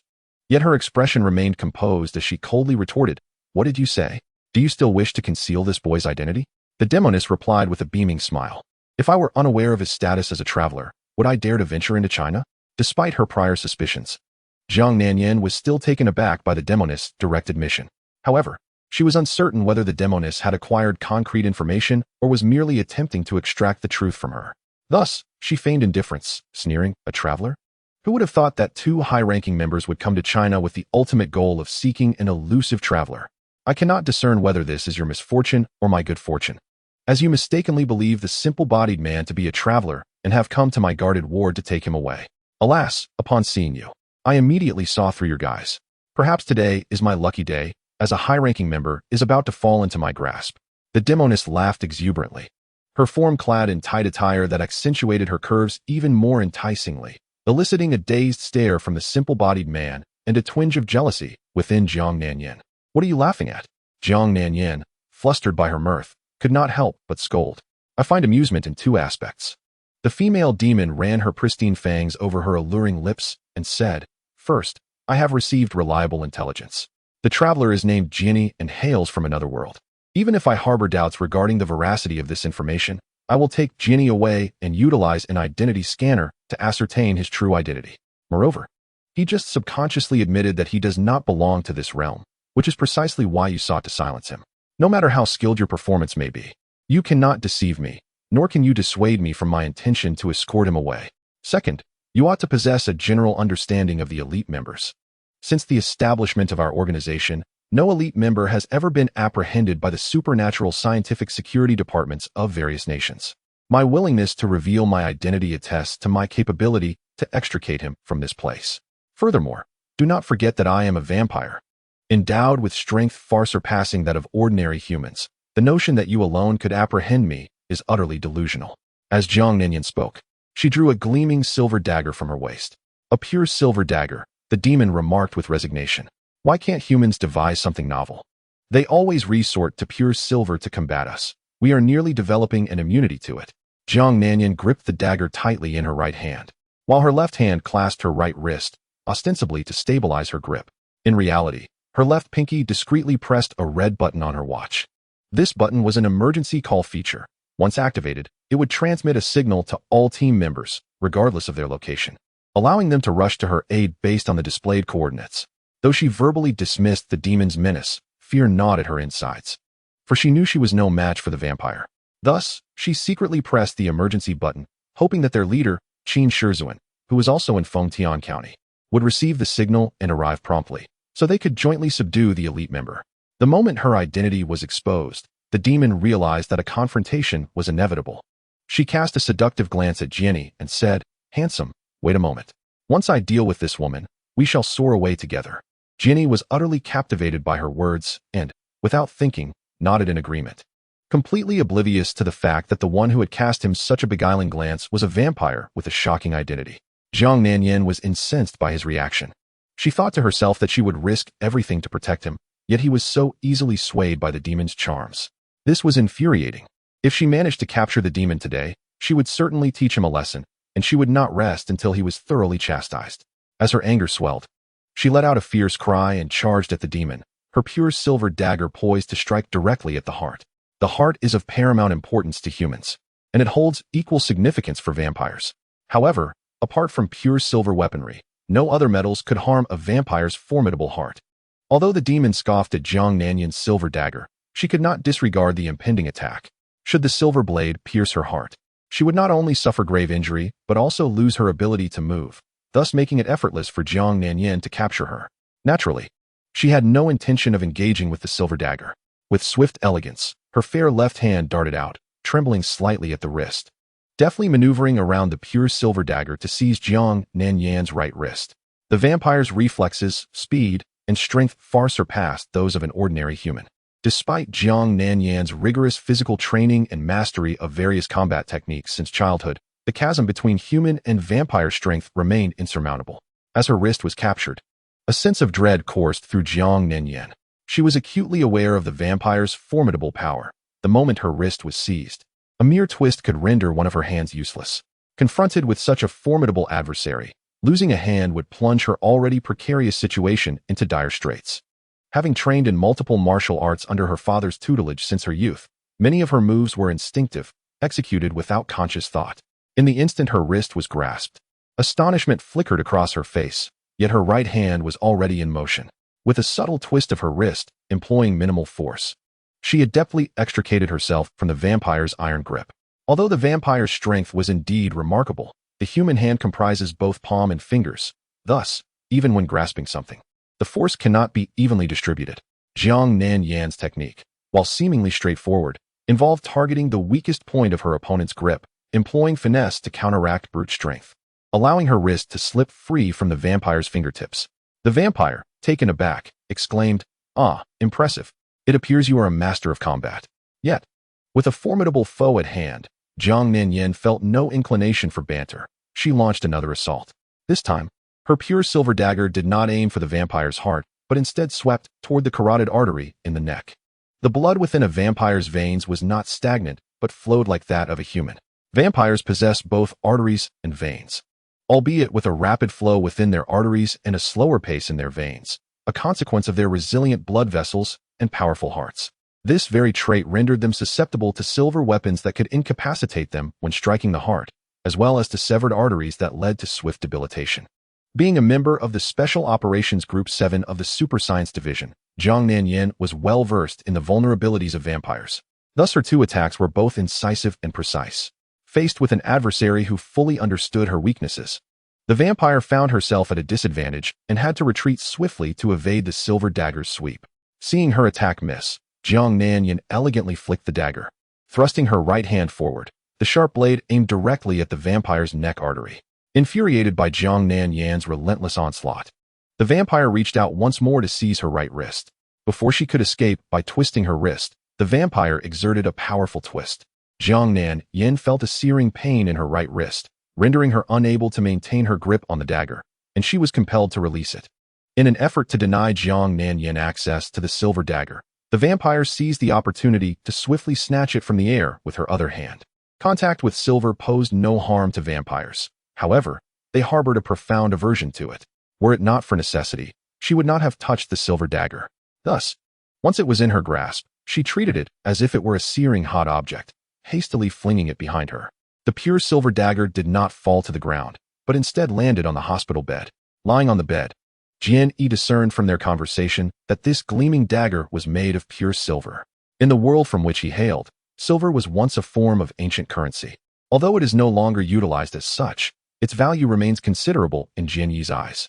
Having emerged from a family of modest means, he held a profound interest in anything associated with wealth. Upon seeing this substantial piece of pure silver resting on the bed, he unhesitatingly extended his uninjured hand to grasp it, relishing its beauty for a moment. Stealing a furtive glance at the two combatants, and finding them oblivious to his actions, he felt an exhilarating rush and hurriedly concealed the dagger within the ample sleeve of his hospital gown. Zhang Nanyin, facing a formidable adversary, remained acutely focused on the female demon and, thus, was entirely unaware of Jian Yi's actions. The demon, with her back turned, was oblivious to his furtive behavior. Despite her vampiric nature, Zhang Xilin, employing her previous tactics, managed to free her wrist from the demon's grasp once more. However, this time, the ordeal was far more harrowing. The demon twisted her hand with such force that, while her bones remained unscathed, her skin was cruelly contorted, resulting in a tear that exposed tender, crimson flesh. Countless droplets of blood oozed from the wound, gradually expanding. Having lost the pure silver dagger, Zhang Xilin recognized that she had forfeited her most effective means of confronting the vampire. She understood all too well that her fighting skills alone could not contend with the demon. The vampire's resilience to damage was formidable. Mere punches and kicks would scarcely inflict harm upon her. Shaking her wounded right hand, she retreated 2 steps and leaned heavily against the hospital door, gasping for breath. If Zhang Xilin were a fierce tiger, then the pure silver dagger would be her sharp fangs. Disarming her was akin to extracting the fangs from a tiger, rendering the creature only slightly more formidable than a paper tiger. With the threat of the pure silver dagger diminished, the demon let out a sigh of relief, her expression shifting to one of amusement akin to a cat toying with a mouse. She remarked, "I told you, since I dared to show myself. I possess the means to depart from here. It appears that the clever escape plans I devised prior to my arrival will go unused. Dealing with you requires nothing more than simple, brute force. There is no need to waste mental effort." Zhang Xilin was not one to yield easily. Yet she found herself overwhelmed by the vampire's might. In response to the demon's taunts, all she could do was glare furiously. "Are you feeling defiant?" The demon laughed. "If so, come and strike again." Provoked, Zhang Xilin's temper flared, her fiery disposition rivaling that of any man. With a fierce roar, she lunged towards the demon. The demon, dismissive of Zhang Xilin as an ordinary human, waited leisurely for her approach and swiftly delivered a kick that struck her abdomen. The vampire's strength was indeed terrifying. Upon receiving the blow, Zhang Xilин's body faltered momentarily before she was propelled backward, crashing heavily against the hospital door and collapsing to the floor in a weakened state. Blood erupted from her mouth, splattering across the pristine surface of the floor. Jian Yi, witnessing the scene unfold, felt a chill run down his spine as his heart raced. Having endured a beating from Zhang Xilin himself, he was acutely aware of her formidable constitution, which surpassed that of the average man, both in resilience and strength. Who could have anticipated that such a formidable girl would succumb to a single kick from the female demon, revealing the terrifying strength of the vampire? If the demon were to strike me, given my meager resilience, I would likely be incapacitated instantly. A chill ran down my spine at this thought. Witnessing Zhang Xilин's dire state, I momentarily forgot my resentment and curses towards her for the beating I had received, my heart aching instead. Regardless of her fierce demeanor and formidable combat skills, she remained a girl, a beautiful young woman with a stunning figure. Enduring such grievous harm would evoke pity in any man. Despite my fear of the demon, I could not help but plead, "She has already been gravely injured. Let us not push her to the brink of death. We are all women. Why must one woman torment another?" The demon turned to regard me, a smile playing on her lips. "Are you feeling compassion?" I replied awkwardly. "Your strikes were too severe. She is spitting blood. Anyone witnessing this would feel sorrow." Zhang Xilin lay on the ground for a moment, feeling some relief in her abdomen, yet any movement brought her pain. Unwilling to be hindered by her injuries, she gritted her teeth and slowly rose, leaning against the door, glaring at the demon, and charged once more. She was acutely aware of the disparity in their strengths and understood that this attack could result in even greater injury. However, her indomitable spirit refused to concede.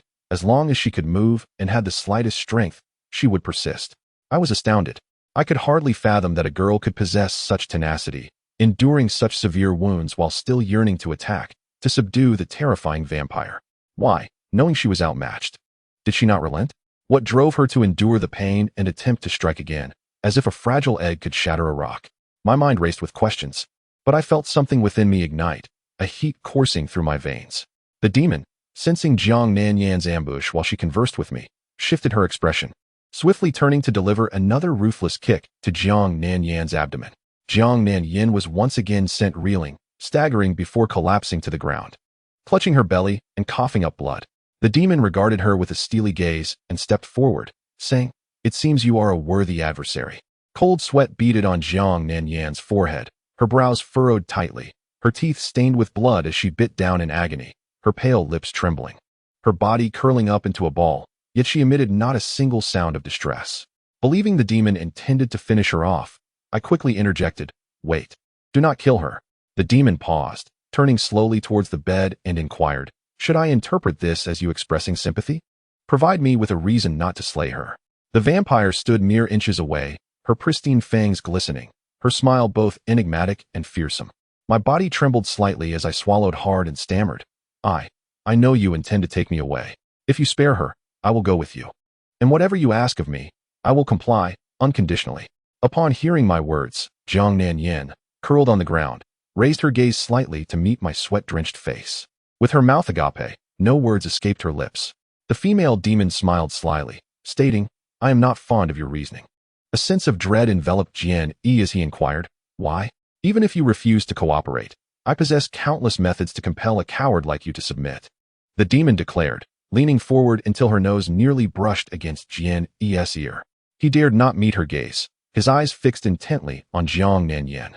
Their eyes locked, and Zhang Xilin, with great difficulty, shook her head, signaling him not to yield. The pressure exerted by the demon appeared overwhelming, causing him to involuntarily sigh, his tense body relaxing in resignation. "If you can move now, it is best to come with me immediately," the demon murmured softly. Jian Yi remained silent, turning to gaze at her, his eyes radiating an unusual light, seemingly entranced by her stunning beauty. The demon, confident in her appearance, reveled in his infatuated stare, a triumphant smile gracing her lips. Her luscious mouth parted, ready to utter another urging phrase, when suddenly she felt a chilling sensation at her throat, an overwhelming surge of power erupting from within her. Her expression shifted dramatically as she hastily clasped her throat, feeling a sticky dampness. Glancing at her right hand, her heart sank in terror. Her palm was drenched in crimson blood. She had been bled. Anger and fury coursed through her as she glared at Jian Yi, only to discover he was gripping the pure silver dagger she had discarded. The dagger's tip was stained with blood. This unforeseen turn of events brought joy to the injured Zhang Xilin, who had witnessed everything. She could hardly believe that the seemingly timid Jian Yi had feigned weakness only to launch a sudden attack. It was a masterful and brilliant maneuver. Had she not been gravely wounded, she would have cheered for Jian Yi. The once dazed expression in Jian Yi's eyes now sparkled with determination as he gazed at the demon, lamenting, "I did not wish to resort to this. But I prefer the company of those I know well, yet you have relentlessly pressured me. Alas, one must understand, even a cornered rabbit will bite." Chapter 20. Escape. Upon hearing Jian Yi's lament, the demon erupted in a furious, anguished roar. One hand clutched her neck while the other, claw-like, shot forth in a desperate attempt to seize Jian Yi by the throat. Amidst the details of the struggle between Zhang Xilin and the demon, Jian Yi surmised that the severed carotid artery from the silver dagger would inflict severe harm upon a vampire, thus leading him to feign vulnerability to lower the demon's guard, achieving a successful strike. He had assumed that the demon, having lost considerable blood, would be unable to retaliate. Little did he know that a vampire's vitality was remarkably resilient, capable of launching a lethal assault even when severely weakened. In a state of shock and panic, he instinctively swung the dagger towards the demon's wrist. The demon, employing the same tactic, deftly maneuvered her wrist to evade the silver dagger and swiftly seized Jian Yi by the neck. Her fingers tightened around him, leaving him gasping for breath, his face turning crimson. Witnessing this, the curled-up Zhang Xilin felt a surge of urgency, struggling to rise. Yet, her grievous injuries rendered her incapable of standing. Despite her sheer will, Jian Yi leaned against the bed, ensnared by the demon's grip, utterly astonished. The female demon clutched her bleeding neck, blood incessantly seeping through her fingers and dripping onto the bed and the floor. Her other hand gripped the makeshift neck tightly. Zhang Xilin, drenched in sweat, struggled to rise but found herself utterly immobilized. Such a bizarre scene was indeed a rarity. The special monitoring ward was ensnared in an awkward stalemate. As the makeshift breathing grew increasingly labored, a cruel smile emerged on the demon's pale face. When the exhilaration of killing her assailant surged within her, she suddenly realized that this loathsome creature could not perish, at least not by her hands. Seeing the makeshift nearly rolling his eyes, she broke into a cold sweat, hastily released her grip, and stepped back, filled with trepidation. She thought to herself how fortunate it was that she recognized this in time, lest she commit an irreparable mistake. At that moment, the locked door of the ward was forcefully kicked open from the outside, revealing an unexpected display of strength. The demon was startled. If the newcomer were Zhang Xilin's companion, she would be doomed today. She quickly turned to face the door, her gaze fixed on the intruder. The makeshift, just released from her grasp, gasped for air, too preoccupied with breathing to notice the door kicker. Jiang Nanyan's heart soared. She anticipated the arrival of their leader, Qin Shizhuan, and vigorously turned her body to the entrance. However, upon seeing the figure that entered the ward, her expectations plummeted. The newcomer was not Qin Shizhuan, but a tall, robust man. He sported a buzz cut, wore sunglasses, and was clad in a neatly tailored black suit, complemented by polished leather shoes. Standing at nearly 2 meters tall, he had to bend slightly to enter the room. Upon stepping inside, he scanned the scene, first noticing Jiang Nanyan on the floor, then glancing at the makeshift on the bed, and finally fixing his gaze on the bleeding demon. Observing the blood splattered on her tight attire, he remained unfazed and coldly stated, "What are you doing? Making such a commotion has disturbed my boss's rest. This is unacceptable." The demon, startled by the sound of the kicked door, stared at the stern man in astonishment. Soon, her vampiric instincts informed her that this individual was not a member of the Special Operations Section of the Chinese Department of Supernatural Sciences, merely a taller-than-average bodyguard. As for who his boss was, the demon held no interest. Her pride as a vampire had already been severely wounded after being injured by a cowardly foe, and now she found herself intimidated by an ordinary bodyguard, which infuriated her. She glared at the imposing man in his suit and coldly commanded, "Get out." The burly bodyguard sized her up, sneering, "Little lady, considering your looks and the fact that you're injured, I want to kill you. However, I warn you, don't let your attractive appearance lead you to arrogance, or you'll meet a gruesome end." The demon seethed with rage. Not only had she been teased, but she had also been belittled. This was intolerable. Unwilling to waste words with him, she swiftly darted to stand before the man, baring her teeth in a smile, and declared, "I have lost too much blood and am in need of sustenance. Although you are exceedingly detestable, I can scent the aroma of your blood, suggesting you are not entirely without merit." The bodyguard was taken aback by the speed of the female demon. How could an ordinary person possess such swiftness? In his astonishment, he instinctively took a step back.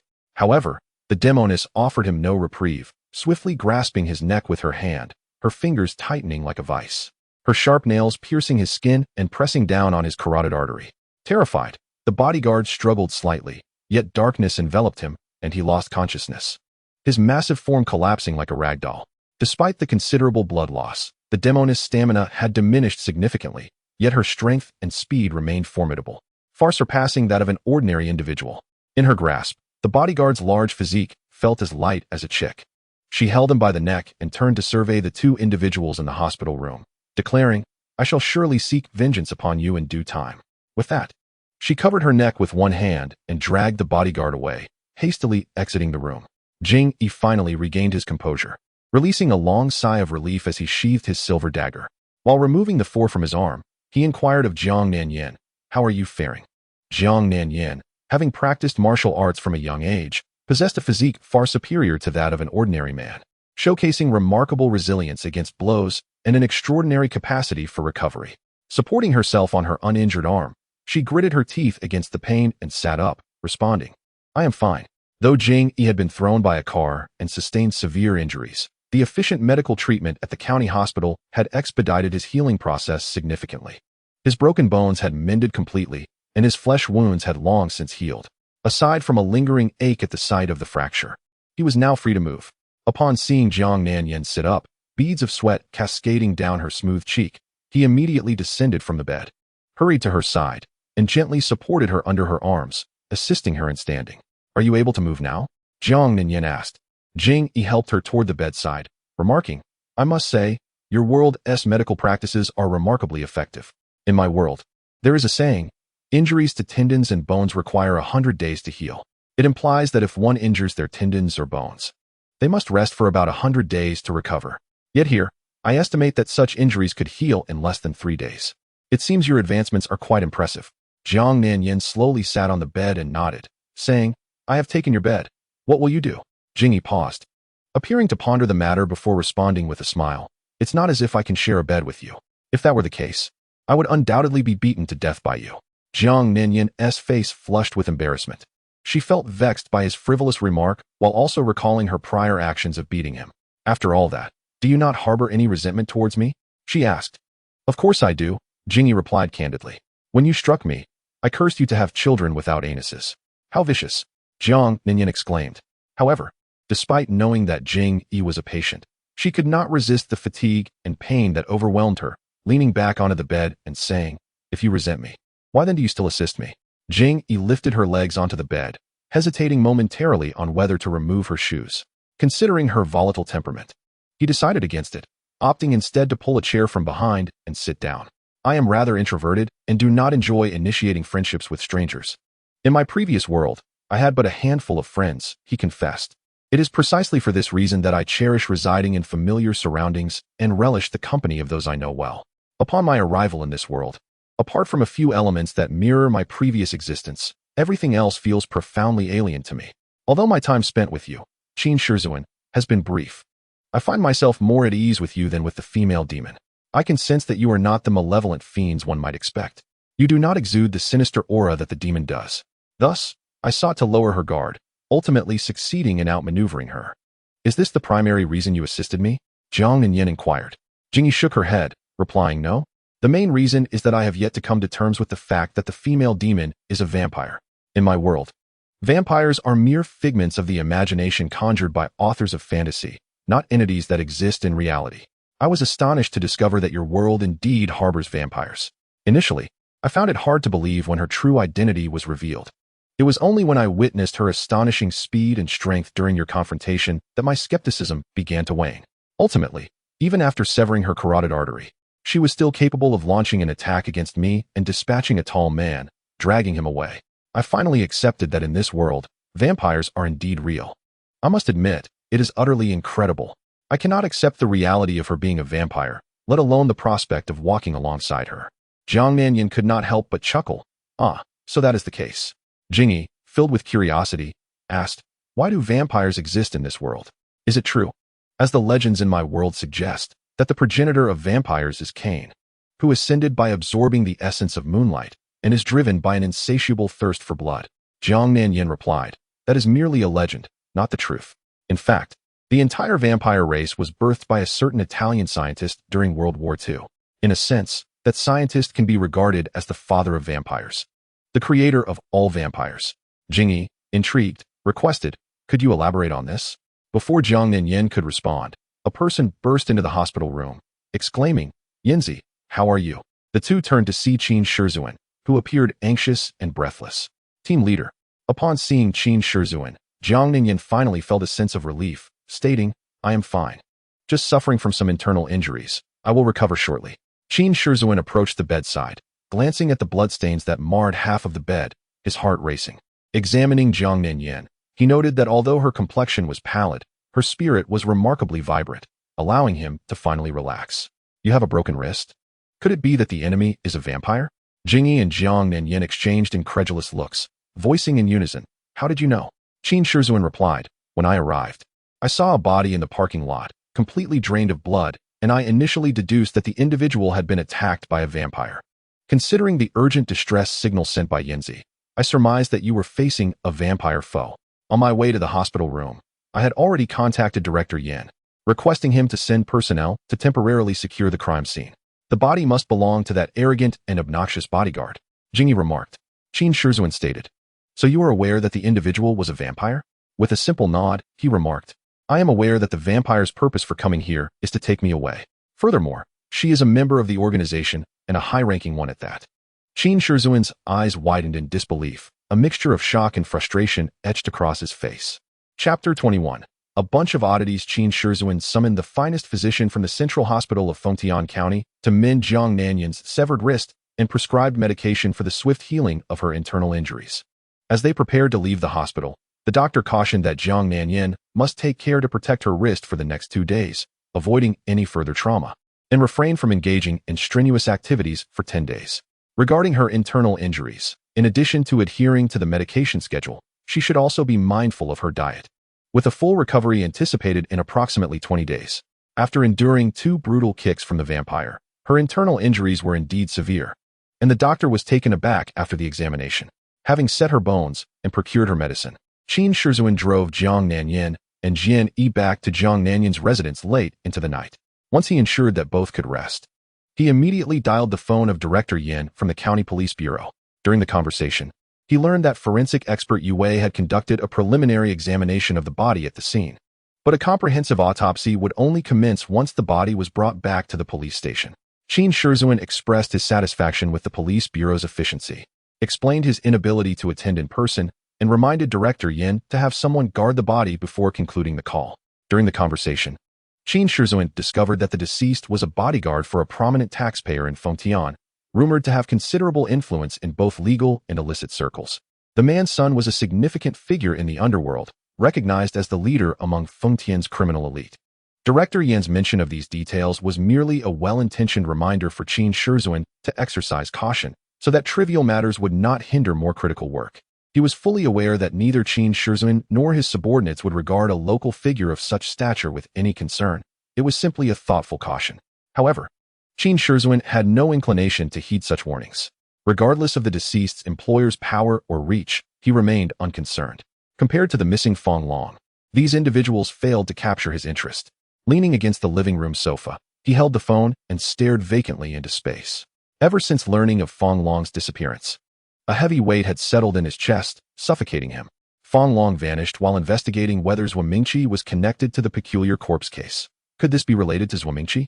Yet, he was merely a professor with remarkable expertise in physics, at most an academician of the Academy of Sciences.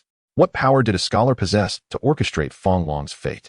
If Zhuo Mingqi were not responsible for Fong Long's disappearance, then who might be? Was it a member of the organization? He promptly dismissed this notion.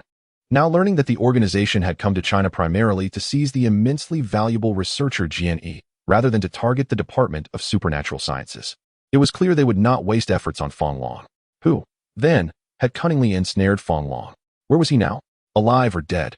Qin Shizuan knew that at this critical juncture, he should not indulge in thoughts that would disrupt his clarity, yet he found himself unable to resist. He was so deeply concerned for Fong Long's safety that, despite his usual ability to maintain composure, he teetered on the brink of losing his sanity. With a long sigh, he bit his teeth tightly and tilted his head back against the sofa's armrest, his brow furrowed in distress.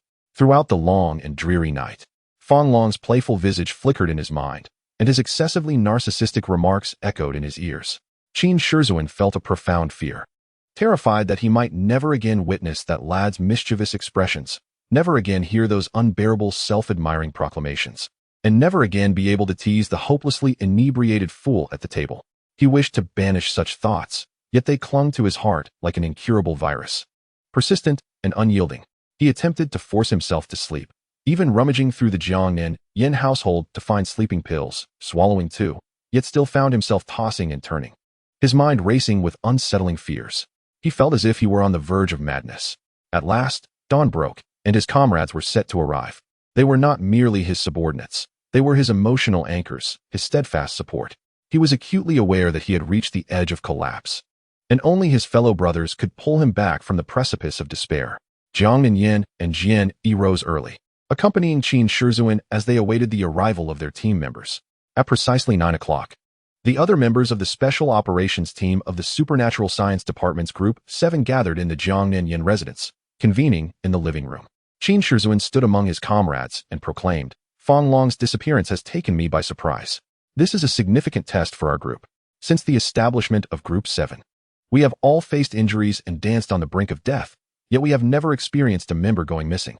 This time, we must confront 2 high-ranking members and 4 associates, as well as investigate the peculiar corpse case, while also striving to retrieve Fong Long, regardless of whether he is alive or dead." The words "regardless of life or death" trembled from his lips, resonating with every member in the room. A heavy silence enveloped the living room, as each member understood that the leader's feelings for his comrades transcended mere hierarchy. With Fong Long now missing, the pressure upon him was immense, as he had invested profound emotions in each team member. After a moment of silence, a male team member, approximately 6 feet tall and robust, appearing to be in his mid-20s, spoke up with an expressionless demeanor since entering the living room. His voice exuded a chilling aura. "Captain, your heart is in turmoil. You ought to organize your thoughts.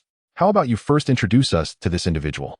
I believe everyone is curious about who he is and why he is associated with you and Yanzi." He referred to Jian Yi. Qin Shizuan stared at him blankly for a few seconds before finally comprehending. Meetings in Group 7 had never been this solemn. Had it not been for his own disarray, the atmosphere would not have felt so weighty. Reflecting on his comrade's suggestion, he felt a swell of appreciation, despite their seemingly unreliable appearances.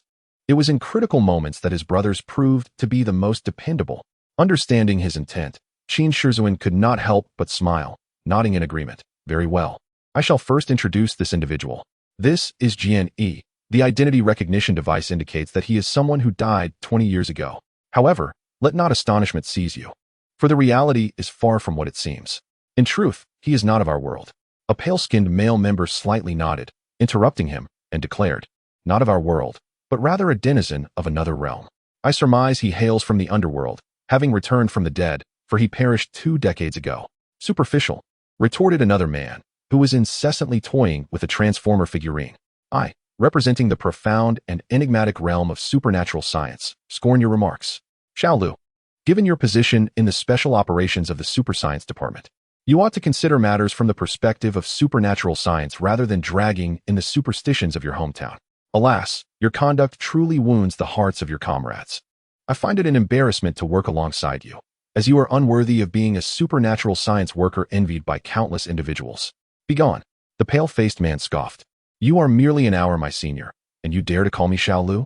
They say a person should have dignity, much like a tree has its bark. Yet you resemble neither a person nor a tree, for you possess neither dignity nor decorum. What is most intolerable is your utter lack of principles. I wonder if your principles are like undergarments, easily dislodged with the slightest movement, shattering into pieces upon falling to the ground, rendering them irretrievable.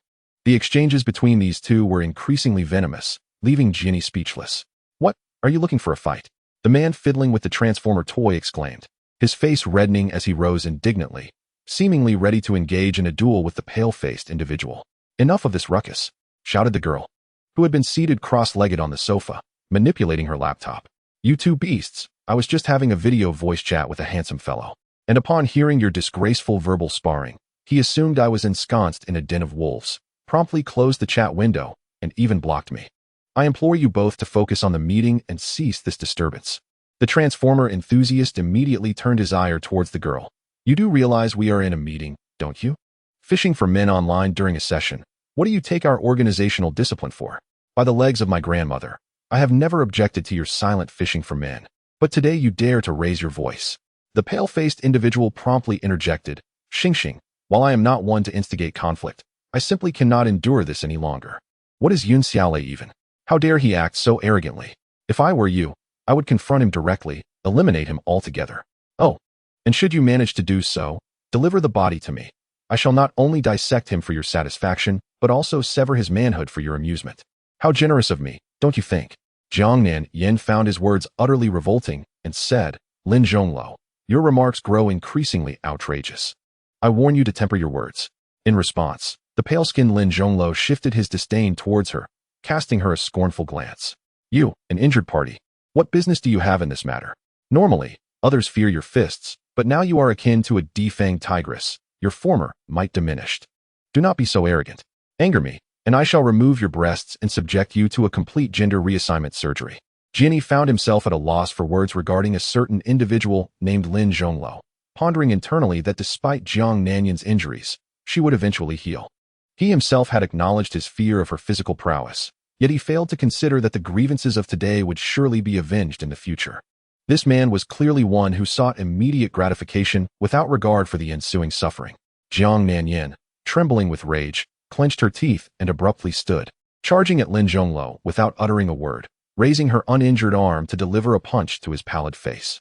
From his countenance, it was evident that Lin Zhongluo was of a rather frail constitution. Jian Yi could clearly ascertain that he had an 8 or 9 out of 10 chance of overpowering him, not to mention the fiercer Jiang Nanyan. As expected, Lin Zhongluo was struck squarely in the face by Jiang Nanyan's fist, causing blood to spurt from his mouth and nose. Seizing the opportunity, Jiang Nanyan aimed to land another blow, but fortunately, the taciturn man behind her swiftly intervened, embracing her and advising, Yanzi, calm down. You are injured. Try to avoid unnecessary conflict. Damn it, he infuriates me. Jiang Nanyan glared at Lin Zhongluo, hurling her indignation at him. Lin Zhongluo, clutching his face, cried out, Team leader, will you not intervene? This madwoman is attacking her own. Oh, my poor blood, so wastefully spilled. Upon hearing herself labeled a madwoman, Jiang Nanyan struggled fiercely in the embrace of the stoic man. Unable to break free, she resorted to kicking Lin Zhongluo. The pain caused him to recoil in alarm. The man playing with the transformer toy gleefully remarked, serves you right. You brought this upon yourself. Can you all just settle down? Shouted the girl on the laptop. Another handsome guy has blocked me. Qin Shizhuan remained silent, observing the chaotic scene with a smile, feeling his tension ease and his thoughts becoming clearer. Jian Yi squinted at the disarray, revealing a barely perceptible smile. Though he had mentally categorized this group as eccentric, he discerned something profound in their behaviors and emotional expressions. Understanding their essence, he felt a deep envy, wishing to join them and transform into a similar oddity. Chapter 22.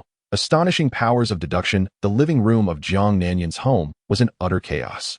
The individual toying with the transformer cast it aside, engaging in a scuffle with the pallid Lin Zhongluo, resembling street thugs as they shouted at one another and rolled about on the slick floor. Zhang Nanyin longed to rush in and kick Lin Zhongluo, yet the stoic man held her firmly, continually offering words of comfort. The girl seated on the sofa, engrossed in her laptop, finally tore her gaze from the screen, producing her exquisite phone to activate the video recording feature, delighting in capturing the two men in their tussle. Qin Shizhuan remained unfazed by the turmoil, smiling as he approached Jian Yi and took a seat beside him, exhaling softly, his demeanor noticeably more relaxed. It was as if that exhalation released all the pent-up frustration within him. Jian Yi glanced at him and remarked, "I can tell you are quite concerned about that missing team member. The pressing concern is to swiftly locate the missing team member. However, their frivolous antics squander precious time. Are you not anxious?" "Indeed, I am," Qin Shizhuan remarked, "yet I suddenly became aware of a crucial issue, which significantly calmed my racing heart." "What issue?" Jian Yi inquired with curiosity. Qin Shizhuan explained, "The seventh group has not been established for long, and the number of members is limited, all of whom I personally vetted and recruited. Our work is perilous, and I feel it is my duty to ensure their safety as they enter this field. As the leader of the seventh group, I have always viewed myself as a guardian. I must care for them diligently in both work and life. I have endeavored to do so, treating them as my own children. However, it suddenly struck me that overprotectiveness may stifle their growth, which does not aid them but rather hinders their development. Each member of my team is exceptional, yet their tenure in the Department of Supernatural Sciences is relatively brief, and they have much to learn. Therefore, I ought to loosen my grip, allowing them to adapt to danger and mature amidst it. The missing member, Fong Long, nicknamed Chameleon, is a clever individual. His disappearance may indicate he has fallen into enemy hands, yet as long as he is alive, he will undoubtedly find a way to contact us or to save himself. In fact, experiencing this crisis may not be entirely detrimental. At the very least, he will learn invaluable lessons from this incident. What if he is harmed?" Jian Yi asked. "I will avenge him." Qin Shizhuan's voice turned icy. "Not just I, but the entirety of the seventh group will seek retribution for him." Jian Yi nodded, expressing, "I truly envy you all." Qin Shizhuan smiled and asked, "How do you perceive my team members?" Jian Yi took a long glance at the 5 individuals and replied, "Do you require me to analyze them one by one?" Qin Shizhuan was slightly taken aback. He merely intended for Jian Yi to evaluate the atmosphere of the seventh group and had not anticipated a detailed analysis of each member. Could it be that he has discerned the inner workings of each individual? After a moment's contemplation, he said, "That would be preferable." Jian Yi continued. The girl seated on the sofa, engrossed in her computer, has not diverted her gaze from the screen nor her fingers from the keyboard, displaying remarkable focus. She has never used the delete key while typing, indicating her profound familiarity with the keyboard. Although I am not well acquainted with the Department of Supernatural Sciences, I can sense its mystery and exceptional nature. Those who are admitted to this department are certainly not novices in any field. Thus, I surmise she is a computer expert, perhaps even a veteran in the realm of electronics. Though her appearance is unremarkable, it seems she has devoted herself entirely to the study of electronics since her introduction to computers. Now, she appears to have taken notice of the opposite sex, feeling the need to seek a boyfriend. Consequently, she engages in online chats during her leisure time, video calling attractive men to assess their suitability according to her criteria. She places considerable emphasis on a man's looks, suggesting she may be somewhat infatuated. To exaggerate, one might say she drools at the sight of handsome men. Her exuberance in recording videos on her phone clearly indicates her sociable nature, as she eagerly approaches any lively situation. Qin Shizhuan was left utterly astonished, taking a moment to exclaim, "What an impressive power of observation. Your analysis of the star's temperament is remarkably accurate. I never expected you to observe with such meticulous detail." "Star?" Jian Yi asked, bewildered. "Oh, her name is Lan Luoxing. She is a prodigy of the internet and an adept hacker. During our investigation, she continuously provides us with invaluable information, all acquired through her online prowess. The communication devices we carry are also under her surveillance. She was the first to notice when the 2 pieces of communication equipment on Feng Long were destroyed, Qin Shizun elaborated. Jian Yi nodded and pointed to the cold-faced man embracing Jiang Nanyan, asking, "What is his name?" "Leng Yu," Qin Shizun replied. Jian Yi remarked, "He possesses a very typical personality, characterized by a cold exterior yet a warm interior. He is not one for words, but rather actions, concealing his complex emotions beneath a frigid facade. Judging by his physique and demeanor, he likely possesses exceptional combat skills. For instance, the way he has secured Jiang Nanyan's arm effectively restricts her movement, rendering her unable to escape. Moreover, he is meticulous, avoiding her wrist injury and applying just the right amount of force to prevent exacerbating her internal injuries. Those who are detail-oriented are often not impulsive. He is a rational individual. When faced with trouble, he instinctively seeks a logical resolution rather than resorting to violence, despite his unparalleled strength and skill. Holding Jiang Nanyan, he whispers words of comfort in her ear, breaking free from the traditional constraints of gender interactions, which indicates a strong bond between them. "I suspect they are most likely a couple." Qin Shizun chuckled. "You have accurately deduced everything except for that last point. They are not a couple." Jian Yi felt embarrassed by her erroneous assumption. "They are actually siblings in martial arts," Qin Shizun clarified. "Nanyan's father is a renowned martial artist, dominating the fighting world for over a decade with few rivals. Leng Yu and Nanyan share similar backgrounds, both hailing from martial arts families. Although Leng Yu's father is also a formidable fighter, he unfortunately fell short compared to Nanyan's father.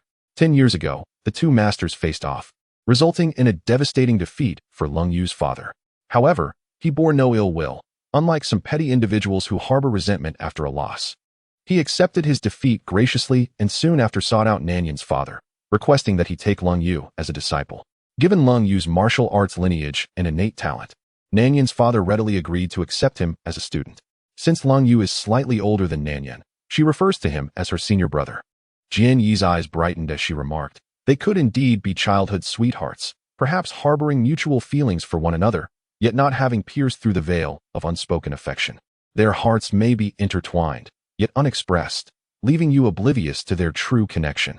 Qin Shizun was at a loss for words, realizing that this individual, in his eagerness to validate his assumptions, had even ventured into fanciful conjectures, revealing a rather extreme personality.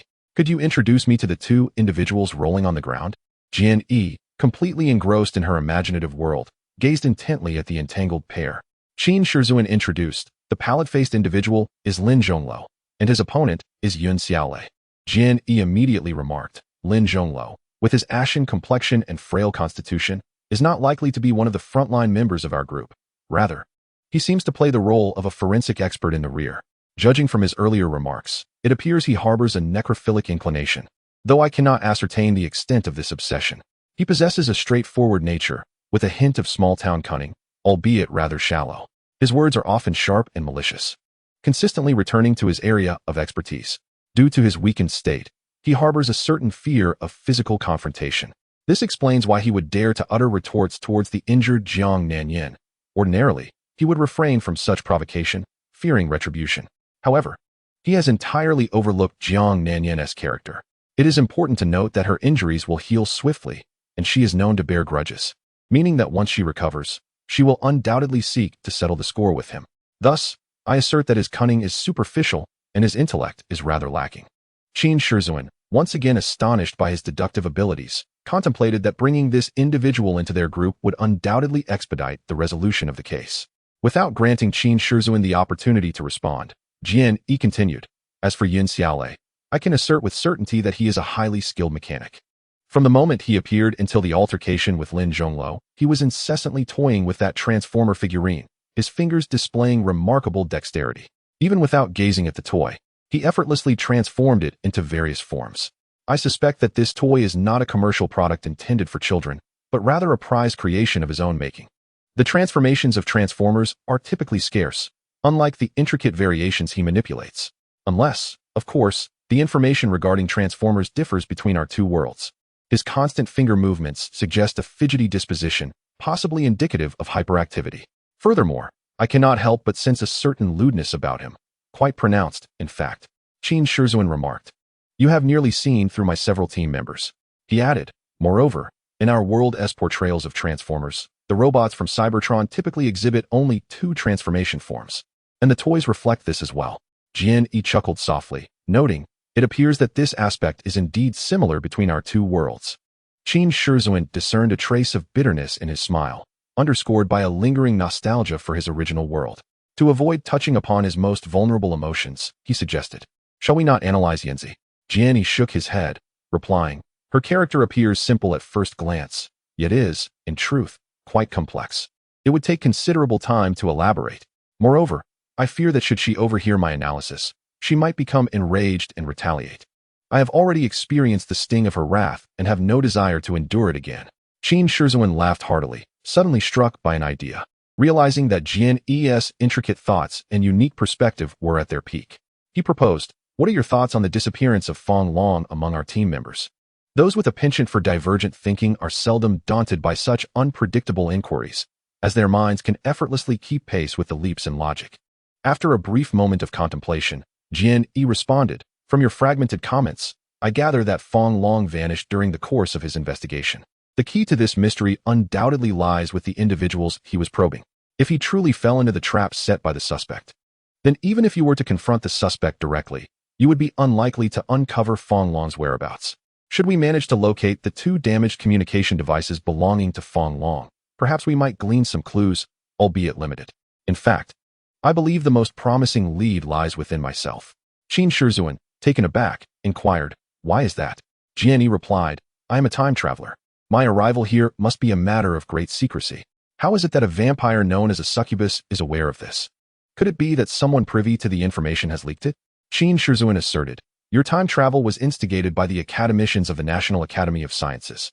It should remain their confidential matter."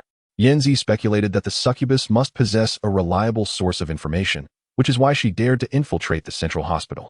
"When I met with Fong Long, I mentioned you, but at that time, I was unaware of your status as a time traveler. He naturally did not know either and merely perceived you as an individual of unclear identity. Thus, your identity as a time traveler could not have been divulged by him." Upon realizing that his time travel was orchestrated by the Academy of Sciences, Jian Yi's previously vibrant gaze turned cold, and he clenched his fists, stating icily, "It is possible that someone from the Academy leaked the confidential information." Qin Shizhuan concurred, "I share your thoughts. Yet I cannot fathom who among the Academy could have disclosed such information." Jian Yi continued, "You mentioned that Fong Long is astute and exceptionally capable, not one to easily fall into other schemes. Yet he has gone missing, his fate unknown. To ensnare someone of his caliber, the puppet master must possess remarkable prowess." Qin Shizhuan remarked, "Fong Long's disappearance cannot be the doing of Zhuo Mingqi. He is merely a nominal academician at the Academy and lacks the capacity to handle Fong Long." "Who is Zhuo Mingqi?" Jian Yi inquired. "The prime suspect in the strange corpse case," Qin Shizhuan responded, no longer viewing Jian Yi as a stranger, gradually revealing case details to him, noting that Fong Long had vanished during the investigation into him. Jian Yi pondered, "The Academy's people facilitated my time travel. They are aware of my identity as a time traveler. Zhuo Mingqi is an academician of the Academy. Could he also be privy to my identity? While he may lack the ability to capture Fong Long, could he not be relying on external forces?" "External forces?" Qin Shizhuan exclaimed, as if struck by enlightenment, his thoughts becoming invigorated by Jian Yi's words. The intricate and convoluted issues in his mind began to clarify, and his gaze sharpened with newfound brilliance as he solemnly stated. Chapter 23. The importance of subjective speculation. If Qin Shizhuan's original line of thought was akin to a narrow, winding path, then after hearing Jian Yi's insights, it instantly transformed into a broad avenue. He even perceived dimensions that Jian Yi had not explicitly mentioned. Overjoyed yet increasingly astonished, he realized that even with his keen judgment, he could never have anticipated Jian Yi's remarkably peculiar yet logical capacity for speculation. One could say this young man's ability to hypothesize surpassed the brilliance of Qin Shizhuan's own associative thinking, unmatched by anyone he knew. Jian Yi remained deep in thought, his expression peculiar, as if his strange ideas were influencing his facial demeanor. With the key now clear, Qin Shizhuan's mind immediately formed distinct action tasks. In high spirits, his smile blossomed even brighter, radiating warmth. Observing the astonishing simplicity surrounding him, he could not help but inquire, "How did you connect Fong Long's disappearance with this?" Zhang Yi, momentarily lost in thought, turned his head and asked, "What did you say?"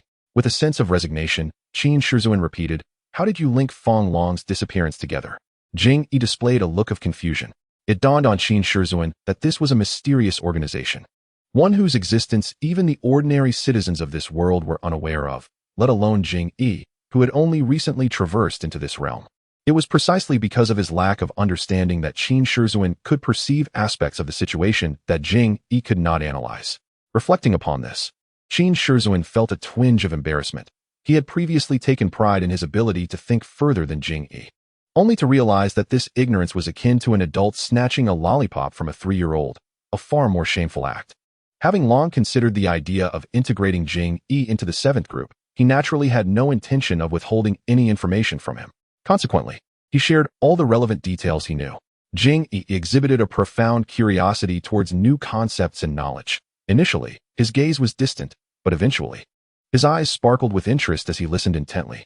Observing this, Qin Shizhuan also relayed information pertinent to the current situation regarding the National Academy of Sciences. The National Academy of Sciences comprises the nation's foremost scientists, with those who have made significant contributions to traditional science being absorbed into the academy and granted the title of academician. From the perspective of the Department of Supernatural Science, the academicians within the academy are often viewed as rigid thinkers, resistant to change and ill-equipped to embrace new ideas.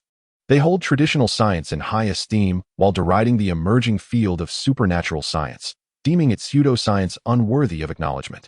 The Department of Supernatural Science primarily focuses on the study of supernatural phenomena, divided into 2 branches, the Special Operations Section and the Paranormal Research Section.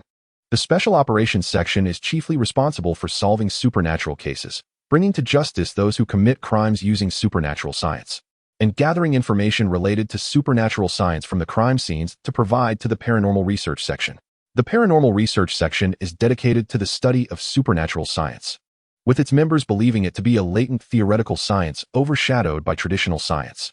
They assert that a profound understanding of paranormal science could elevate people's lives to a higher plane. Furthermore, the Paranormal Research Section also assists the Special Operations Section in solving cases triggered by supernatural phenomena using theoretical science. Due to their differing perceptions of science, the National Academy of Sciences and the Department of Supernatural Science maintain irreconcilable worldviews, life philosophies, and value systems, representing 2 opposing scientific ideologies.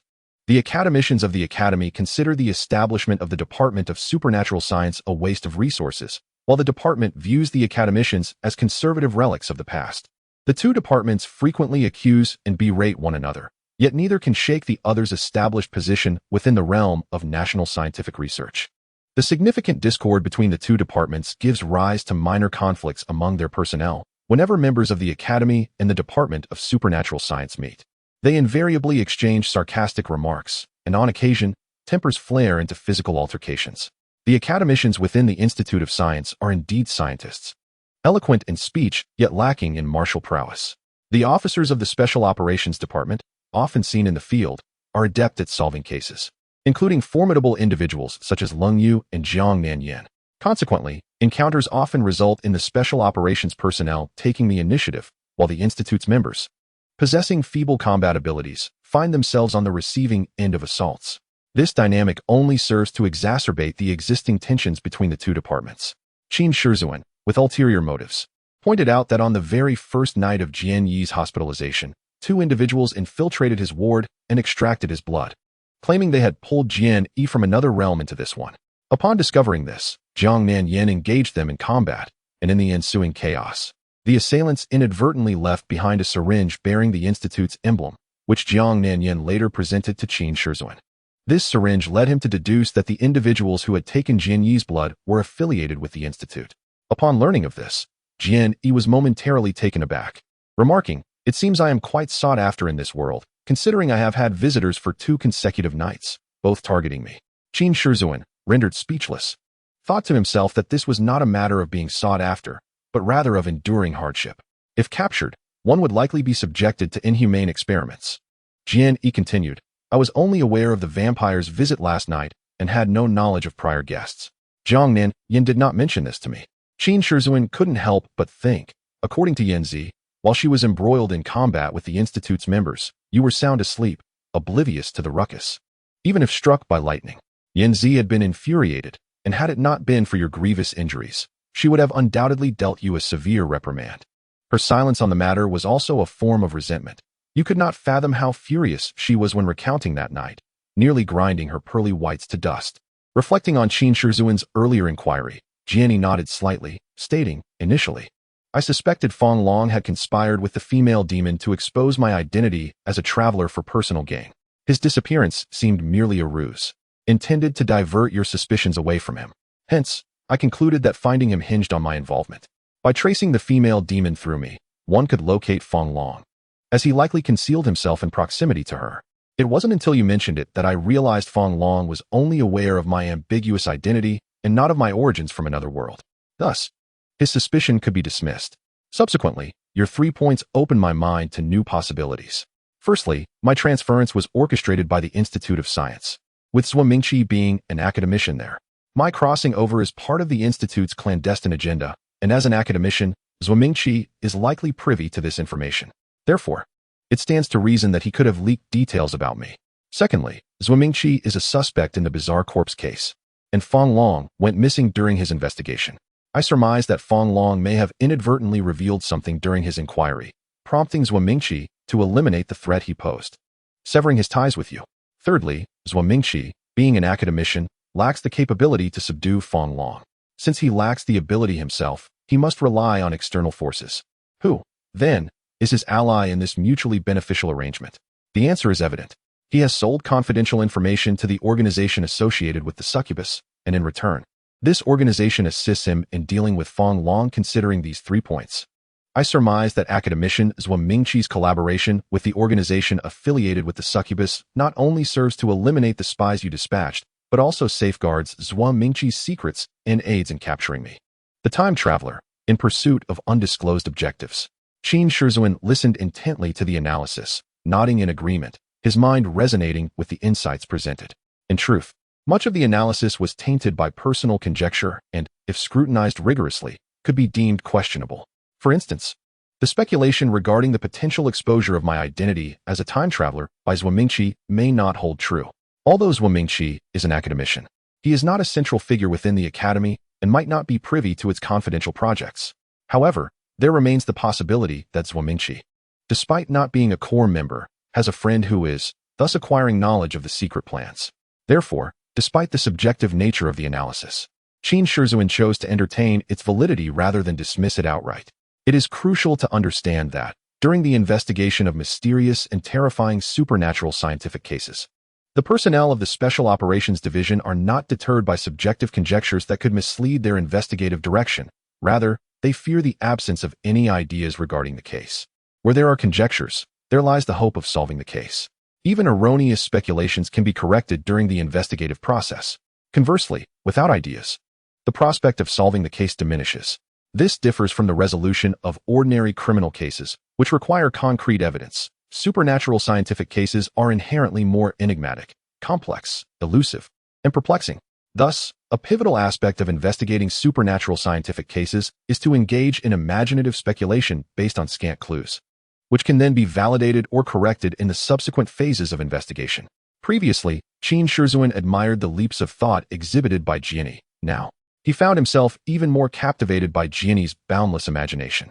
While this ability might be perceived as suitable solely for artistic endeavors by the average person, to those in the Special Operations Division, his capacity for associative speculation is deemed more precious than gold and jewels.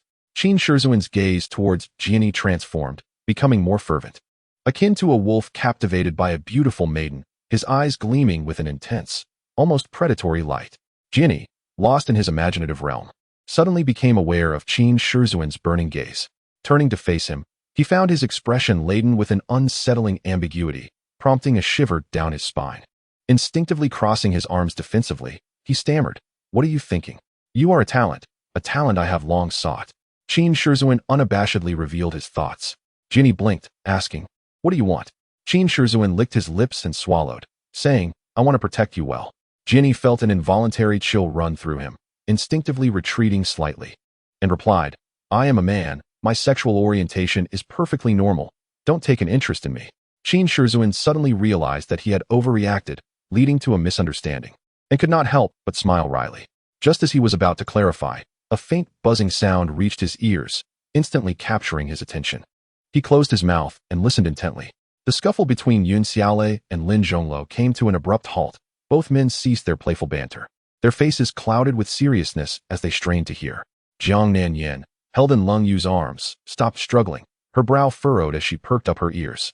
Lung Yu's expression grew colder, and he instinctively loosened his grip on her, having also heard the ominous buzzing. Standing with her phone raised, Lan Luoxing initially wore a puzzled look, only for her expression to shift dramatically as she exclaimed, "It's a designated type of compressed subsonic bomb." No sooner had the words left her lips than a deafening explosion erupted at the entrance of Jiang Nanyan's home, shaking the entire room as if an earthquake had struck. The door was blown off its hinges, hurtling through the entrance and crashing into the living room. As it flew, the door splintered, disintegrating into countless shards that rained down like a storm, pelting everyone in the vicinity. "Enemy sighted. Conceal yourselves," Qin Shizhuan shouted, drawing a peculiarly designed pistol from his lower back. Grabbing the bewildered Jian Yi, he swiftly took cover behind the sofa. Chapter 24. Hostage. As Qin Shizhuan dragged Jian Yi behind the sofa, the other 17 members reacted swiftly.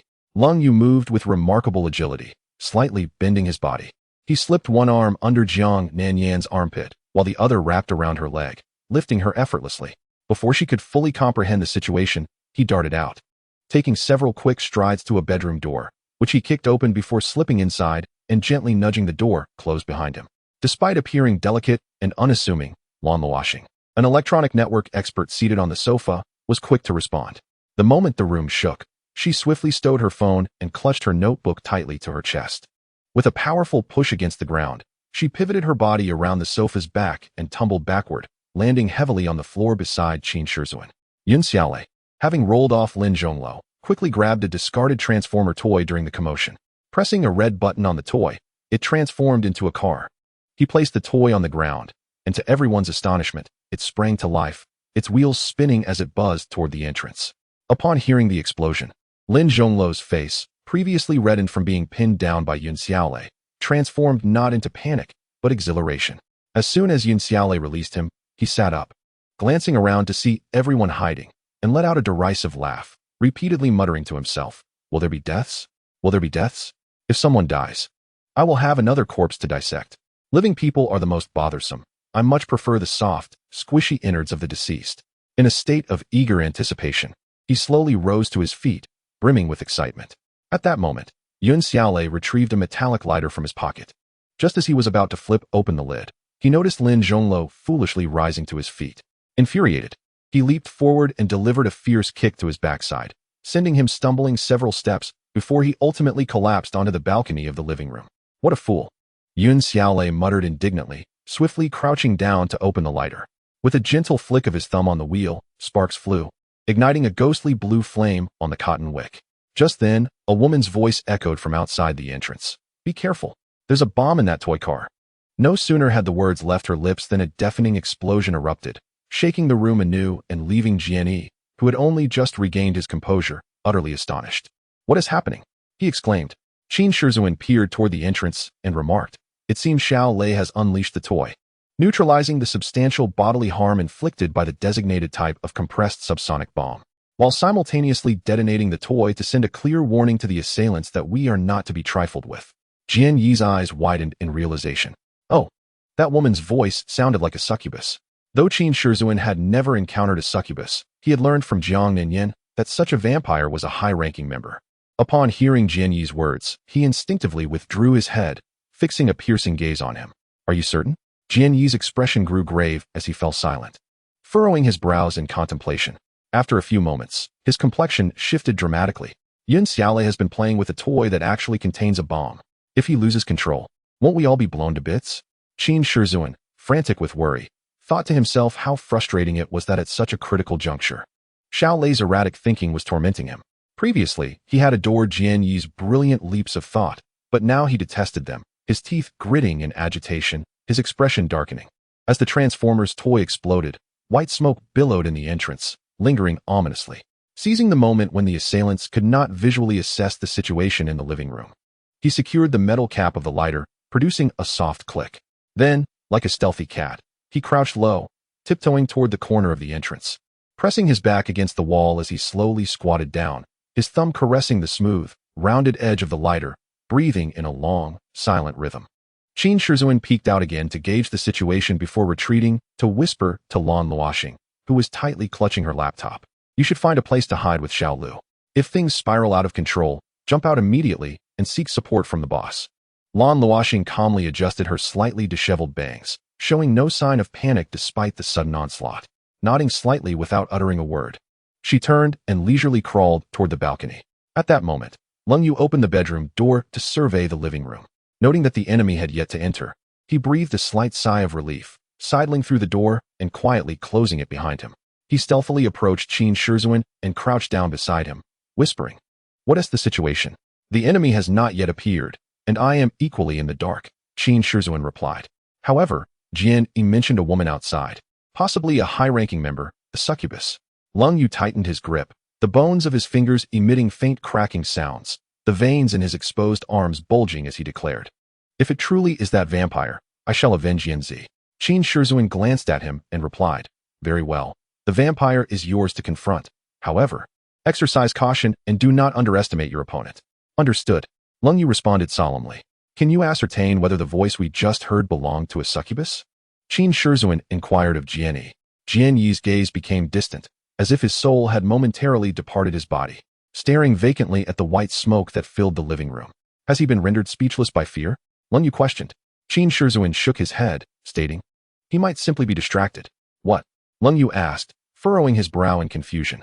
Jian Yi's eyes suddenly sparkled with excitement as he exclaimed, "Yun Xiaolei is a mechanical expert. He has installed remote-controlled explosives in his homemade toys, and he possesses the remote control." Just before the explosion, I heard a faint sound. That must have been the key to detonating the bomb. Leng Yu remarked, "That is common knowledge among the 7th group." He was unaware of this, thus speculating. Qin Shizhuan, feeling frustrated, thought to himself, at such a critical moment, his thoughts have gone astray. Damn it, this fellow is also a problematic child. Suddenly, footsteps echoed from the entrance, prompting Qin Shizhuan and Leng Yu to crouch down urgently and listen intently. Noticing Jian Yi's foolish grin, completely oblivious to the imminent danger, Qin Shizhuan placed a hand on his back, compelling him to lower his body. A voice emerged from the Supernatural Science Department's Special Operations Team, 7th Group, stating, "We have come to take Jian Yi away. That individual holds no significance for you. It would be more beneficial to hand him over to us, thus ensuring mutual satisfaction. You could exchange him for the hostage we possess and secure our promise never to set foot on your territory again. We hope you will consider this carefully and make the right decision." "It is a succubus," Jian Yi affirmed. "Are you certain?" Qin Shizhuan asked, his concern evident. 100% certain, Jian Yi replied. Qin Shizhuan's spirits lifted as he proclaimed, "You are indeed a level member of the vampire succubus? Who is the hostage you hold? You have harmed my team members and destroyed our door. How will you account for this? What is your purpose in taking Jian Yi?" The footsteps grew closer, seemingly reaching the threshold between the entrance and the living room. Nearby, Yun Xiaolei was exceedingly tense, his thumb halting the movement of the lighter, beads of sweat forming densely on his forehead. The woman at the entrance laughed lightly, stating, "I did not expect the Supernatural Science Department to be so meticulous, even demanding compensation for the damaged door." "Very well, in that case, I shall express my stance. As long as we can complete a transaction satisfactory to both parties, I will compensate you for the injuries to your personnel and the damages to your property. Moreover, you are correct. I am indeed a level member, codename Succubus. The decision to take Jian Yi was made by our upper leadership, and we are unaware of the specific purpose. That said, even if I did know, I would not disclose it to you. As for the identity of our hostage, simply remove the ambush near the entrance and allow us to enter the living room. Then everything will be clear." Qin Shizhuan was astonished, Leng Yu was taken aback, and Yun Xiaolei was utterly shocked. Yun Xiaolei's actions were shrouded in secrecy. As the thick smoke permeated the entrance, he stealthily approached, making not a single sound. It was astonishing that the adversary could detect the ambush even without visibility. Such remarkable reconnaissance skills were indeed shocking. Yun Xiaolei gripped the lighter tightly in his palm and turned to the sofa, awaiting instructions from Qin Shizhuan. Cautiously, Qin Shizhuan peered out and noticed that the white smoke had yet to dissipate, though he could vaguely make out silhouettes. The assailants were pacing in place, their footsteps audibly clear. No wonder they had not yet traversed the brief entrance. It was a ruse to confuse those in the living room. The simple-minded captors had ensnared Fong Long, and Qin Shizhuan suspected that the hostage in the female demon's possession was indeed Fong Long. He had to contemplate the dire possibility that, should negotiations falter, Fang Long might fall prey to the vampiric clutches of the female demon. The only way to rescue the hostage was to lure the adversary into the living room. In that confined space, even if discussions were fruitless, the chances of rescuing Fang Long would significantly increase. After a moment's deliberation, Qin Shizhuan nodded to Yun Xiaolei, signaling him to vacate the ambush position. Yun Xiaolei crouched and retreated, his gaze fixed on the entrance, ever wary of a sudden assault that might catch them off guard. Only when he reached the sofa did he allow himself a sigh of relief. The three individuals hidden behind the sofa stood up, and Qin Shizhuan declared, "Our people have vacated the ambush. You may enter." 5 figures emerged from the gradually dissipating haze, led by the alluring and seductive vampire demoness. Following her were 3 well-dressed Asian men, each wearing sunglasses that nearly concealed half their faces, their physiques robust. Among them was a girl, dressed simply yet elegantly, her pure ponytail accentuating the panic etched across her face. It was evident to all that the girl was an outlier among the group, clearly a hostage. Upon seeing her, Qin Shizhuan's brow furrowed in profound disappointment as he muttered, "Not Fang Long. It's her." Jian Yi instantly recognized the girl as the precious daughter of Yu Changsheng, the sleeping beauty, Xiaoling. He had initially assumed the hostage in the demoness' grasp was Fang Long. To his surprise, the demoness had acted unpredictably by capturing the neighbor's little sister from Jiangnan and using her as leverage. Qin Shizhuan also recognized the girl and remarked, "This is the little sister from next door. She is merely an ordinary person. Utilizing her to exchange for Jian Yi is rather underestimating Jian Yi's worth." The demoness chuckled. "Leader Qin, who do you believe is worthy enough for me to trade Jian Yi for?" "Our team member," Qin Shizhuan replied. The demoness looked perplexed. "What?" "Fang Long." Qin Shizhuan stated, "My team member Fang Long has vanished in Fengtian County, and we have completely lost contact. I have utmost confidence in my team members. Apart from your people, no one in Fengtian County could make him disappear without a trace. We have never encountered your team members." The demoness, confused, asked, "Why do you believe your member's disappearance is related to us? Is there some misunderstanding? Was it not your doing?" Qin Shizhuan, equally bewildered, instinctively glanced at Jian Yi, pondering if this young man had indeed misjudged the situation. Chapter 25. The transaction surrounded by 3 towering men, the timid and frightened Yu Shirling trembled like a small kitten.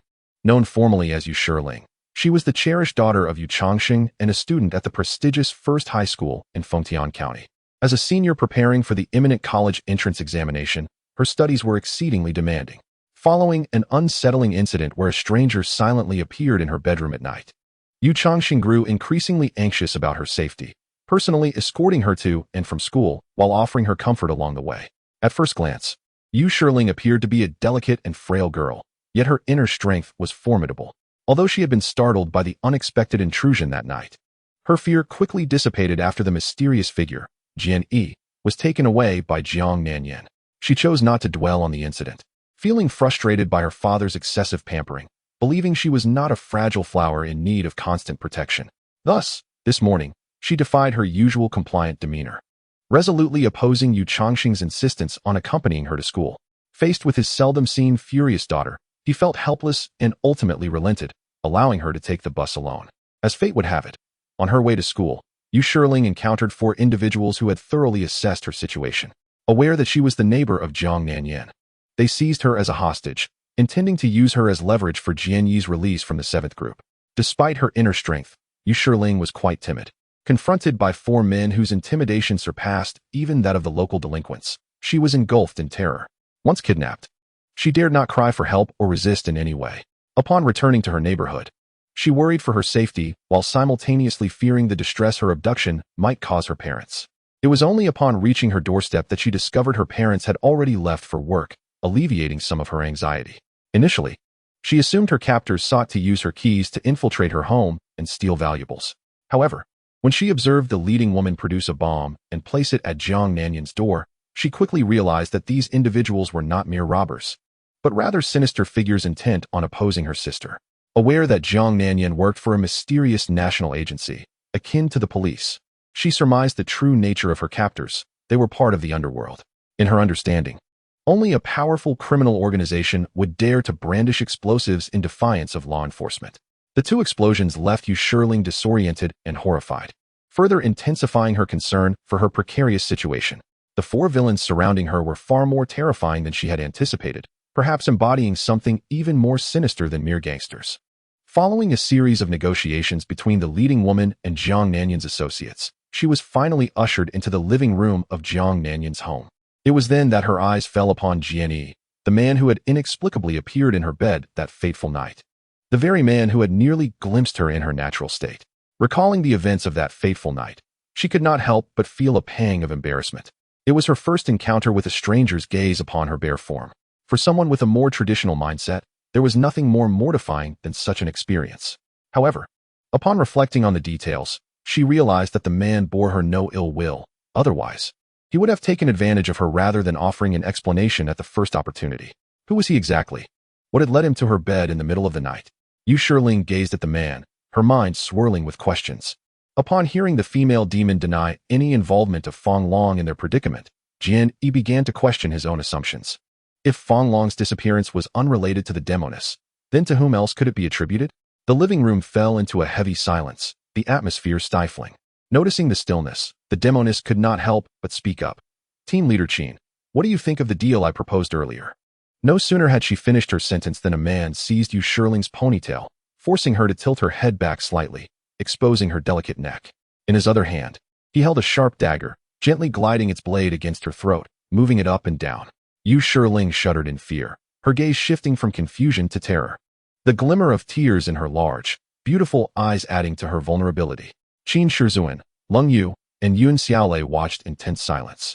As members of the Special Operations Division of the Supernatural Science Department, their primary duty was to combat criminals who exploited supernatural sciences for malevolent purposes and to ensure the safety of the citizenry. If a Chinese citizen were to be slain by an international supernatural terrorist organization on Chinese soil, it would signify their inadequacy, rendering them unworthy of their roles within the department and of the power they wielded without constraints.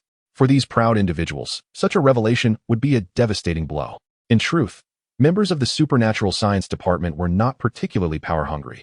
Rather, they were fervently dedicated to the pursuit of success. They detested failure and loathed being scorned by their adversaries. Holding a dagger to the throat of a hostage as a means of coercion was a blatant display of contempt towards them. Qin Shizuan's narrowed eyes glimmered with a sharp intensity. Leng Yu clenched his fists tightly, the sound of cracking bones echoing in the silence. Yun Xiaolei incessantly flicked the lid of his lighter, the sound a persistent backdrop to the tension. Seeing the tears welling in Yu Shiling's eyes, Jian Yi felt a stab of pain in his heart. This girl was a high school student, meant to be seated in a classroom, attentively listening to her teacher. Fate had been cruel, placing her in the clutches of a vampire, her life hanging by a thread. He had unwittingly appeared in her room in the dead of night, causing her distress. He owed her a debt. It was only right to repay it, especially in such a critical moment. Resolving to act, he stepped forward and asked, "Are you all foreigners?" The others paused, taken aback by his inquiry, their expressions a mixture of surprise and confusion. The demoness responded swiftly, "Indeed, I am German. And these three are from Korea, Japan, and Thailand." Thailand? Jian Yi questioned. In this world, are there transgenders in Thailand? The succubus found herself perplexed by the simplistic inquiries posed to her. Initially reluctant to engage with his trivial questions, she reconsidered, realizing that leaving a favorable impression might persuade him to accompany her willingly. With a forced resolve, she replied, "Yes, I will join you." The simplicity of her words was astonishing. No, Qin Shizuan, having finally discovered a treasure, could not easily relinquish it and immediately voiced his disapproval. Turning to him, Jian Yi raised his brows and said, "I am a traveler, not belonging to this world, nor to any individual, organization, or nation within it. Thus, the authority to decide my own path rests solely with me, and others have no right to interfere." Qin Shizuan, puzzled by Jian Yi's insinuations, sensed his underlying cunning despite his confusion. Nevertheless, drawing from his extensive experience, he played along with the performance, asserting, "What I say goes." The succubus laughed. Jian Yi has made his decision. Leader Qin should refrain from further hindrance. While she spoke thus, her mind was already calculating. Having been outwitted by Jian Yi the previous night, she understood that his outward appearance of meekness concealed a treacherous cunning. Though he claimed to want to accompany her, she suspected he harbored ulterior motives.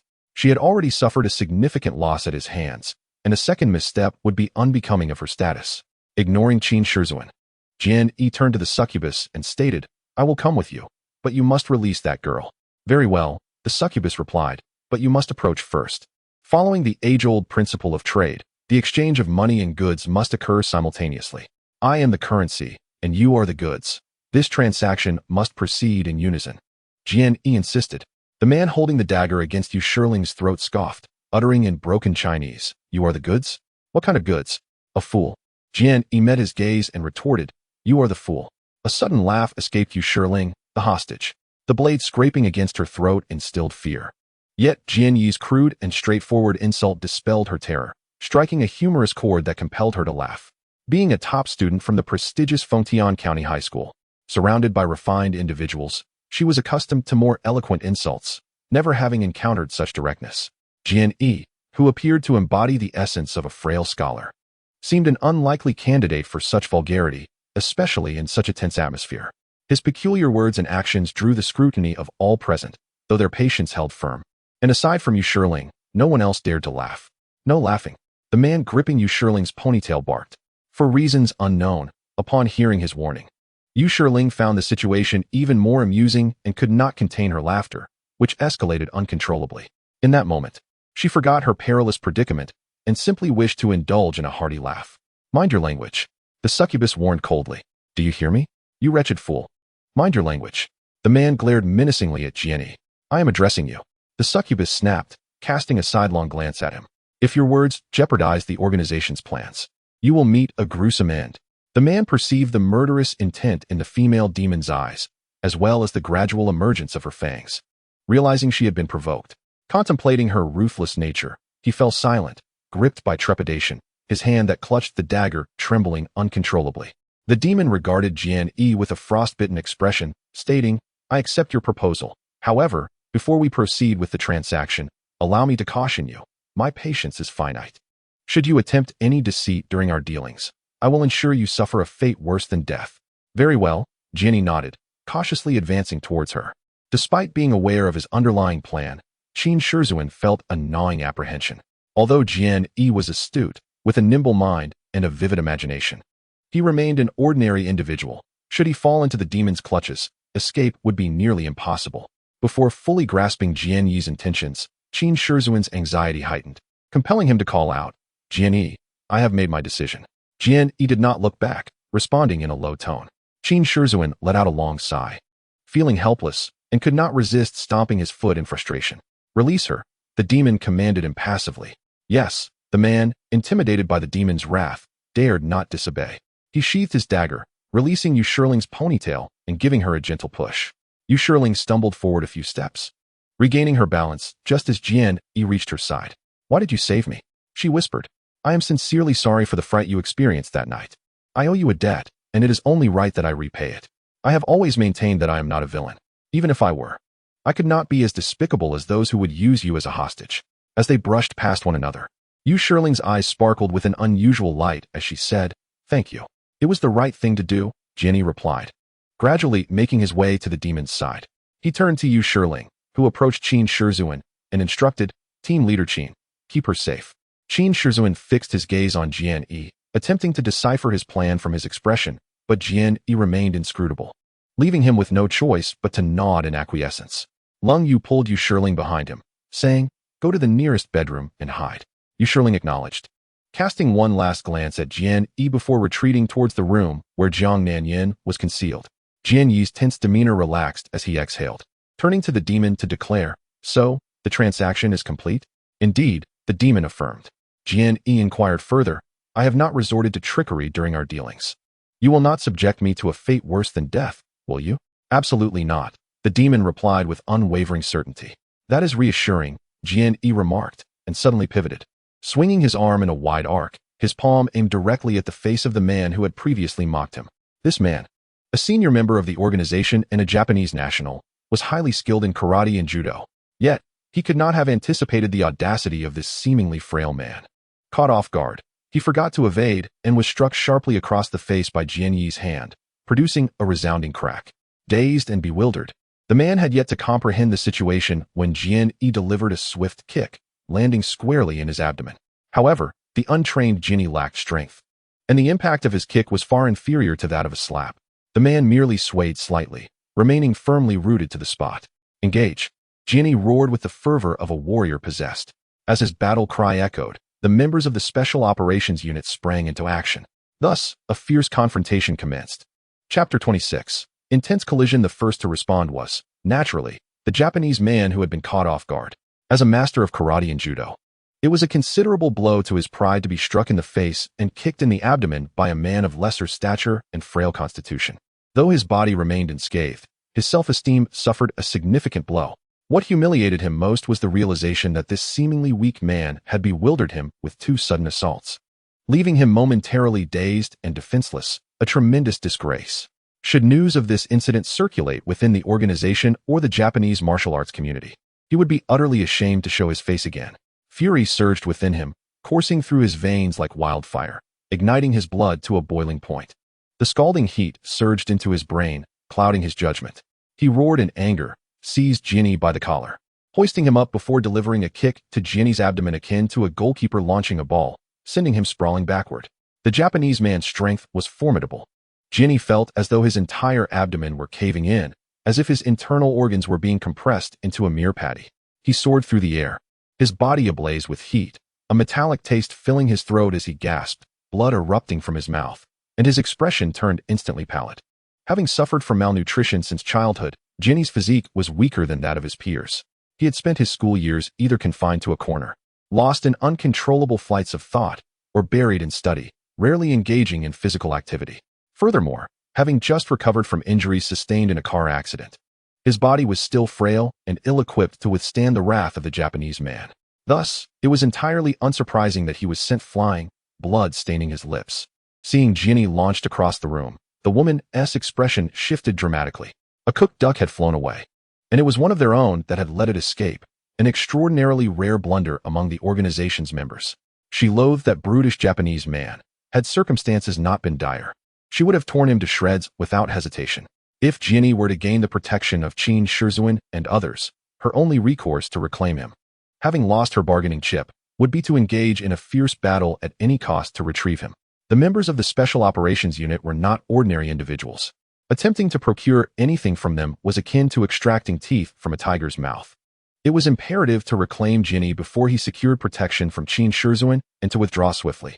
With a calculated resolve, the woman lunged forward, darting towards Jian Yi, who was still suspended in midair, her right hand reaching for his ankle in an attempt to pull him back.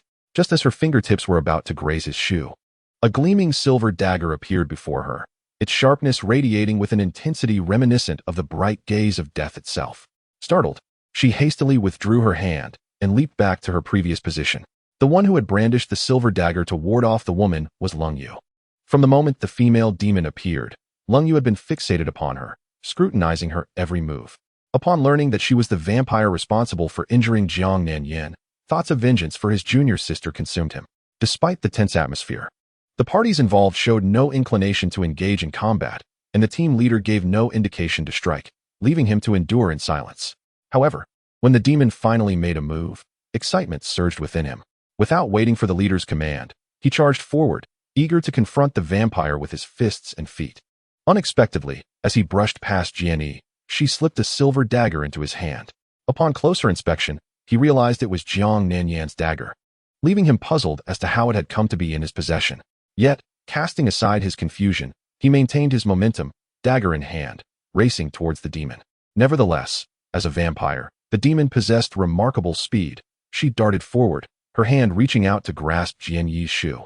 Recognizing her intention, Zhang Xilin swiftly reacted, extending the silver dagger to intercept her. As anticipated, the sight of the silver blade caused the demon to retreat. Seizing the opportunity, he positioned himself between her and Jian Yi, his gaze steely and unwavering. Jian Yi tumbled to the ground, rolling back until he ended up at Qin Shizhuan's feet. He exhaled a sigh of relief, secretly grateful that he had covertly left Jiang Nanyan's silver dagger behind last night. Had Zhang Xilin not possessed the dagger he had given him, he would surely have been unable to thwart the demon, and she would have captured him without a doubt. Qin Shizhuan looked down at Jian Yi, a bemused expression crossing his face. Was your plan really to confront that Japanese man? Jian Yi lay on the floor, clutching his abdomen in agony. My plan was to save the hostage first. But what if they truly take you away? Qin Shizhuan questioned. Jian Yi replied with a mysterious smile, they wouldn't dare do anything to me. Qin Shizhuan was left speechless. Realizing that this young man had no intention of devising an escape plan, his exaggerated expressions were merely a ruse to distract him from interfering with his actions. As for his provoking the Japanese man and getting kicked back, That was entirely coincidental, not part of any scheme. It was surprising that someone as seasoned as he was could be so easily outmaneuvered. The demon's expression darkened as she turned to glare at the Japanese man, coldly remarking, "Well done." Upon the instant Jian Yi was cast aside, the Japanese man was consumed by regret. Their purpose for coming was to abduct Jian Yi, and in a moment of blind rage, he had carelessly returned their hard-won target. This was truly unforgivable. Hearing the demon's sarcastic remark sent chills down his spine, his legs trembling uncontrollably. The other two men, positioned behind the demon, had already drawn their weapons. The Korean man wielded an elegant handgun, while the Thai man gripped a military knife with a bloodstained blade. After the Japanese man had kicked Jian Yi away, they quickly assessed the situation and prepared themselves for a fierce battle. Understanding the implications of the demon's words, they knew what they had to do, and immediately surged towards Lung Yu. Yun Xiaolei, having already ignited his lighter, witnessed the charge directed at Lung Yu and flung the lighter into the air. It tumbled in midair, the ethereal blue flames miraculously remaining lit, transforming into a fiery wheel as it spun, sending a wave of heat towards the Korean man. Qin Shizun had long consented to Lung Yu's confrontation with the female demon and would naturally not allow anyone to sway his resolve. He advised Jian Yi to take cover and, with a swift motion, fired a shot. The gun roared, and the bullet surged forth, aimed directly at the Thai man's brow. Lung Yu remained oblivious to the two men charging towards him, his unwavering gaze fixed upon the vampire demon. Before joining the super science department, he regarded vampires as mere legends. It was only later that he discovered the existence of real vampires in this world, albeit they were not the mythological beings of lore, but rather products of supernatural science. He had longed to encounter a genuine vampire, yet they seldom ventured to China, making such a meeting a rarity. Today, he finally had the chance, and he could not let the opportunity to engage slip by. Moreover, this particular vampire demon had harmed Zhang Nanyan, an offense he could not tolerate. Even if she were not the vampire of his dreams, for Zhang Nanyan's sake, he would fight with all his might. In his eyes, there was only the demon, and the two men rushing towards him were of no concern. Others would deal with them. Lung Yu held immense trust in every member of his team. The Korean man, seeing the lighter with its blue flame approach, realized that the special operations team of the super science department had arrived, and he could not afford to engage with the cold-faced individual. Resolving to leave that man to others, he swiftly twisted his body, adopting an incredible stance, and within a second, he aimed and pulled the trigger. The bullet erupted forth, piercing through the blue fire ring and striking the body of the lighter. A smirk appeared on his lips upon hearing the sound of the bullet colliding with the lighter. However, before he could revel in his triumph, his expression froze in shock. The lighter, struck by the bullet, should have been propelled backwards by the force of the impact. Yet it advanced undeterred, its flames growing even more ferocious. What was happening? The Korean man gasped in astonishment and hastily sidestepped, attempting to evade the lighter's assault. Little did he know that at the very moment he made his evasive maneuver, the lighter exploded, and instead of scattering the metallic shards in all directions, they were drawn towards him as if magnetized. The Korean man exerted every effort to dodge, yet he fell victim to the eerie trickery of Yun Xiaolei's lighter. Fragments struck him, and the sound of piercing filled the air as blood gushed forth. He let out a cry and fell heavily to the ground. As he collapsed, he raised his gun, aiming at Yun Xiaolei, and pulled the trigger. As long as he had breath, he would retaliate. Such was the combat creed of the team. After throwing the lighter, Yun Xiaolei swiftly drew his pistol from his waist, aiming at the Korean man, ready to deliver a fatal blow. To his surprise, the Korean man, fierce even in injury, sought his life. Reluctantly, he adjusted his aim, whistled a short, sharp note, and with a flick of his finger, the bullet whistled away. His target was not the Korean man, but the bullet he had fired. With a clang, the two bullets, each carrying formidable force, collided, emitting a shower of tiny yet dazzling sparks. The Korean man beheld the spectacle with clarity, his heart gripped by fear and astonishment. Before their arrival in Fengtian, they had already made the necessary preparations. Aware of the presence of the members from the Special Operations Group 7 of the Chinese Super Science Department, they conducted a thorough investigation, discerning the role of each member within the team. He learned that the individual who had thrown the lighter was named Yun Xiaolei, a person of extraordinary talent in mechanical engineering, adept at creating and repairing various mechanical devices. Furthermore, he was an exceptionally skilled marksman, mastering the art of concealment and moving with a ghost-like agility, boasting a remarkable accuracy rate of 100%. However, the records did not indicate his proficiency with various firearms, particularly his exceptional precision in close-range shooting. It is important to note that while both snipers and sharpshooters rely on firearms, the weapons they use are fundamentally different, and the requirements for each profession vary significantly. The Korean man had yet to encounter anyone capable of achieving a one-shot, one-kill distance with a sniper rifle while simultaneously executing flawless close-range shots, at least not in his circles. Today, he was truly enlightened. Lying on the ground, he beheld the scene with stark clarity, utterly astonished. At such a short distance, Jian Yi had managed to strike a rapidly moving bullet with such precise judgment and shooting prowess, an experience he had never witnessed before. After accomplishing his feat, a sinister smile crept across Jian Yi's face as he shifted the gun's muzzle towards the Korean man, ominously declaring, "Move a finger, and I shall ensure your lineage ceases to exist." His aim was pointed squarely at the Korean man's most vulnerable area. Chapter 27. The hidden blade in the gun. Before the time man could reach Lung Yu, he became aware of Qin Shizhuan firing at him. His gaze sharpened as he saw the yellow bullet spiraling towards him with an intent to shatter his very soul. He chuckled coldly, twisting his wrist to redirect the military dagger, aiming it straight at the incoming bullet. Witnessing the time man's actions, Qin Shizhuan felt a heavy weight in his heart. Having worked in the Special Operations Group for many years, he had grown accustomed to the bizarre and the extraordinary, having encountered many peculiar individuals. While others might scoff at the time man's response, deeming it a foolish act of brute force against a bullet, Qin Shizhuan held a different opinion. The opposing individual was a high-level member. No matter their intellect, they would not engage in such reckless behavior. His actions indicated a profound confidence and capability to intercept the bullet. The Special Operations Group had a saying: when investigating supernatural scientific cases, never underestimate anyone, including those deemed insane. Having solved numerous supernatural cases, Qin Shizhuan understood well that the line separating madness from genius is exceedingly thin. Cross that indistinct line, and madness becomes genius. Fail to cross it, and genius becomes madness. Once a bullet is fired, it is akin to water spilled. It cannot be retrieved or controlled. If the opponent was confident in intercepting the bullet without self-harm, intending to instill a sense of defeat, then Qin Shizhuan knew he must act swiftly to undermine the opponent's confidence first. In the blink of an eye, he resolved to take decisive action. Without hesitation, Qin Shizhuan aimed his firearm at the time man, targeting head, torso, and limbs, sequentially pulling the trigger as bullets shot forth like discarded commodities. In less than 2 seconds, he unleashed 9 bullets, each following a distinct trajectory. Even if the time man were exceptionally skilled, it would be improbable for him to deflect all 10 bullets with a military dagger. Confident in his abilities, the time man aimed to intercept the first bullet fired by Qin Shizhuan. With keen eyes and sufficient strength, he believed he could easily secure the bullet by maneuvering the dagger's serrated blood grooves. Based on his experience, as long as he could catch the bullet without injury, his opponent would be left astounded. Seizing the moment of distraction, he intended to pounce toward his adversary with the swiftness of a cheetah, delivering a lethal blow to secure victory. However, he underestimated his opponent, the leader of the 7th Group of the Special Operations Department, who was not a mere pawn to fall into traps. When he witnessed Qin Shizhuan repeatedly pulling the trigger and the 9 bullets whistling toward him, a wave of dread surged through him, raising the hairs on his body and sending a chill from his heart to his mind. His adversary was not offering him the chance to deflect the bullets, nor was he perceiving his actions as foolish. The time man could perhaps intercept 1 bullet, but he lacked the capacity to stop 10.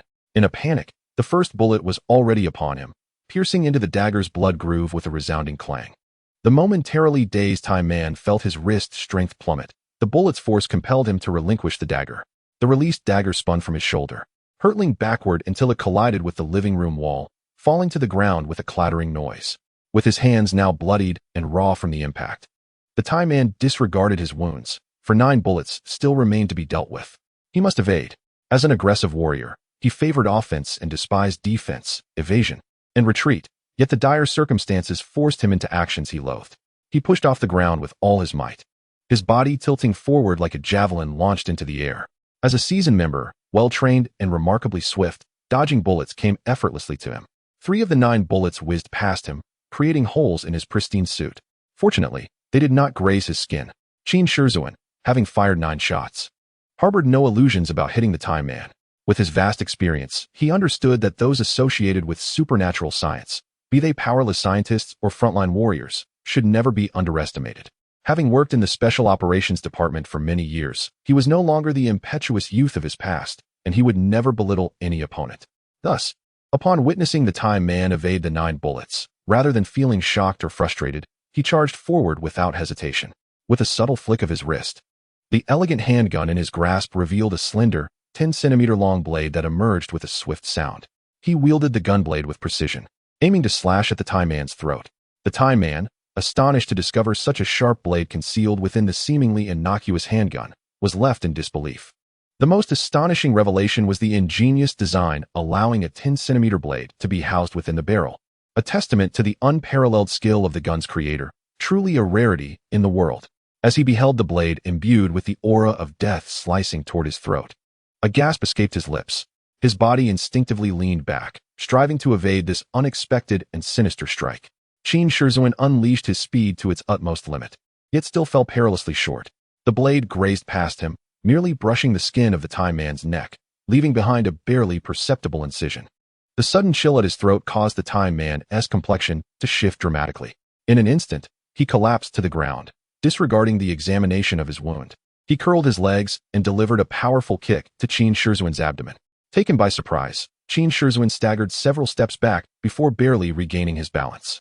He marveled inwardly, recognizing the formidable adaptability of his opponent, a top-tier member who, confronted with his unforeseen assault, executed a nearly desperate counterattack that was truly commendable. Having temporarily extricated himself from danger, the Thai man hastily pressed his hand against his neck, rolling to his feet. He glanced at the hand that had touched the wound and exhaled in relief. It turned out that Qin Shizhuan's blade had only pierced the surface of his skin without reaching his throat, although it had drawn a trace of blood that was hardly worth noting. A faint line of blood adorned his palm, precisely from where he had pressed against his neck. Observing that smear of blood, the Thai man broke into a cold sweat, filled with trepidation. Had he reacted a mere half-second slower, his life would have been forfeited in a foreign land. Though he did not fear death, he dreaded the thought of perishing away from home. Qin Shizhuan gripped his handgun tightly, the barrel extending a blade as delicate as a cicada's wing, trembling slightly. The Thai man's military dagger was knocked aside, and seeing that his opponent had resorted to a close-range weapon, he drew a short sword from his lower back.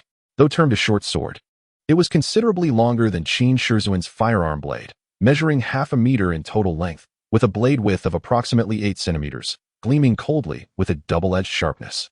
In this moment, wielding such a short sword was ideal for combat against Qin Shizhuan. It was sufficiently short for agile attacks. It was longer than Qin Shizhuan's weapon, making it inherently stronger, and its sturdy, thick blade would withstand direct clashes without yielding.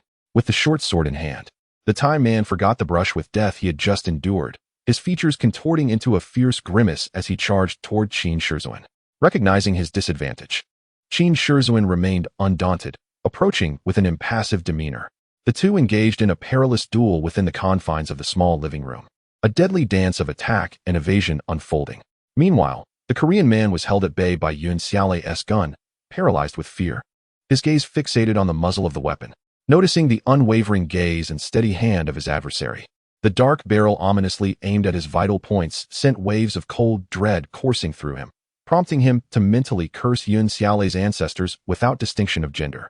The female demon was equally astonished by the bullet that struck with precision, her expression turning grave. She had assumed that the elite operatives of the Chinese Super Science Department's special operations were all leaders.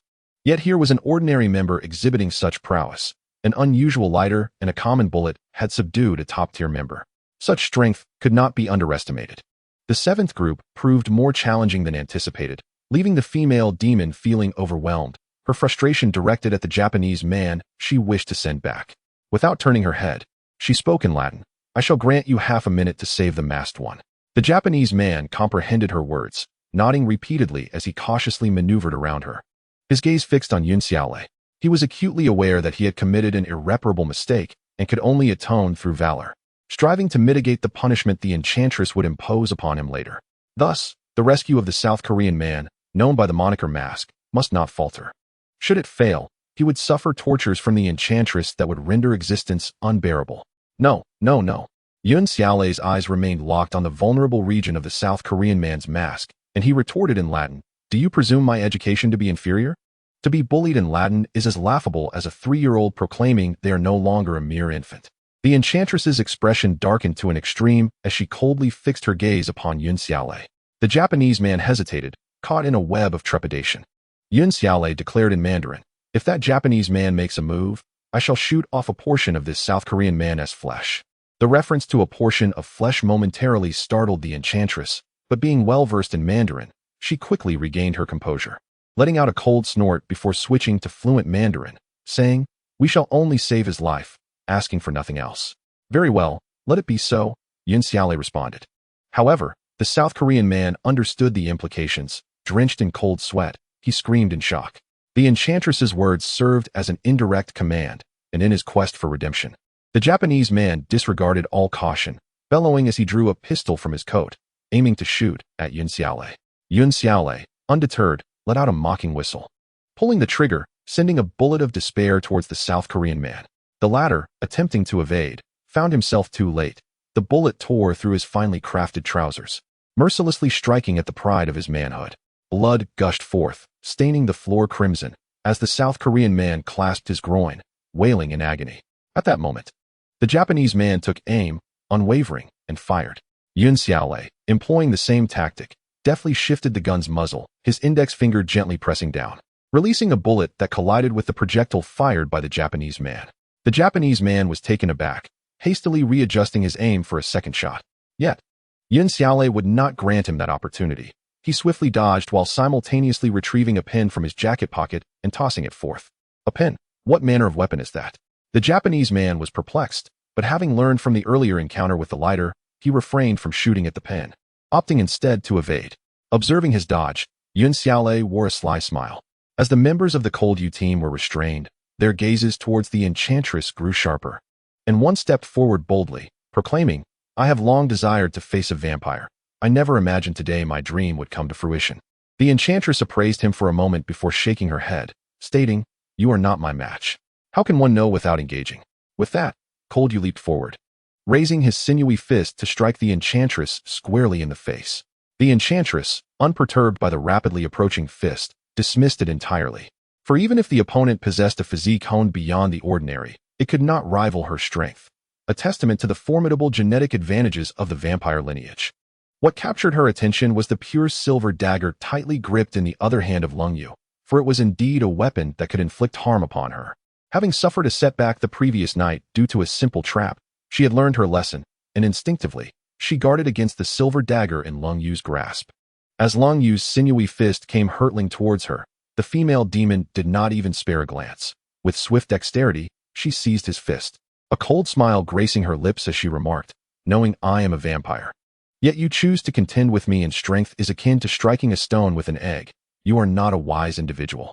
With his fist ensnared, Lung Yu attempted to withdraw it, but despite exerting all his might, he could not escape the grip of the demon's fingers.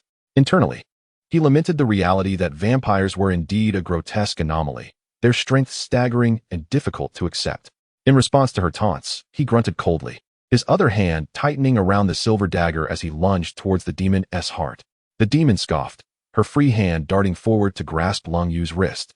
The silver dagger now perilously close to her heart, less than half a centimeter away. A cold sweat broke out on Lung Yu's brow. He was no simple brute. Aware that he could not match the vampire in strength, he had initially thrown a punch to divert her attention, hoping to incite her underestimation of him, subsequently planning to launch a surprise attack with the silver dagger. Yet, he found to his dismay that the demon had anticipated his move, executing a flawless defense in the nick of time.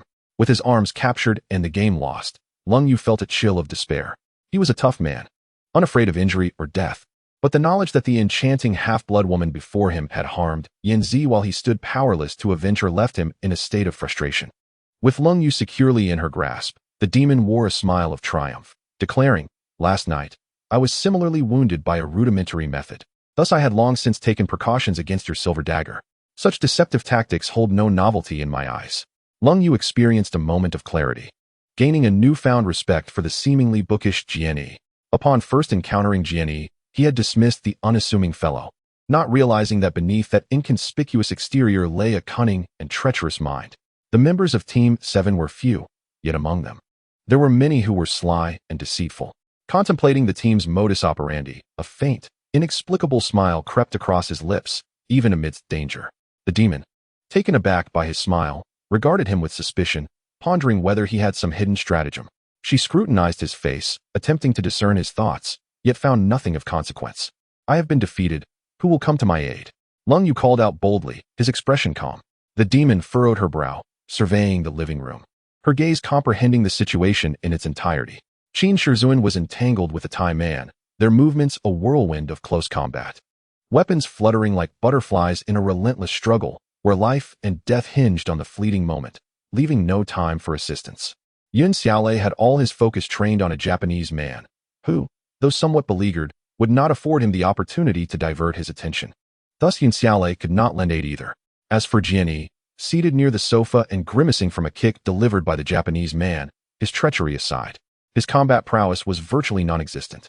If he were to lend assistance, the succubus was confident that with a mere toe, she could send him sprawling to the ground, never to rise again. Thus, it seemed futile for Lung Yu to seek help. Yet, why would he, seemingly unaware of the circumstances, still pursue such a course of action? The succubus found herself utterly perplexed, just waiting for your words. Yun Xiaolei's gaze remained fixated on the Japanese man, yet his utterance was astonishing. A sinister smile spreading across his face. No sooner had he spoken than the pen he tossed began to vibrate midair. In a heartbeat, the intact pen rapidly disassembled into 7 segments, each of similar size and resembling a bullet tip. Upon completion of the disassembly, each bullet-shaped fragment emitted a stream of small, yet scorching blue flames from its rear, propelling them forward. The 7 fragments, shimmering with a cerulean glow, surged toward their targets. 6 of them, like hornets disturbed from their nest, viciously charged at the Japanese man, while the other, glinting silver, veered towards the succubus's face. The succubus could scarcely fathom the bizarre transformation of the pen thrown by Yun Xiaolei, and she was astonished by his inscrutable methods. However, she remained unperturbed. After all, it was merely a bullet-shaped fragment approaching her. Though swift, she could easily evade it. With sharp perception, she discerned the trajectory of the fragment and tilted her head slightly, preparing to dodge. As the fragment whizzed past her ear, a wave of heat washed over her, warming her cheek and curling a few strands of hair, clearly singed by the intense heat. Facing off against Lung Yu, who was momentarily frozen in place, he felt a chill as he witnessed her effortlessly evade the rapidly approaching fragment. In less than 3 minutes, he came to a profound understanding of the vampire's formidable strength and agile reflexes. Her exceptional genetic endowments were far beyond the reach of an ordinary person. Such an adversary was overwhelmingly powerful, instilling a sense of despair. Having successfully evaded the fragment, the succubus curled her lips in disdain, dismissing it as mere parlor tricks. While she expressed such sentiments to undermine her opponent's morale, her inner thoughts were quite the opposite.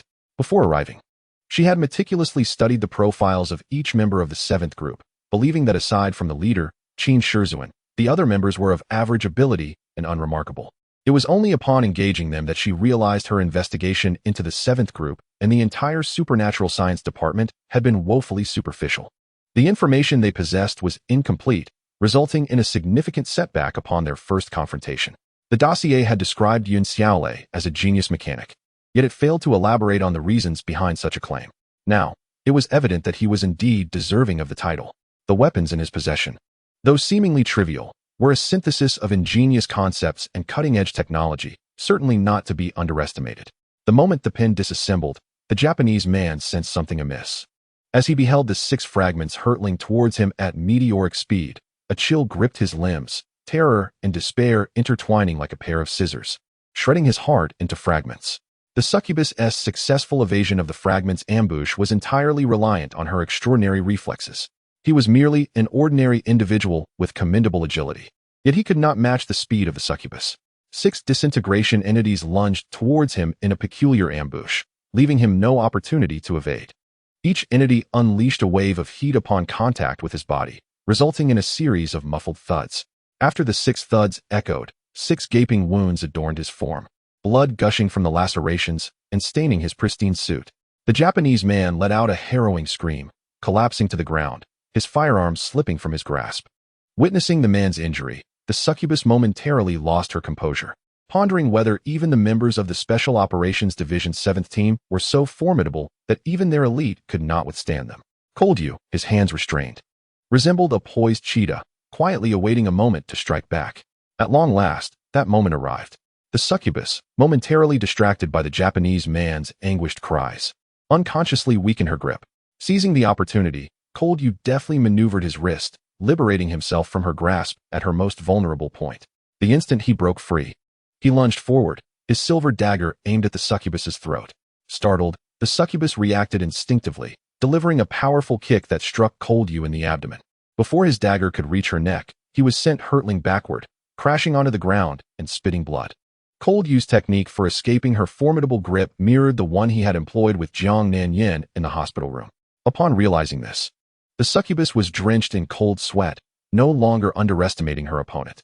Despite her heightened caution, she stumbled twice in the same manner, and though she narrowly escaped both times, the blunder was enough to haunt her for an extended period. As she engaged in self-reproach, a chill crept down her spine, igniting a sense of foreboding that something ominous was about to transpire. She hastily sidestepped, her reaction swift, yet ultimately a beat too late. In that fleeting moment, something exploded near her left ear, a scorching wave of air mingled with countless minuscule particles crashing against her cheek, causing her to groan in agony. Having dispatched the Japanese man, Yun Xiaolei erupted in laughter, proclaiming, "My mini-missile is equipped with a tracking system. You can dodge once, but not twice, my dear. You have grown too complacent." The succubus paused, realization dawning upon her. The disintegration entity she had evaded had made a turn, launching a surprise attack from behind. She touched her searing left cheek, feeling the embedded fine particles, and her expression shifted as she murmured, "Silver powder." Yun Xiaolei replied, "Indeed, the pen disintegrated into 7 projectiles, one of which is a mini-tracking missile crafted from silver. This was my creation intended for slaying vampires, and I thank you for selflessly participating in its debut." The succubus gritted her teeth, yearning to tear the smirking man to shreds, yet she restrained her fury and inquired, "How did you control those projectiles?" Yun Xiaolei chuckled. "The pen possesses a scanning system. As soon as I retrieved it, I had already designated you and the Japanese man as targets. Therefore, upon disintegration, it executed separate attacks, catching you both off guard. Even if my colleague does not cry for help, you would still face an attack. Despicable." The female demon exclaimed indignantly. Yun Xiaolei, seemingly flattered, chuckled before adopting a solemn demeanor, touching his left cheek with an exaggerated expression of grievance. He choked out, "Oh dear, my appearance is ruined." The female demon, fully aware of the mockery directed at her, trembled with rage, her body swaying as she prepared to lunge at him. Just then, a gunshot reverberated through the living room, followed by the anguished cries of the Thai man, assaulting everyone's eardrums. The female demon froze momentarily, turning to observe the Thai man, whose face was riddled with countless thin, sharp blades, blood staining his entire visage. Qin Shizuan took a step back, his expression impassive as he raised his gun, the dark muzzle aimed at the Thai man's head. The heart of the female demon sank to the depths. The opponent's strength surpassed her expectations, their losses mounting, and the situation increasingly unfavorable for them. In such circumstances, what should she do? Chapter 29. Centipede-locked Qin Shizuan had deliberately engaged in close combat with the Thai man, confident in his abilities, believing he would gain an advantage in such a struggle. However, he quickly discovered that the opponent was formidable. After a prolonged tussle that drained a considerable amount of energy, he had achieved nothing. Observing Yun Xiaolei's successive success in ambushing the Korean man, the Japanese man, and the female demon, he felt an urgent sense of desperation. As the leader of Team 7, it was profoundly embarrassing that, despite his team inflicting injuries on 3 opponents, he could not subdue even one of their key members. In a moment of panic, he resorted to insidious tactics, ruthlessly ambushing the meticulous Thai man engaged in close combat. Having grappled with the Thai man for some time, he had discerned his fighting style. Seizing the opportunity when the Thai man changed tactics, he abruptly stepped back and raised his concealed knife gun, the thin, sharp blade aimed directly at the Thai man. The Thai man, taken aback by this sudden move, was filled with confusion, unable to comprehend the intent behind it. Had Qin Shizuan's gun not been obstructed by the blade, the Thai man would have instantly deduced that his opponent intended to fire at close range and would instinctively evade. However, with the blade obstructing the gun's muzzle, firing would likely result in an explosion within the chamber, injuring the shooter. Believing Qin Shizuan would not commit such a folly, yet perplexed by the gesture, the Thai man inadvertently provided him with a perfect opportunity to pull the trigger. With a gentle curl of his index finger, Qin Shizuan's handgun emitted a muffled thud. Subsequently, the bullet, propelled at high speed, collided forcefully with the rear end of the thin blade. The intense impact shattered the blade into tiny metallic fragments, which swiftly glided forward. The bullet, hindered by the blade's resistance, barely traveled 10 centimeters from the muzzle before it fell feebly to the ground, producing a faint crisp sound. The Thai man, sensing impending doom, attempted to evade, but it was too late. The minuscule shards of the blade cascaded into his face, some slicing through his suit and embedding themselves in his chest. Fortunately, his eyes remained unscathed from the many fragments, yet blood streaming from the wound on his forehead seeped into his eyes, instantly transforming his vision into a crimson haze. The excruciating pain compelled the Time man to emit a harrowing scream. One hand clutched tightly onto the dagger while the other hesitated, trembling in the air, yearning to caress the wound but recoiling in fear. His quivering hand hovered helplessly before the injury, painting a sorrowful picture. The situation spiraled out of control, eluding the grasp of the female demon. Observing her fellow members succumbing to injuries and feeling the searing pain on her left cheek, she found herself at a loss. Utterly bewildered, as a vampire endowed with extraordinary genetics and exceptional abilities, she had always stood out among her peers. Since joining the organization, she had executed countless missions flawlessly and garnered immense respect from her superiors. Having traversed the globe and danced on the precipice of life and death multiple times, she had encountered minor setbacks, yet she had never faced failure of this magnitude. Experiencing utter defeat for the first time left her at a standstill. Her mind blank and her thoughts scattered. Cold Yu spat blood and gradually rose from the ground, casting a piercing gaze at the female demon. Yun Xiaolei aimed his gun at her, a triumphant smile gracing his lips. Qin Shizuan's pistol was trained on the Time man, yet his attention was fixated on the demon. Capturing her would afford him the audacity to demand a case of fine wine from their leader. The mere thought of it made him lick his lips, his stomach stirring with desire. Jian Yi, disregarding Qin Shizuan's advice to hide, sat quietly on the ground, reveling in the spectacle of the fierce battle unfolding before him. Akin to watching a grand film, the immersive experience set his blood ablaze, igniting an insatiable urge to join the fray. Noticing that Qin Shizuan and the others had gained control of the situation, he stood up and surveyed the living room, feeling an impulse to applaud. Were it not for the brutality and bloodshed, he would have surely done so. "Little girl, how would you like to play next?" Yun Xiaolei said with a grin. The demon's eyes widened in fury as she glared at him, yet remained silent. She had always relished the opportunity to speak from a position of superiority, but now, feeling the weight of disadvantage, she could not find that sense of dominance. Yun Xiaolei, brimming with arrogance, taunted, "What of a vampire? You've still fallen into my trap. Huh. By the way, I still have many tricks up my sleeve that I haven't revealed yet.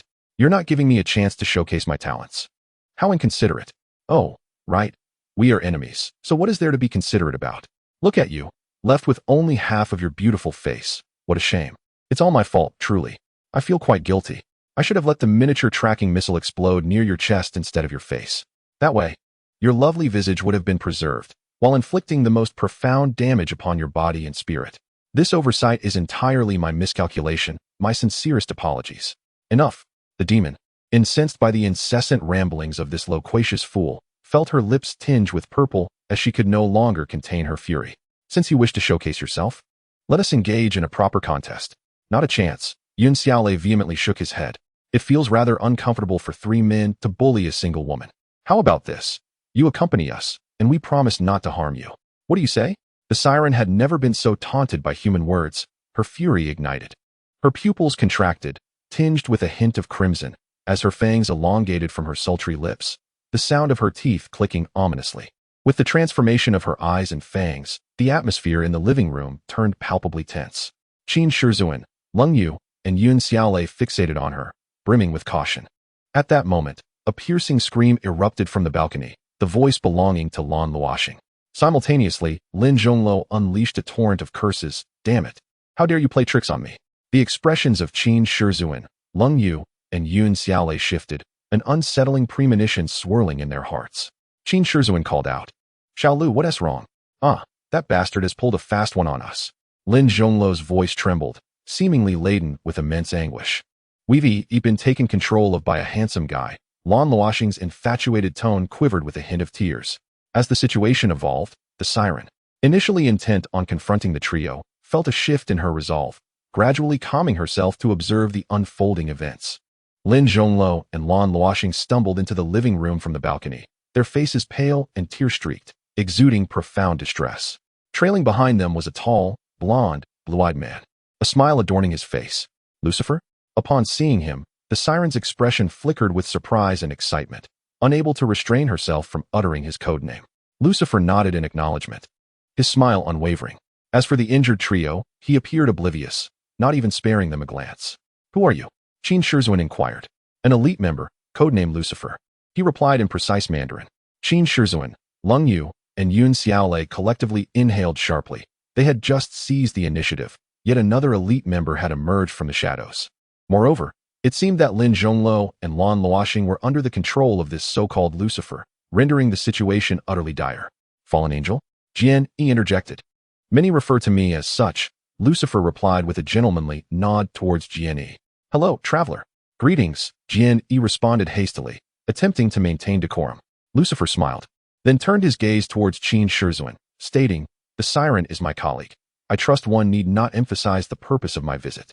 Observing the anguished expressions of Lin Zhonglou and Lan Luoxing, Qin Shizhuan's brow furrowed. He understood all too well that Lucifer's intentions were directed towards Jian Yi.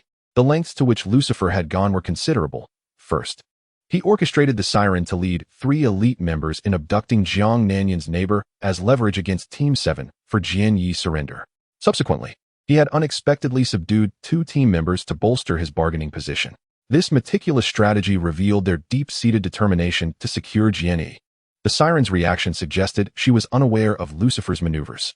The fact that Lucifer, also an elite member, felt at liberty to conceal his plans from the siren indicated his superior standing within their ranks.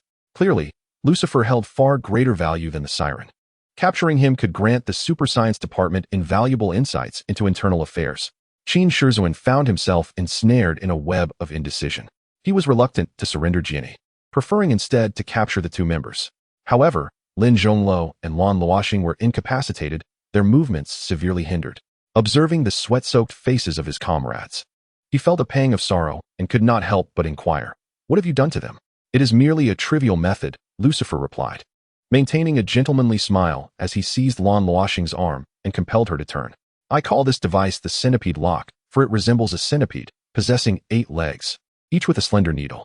Once the centipede lock is clasped onto a person's spine and activated, the needles will pierce the spine, draining the spinal fluid. Oh, and allow me to remind you not to be anxious. Before affixing the centipede lock to their spines, I programmed the extraction of spinal fluid to commence in 3 days. In other words, although the needles have penetrated their spines, the extraction has not yet begun, granting you 3 days to free them from the centipede lock. Should the locks remain unbroken after 3 days, I must extend my condolences in advance. The onlookers observed clearly that a device resembling a centipede lay upon Lan Luoxing's nape. Just as Lucifer had described, the centipede lock had 4 pairs of legs, each firmly gripping Lan Luoxing's fair skin. The fine needles were invisible, presumably fully embedded within her. Piercing her spine, Qin Shizhuan exclaimed vehemently, do you think that by torturing my team members, you can coerce me into submission? Lucifer chuckled, this is a transaction, not coercion. Leng Yu and Yun Xiaolei turned to Qin Shizhuan, awaiting his command. The veins on Qin Shizhuan's forehead throbbed, his jaw clenched tightly, and his facial muscles twitched slightly. He did not wish to abandon Lin Zhonglou, Lan Luoxing, and Jian Yi, yet with the 2 members now in Lucifer's grasp, they had but 3 days to live. With each passing second, they edged closer to death. Should he waste time attempting to rescue them by force, or utilize a more expedient method by exchanging Jian Yi for their freedom? Qin Shizhuan was embroiled in a fierce internal struggle, his expression shifting between various emotions. Enough, Jian Yi interjected. Everyone, cease your commotion. The 3 members of Team 7 turned their gazes towards him, eager to hear his next words. Oh, Lucifer observed him with a smile. What is your insight? Insight is hardly the case. I have merely made a decision, Jian Yi replied. I have decided to offer myself in exchange for the 2 you hold. As the female demon approached Lucifer, having overheard Jian Yi's words, she could not resist cautioning. Lucifer, this young man is exceedingly cunning. You must remain vigilant. Rest assured, this transaction will proceed most smoothly, Lucifer chuckled, turning to Qin Shizhuan. Do you have any other thoughts, Team Leader Qin? Without waiting for Qin Shizhuan to respond, Jian Yi impatiently interjected. Why are you inquiring about his opinion? My path is my own to determine, unperturbed by the views of others. The tense Qin Shizhuan felt a wave of relief wash over him, silently exhaling. Lucifer's inquiry was a clever tactic aimed at pressuring Qin Shizhuan into relinquishing Jian Yi. Thus, Jian Yi's words would naturally cause Qin Shizhuan to feel disheartened, leading him to harbor no second thoughts about Lucifer, while the succubus departed. Jian Yi's seemingly impatient remark effectively silenced Qin Shizhuan, preventing him from voicing his stance and disrupting Lucifer's scheme of discord. In a sense, Jian Yi provided an avenue of escape for the principled Qin Shizhuan, leaving him no opportunity for regret or guilt. Qin Shizhuan, understanding the implication, felt an overwhelming gratitude towards Jian Yi. With a gentlemanly smile, Lucifer remarked, "Very well, since that is the case, let us depart." Chapter 30. Complications arise. No one in the living room opposed the transaction proposed by Lucifer. It goes without saying that their purpose for being there was to take Jian Yi away. From the moment the succubus and her 3 elite members made their appearance, they had been fervently promoting this objective. With the initiative returned to their hands, they were too pleased to oppose Lucifer's suggestion. Among the 4 members of the Special Operations Department's 7th group, Lin Zhongluo and Lan Luoxing were constrained. Even if they selflessly opposed the transaction, their voices would be disregarded by the others. Although Leng Yu and Yun Xiaolei appeared unresponsive on the surface, they secretly agreed with the idea of exchanging Jian Yi for Lin Zhongluo and Lan Luoxing. After all, the 4 were in the same group, sharing deep bonds.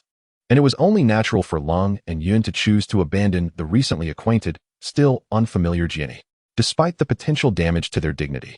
For the sake of their comrades, they felt compelled to relent for the time being. Dignity could be reclaimed, but the lives of their companions could not be restored once lost. The most conflicted person in the living room was Qin Shizhuan. He admired Jian Yi's intellect and appreciated his unconventional thinking. Moreover, Jian Yi had just, with what seemed like a casual remark, extricated him from a dilemma. This clearly indicated Jian Yi's unwavering stance, aligning himself with the 7th group. Why would someone so unfamiliar with this world so readily choose such a position? It surely could not be based on instinct. Qin Shizhuan vaguely suspected that Jian Yi's definitive stance was influenced by his own attitude towards him. Reflecting on his behavior, Qin Shizhuan couldn't help but sigh inwardly. Had he truly treated Jian Yi well? From the moment he met Jian Yi, he had harbored numerous doubts and had turned a blind eye to the incident involving Zhang Xilin. Only after discovering Jian Yi's talents did his attitude shift, as he sought to recruit him into the 7th group to enhance their efficiency in solving cases. His protection of Jian Yi stemmed entirely from selfish motives. Unaware of Qin Shizhuan's true thoughts, Jian Yi felt gratitude for his protection and willingly offered himself in exchange for Lin and Lan, thus rescuing him from his predicament. Realizing this, Qin Shizhuan felt a pang of embarrassment and guilt. At the same time, he recognized Jian Yi's appreciation and emphasis on loyalty, making it even harder for him to let go of Jian Yi, a person he had always valued for his emotional depth.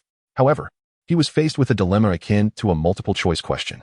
Observing the pained expressions of his 2 teammates, his heart ached. Jian Yi's resolute silhouette only deepened his reluctance. He understood all too well that, caught in his internal conflict, he could neither voice his disagreement nor take action. He could only choose silence in the face of Lucifer's challenging proposition. In this instance, Jian Yi did not propose the theory of immediate payment upon delivery. He proactively approached Lucifer, but was swiftly subdued by the succubus, who bound his hands behind his back. He offered no resistance, instead turning to Lucifer and inquired, "Having fallen into your grasp, should I not be released now?" Lucifer smiled and nodded, gently nudging Lin Zhongluo and Lan Luoxing from behind. Leng Yu and Yun Xiaolei cautiously advanced to escort Lin and Lan back. Upon returning to her faction, Lan Luoxing did not forget to cast a flirtatious glance at Lucifer, bashfully stating, "Handsome, could you share your contact information? I shall reach out to you later." Lucifer, momentarily taken aback by her allure, shivered inwardly. Nevertheless, maintaining his composure and a polite demeanor, he replied, "I apologize, but I am rather occupied and would prefer not to be disturbed. Then please jot down my contact information. And when you find some free time, do get in touch." Lan Luoxing's voice was sweetly melodious as she began to provide her phone number. Before she could finish, Yun Xiaolei hastily covered her mouth, exclaiming, "Now is hardly the time for such infatuations." Lucifer then declared, "In that case, let us part amicably. We shall take our leave. I sincerely hope you can swiftly remove the centipede locks from them." Qin Shizhuan's expression darkened. He understood that Lucifer was warning him of the urgency of the situation, advising against wasting time in conflict and instead urging immediate action to save the 2 members whose lives were in peril. Jian Yi turned to Qin Shizhuan, expressing, "Thank you for your care these past few days." Qin Shizhuan sighed deeply, revealing his discontent. Lucifer called out loudly, "All members retreat." Among the 3 senior members, only the Time Man bore the least injury. Upon hearing his command, he immediately acted, lifting the wailing Korean and Japanese men despite the pain etched on his face as they quietly exited the threshold. The succubus handcuffed Jian Yi's hands behind him, draping her right arm around his waist, applying slight pressure as she hoisted him onto her shoulder. She cast a cold glance at Yun Xiaolei before turning to leave. Lucifer approached the threshold and addressed Qin Shizhuan, This collaboration has been quite pleasant. I hope our next encounter will be equally enjoyable. There will not be a next time. Qin Shizuan replied coldly. Lusif laughed heartily and swiftly departed. Qin Shizuan scanned Lin Zhongluo and Lan Luoxing, instructing Leng Yu, immediately escort Xiao Lu and Xingxing to the headquarters of the underlying research division and ensure they spare no effort in removing the centipede locks. Xiao Lei will remain here to assist me. We have much to attend to. First, to continue investigating the true culprit behind the peculiar corpse case. Second, to search for Fong Long's whereabouts. And third, to confront the ongoing issues. I will return as soon as I have delivered them, Leng Yu affirmed. No, Qin Shizuan countered. You must witness their safety firsthand before returning to inform me. Leng Yu insisted, but no need for further discussion. Act immediately. Qin Shizuan asserted sternly. Leave matters here in Fengtian County to us. Leng Yu realized that the leader was thoroughly incensed, and no amount of justification would sway him. With a sigh, he slightly nodded, supporting Lin Zhongluo and Lan Luoxing as they approached the entrance. He turned back and said, Please extend my apologies to Yanzi. I rendered her unconscious. Qin Shizuan nodded in acknowledgement. After Leng Yu departed, Yun Xiaolei inquired, Captain, what shall we do next? Qin Shizuan, feeling helpless, replied, At this juncture, we can only seek assistance from the Public Security Bureau of Fengtian County. No sooner had he spoken than his phone rang. Upon checking, he realized the caller was none other than Director Yin of the Fengtian County Public Security Bureau. He paused for a moment, then answered, Hello, Director Yin. It seemed that Director Yin was in a predicament. He wasted no time on pleasantries and quickly got to the point. Captain Qin, we have received reports from the public indicating that an explosion occurred in a building at Warm Home Community, and some even claim to have heard gunfire. As far as I know, your team member Jiang Nanyan resides at Warm Home Community. I wonder if something has transpired there? It is indeed a conflict that has erupted here, Qin Shizuan stated candidly. We have been attacked by terrorists. Director Yan's voice was filled with trepidation. Terrorists? Instances of terrorism are rare in mainland China. Many officers may go their entire careers without encountering them. Therefore, upon hearing the mention of terrorists, Director Yan's heart raced, and his pulse quickened. Terrorists are often desperate individuals who do not value their own lives. How could they possibly regard the lives of ordinary citizens? If they were to cause chaos within his jurisdiction, he would be unable to bear the consequences. On the other end of the wireless communication, Director Yin felt a cold sweat bead on his forehead, momentarily forgetting to breathe. Rest assured, these are the terrorists we intend to confront. Your involvement is not necessary, Qin Shizuan assured him. However, I would like to request your assistance. Having served as a criminal investigator for a lifetime, Director Yin was unafraid of the most heinous criminals. Yet, he found himself troubled by the prospect of supernatural criminal elements. These individuals often engaged in high-intelligence crimes, rendering conventional investigative methods ineffective against them. Despite possessing a wealth of investigative experience, he felt utterly powerless in the face of supernatural scientific cases, a sentiment that was deeply frustrating. When he heard Qin Shizuan refer to the adversaries as supernatural scientific terrorists, Director Yin experienced a mix of emotions. On one hand, he was relieved that such terrorists would be dealt with by the Specialized Operations Department of Advanced Supernatural Science. On the other hand, he was concerned about their potential to wreak havoc in Fengtian County. Upon hearing Qin Shizuan's request for assistance, he quickly replied, If you require anything, please do not hesitate to ask. I will do everything in my power to help. I need to retrieve all the surveillance footage from the Generation 3 city patrollers from today to trace the terrorist movements. Additionally, during this critical investigation, I require a substantial police presence, Qin Shizuan specified. Director Yin hesitated for a moment before responding. Captain Qin, your request for police support is absolutely feasible. However, I am facing difficulties regarding the footage from the Generation 3 city patrollers. What kind of difficulties? Qin Shizuan inquired. With a sigh, Director Yin lamented, since early this morning, the surveillance system of the Generation 3 city patrollers has been compromised by a hacker attack and is currently incapacitated. We are doing our utmost to restore it, but the results have been far from satisfactory. Qin Shizuan immediately realized that the individuals who sabotaged the third-generation urban patrol monitoring system must be members of the organization. Prior to their operation, they destroyed the surveillance of the city patrol units to conceal their tracks, facilitating the smooth execution of their mission. It appears they had meticulously planned and exerted considerable effort for this endeavor. In that case, there's no need to trouble Director Yin with this matter, Qin Shizuan stated. Let's proceed as is. You need not dispatch police forces to Warmth residence. We'll handle it here. Should additional support be required, I shall contact you again. Understood. We will provide full cooperation, Director Yin replied, though his voice carried hesitation before he continued haltingly. Group Leader Qin. There is another matter I believe I should bring to your attention. Go ahead, Qin Shizhuan responded. Director Yin said, the body discovered this morning. It presents some complications. What's the issue? Qin inquired. The deceased, as I mentioned earlier, was the bodyguard of a prominent taxpayer in our district. However, his identity is far from simple, it's rather intricate. The taxpayer in question is Gu Qianfeng, a man of substantial wealth with close ties to the district governor. His son, Gu Jiuyang, is the most influential underworld figure in our district, thriving under his father's protection.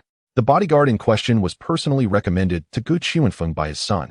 On one hand, the bodyguard was a former special forces operative with exceptional skills, ensuring Gu Qianfeng's safety. On the other, he was Gu Jiuyang's brother-in-law, family, making his protection more dedicated than any hired hand. Upon learning of his brother-in-law's death, Gu Jiuyang launched an immediate investigation. Gu Qianfeng informed him that before his demise, the bodyguard had been sent to the adjacent ward to silence disturbances, only to never return. Gu Jiuyang then pursued inquiries at the hospital and uncovered certain details regarding Jiang Nanyan. You're concerned he may come after us? Qin Shizhuan interjected. I merely fear Gu Jiuyang may disrupt your operations, hence this forewarning. Director Yin admitted awkwardly. As for myself, I am in no position to obstruct his pursuit of vengeance for his brother-in-law. Qin Shizhuan gave a slight, unconscious nod. Understood. We will handle Gu Jiuyang. A heavy sigh from Director Yin conveyed profound resignation. Ending the call, Qin Shizhuan frowned deeply, murmuring to himself, as if I had the energy to spare for such trivial nuisances. Chapter 31. Stronghold seated within the spacious comfort of the business vehicle. Jian Yi gazed out the window, utterly mesmerized by the kaleidoscopic urban spectacle.